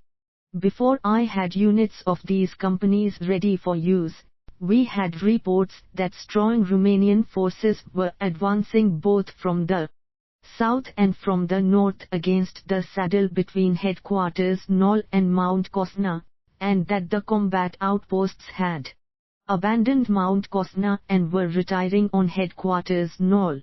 In the next few minutes, I still had no men at my disposal.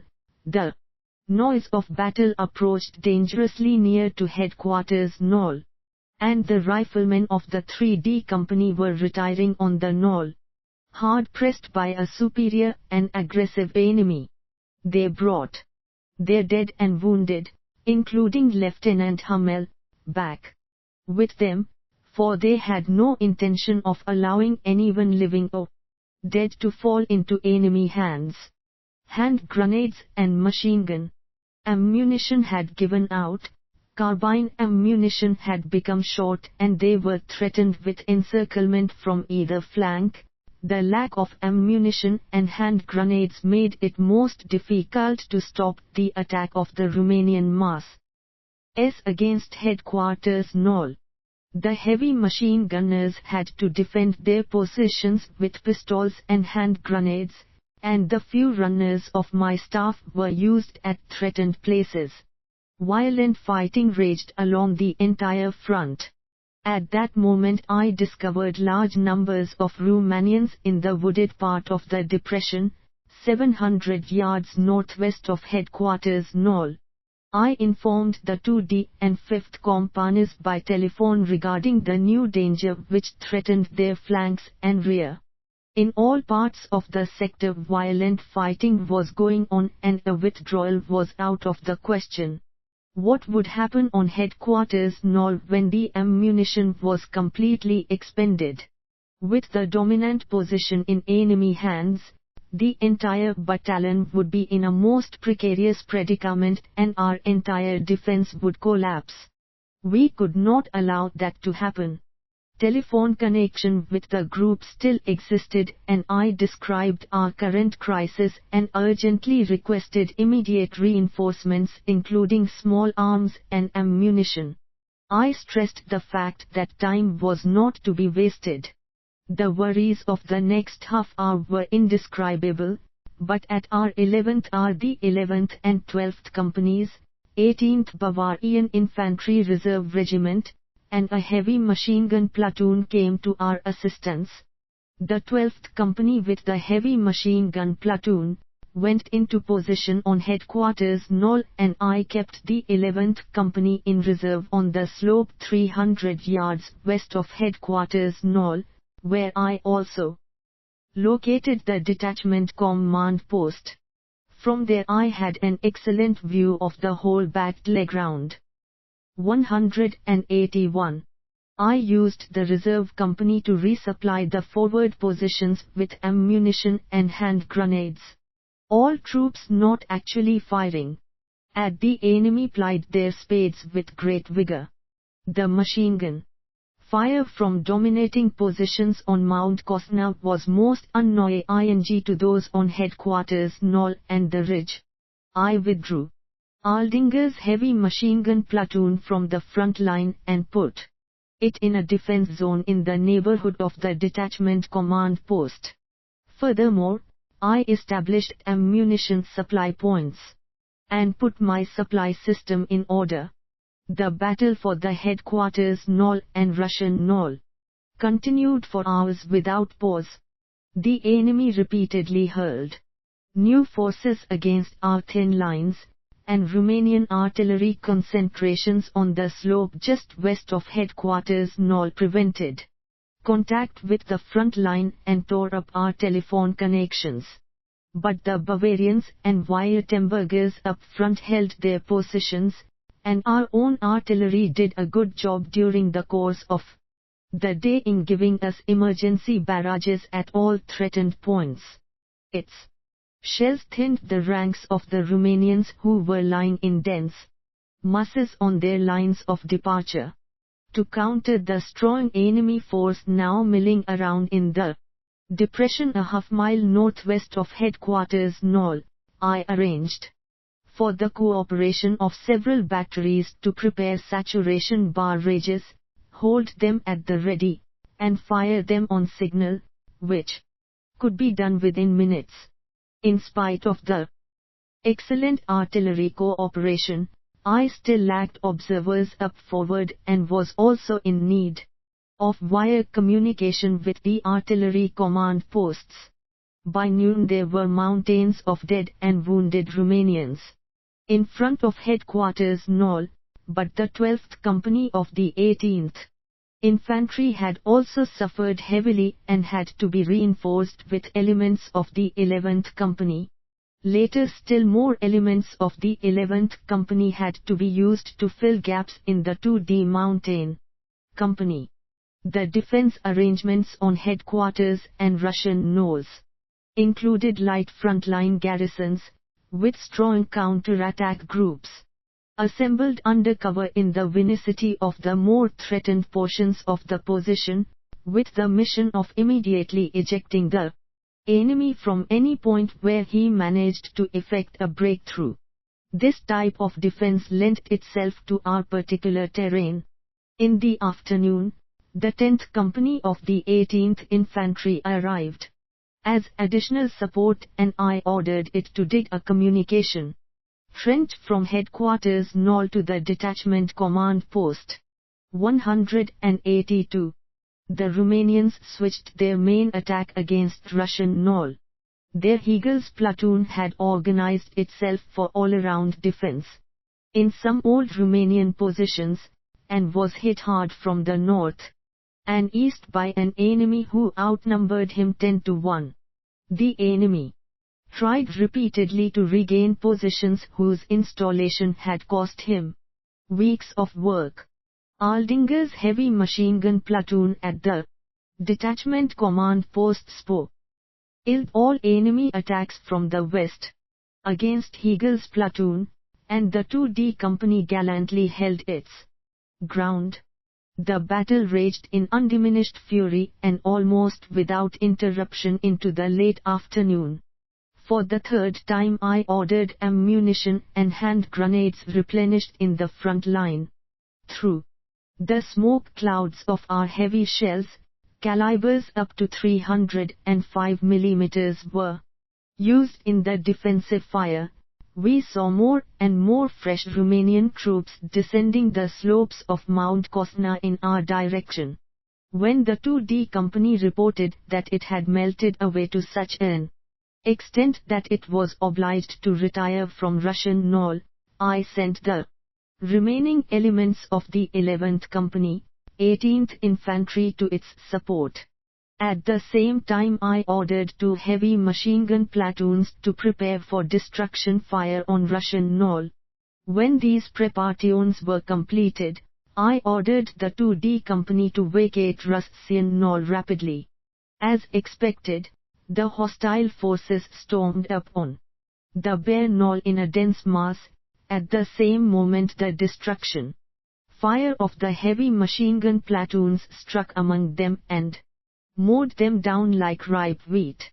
In full flight, the survivors fled the dangerous knoll, and shortly thereafter the reinforced 2D company was again in possession and was allowed a brief respite. Somewhat later the Romanian forces, which we had observed for hours in the depression half a mile northwest of headquarters, Knoll, started moving up the slope to the south. The previously prepared artillery fire was requested and had excellent effect. It drove the enemy back into the lower woods. Thus the rifle and machine gun fire prepared for the reception of this enemy by the 2D 12th and 5th companies and the 3 heavy machine gun platoons was unnecessary. During the battle, message after message came from the front line. The adjutant and the administration officer had their hands full in executing hasty requests for protective fire, keeping up the flow of ammunition, combat supplies and rations, as well as informing Sproeser Group as to the state of the battle. Double wire lines were laid to the more threatened points and to Major Sproeser's command post and kept in repair by the untiring Comunica 183. Shun's men, a most dangerous job in view of the almost continuous machine gun and artillery fire which kept searching the area. In spite of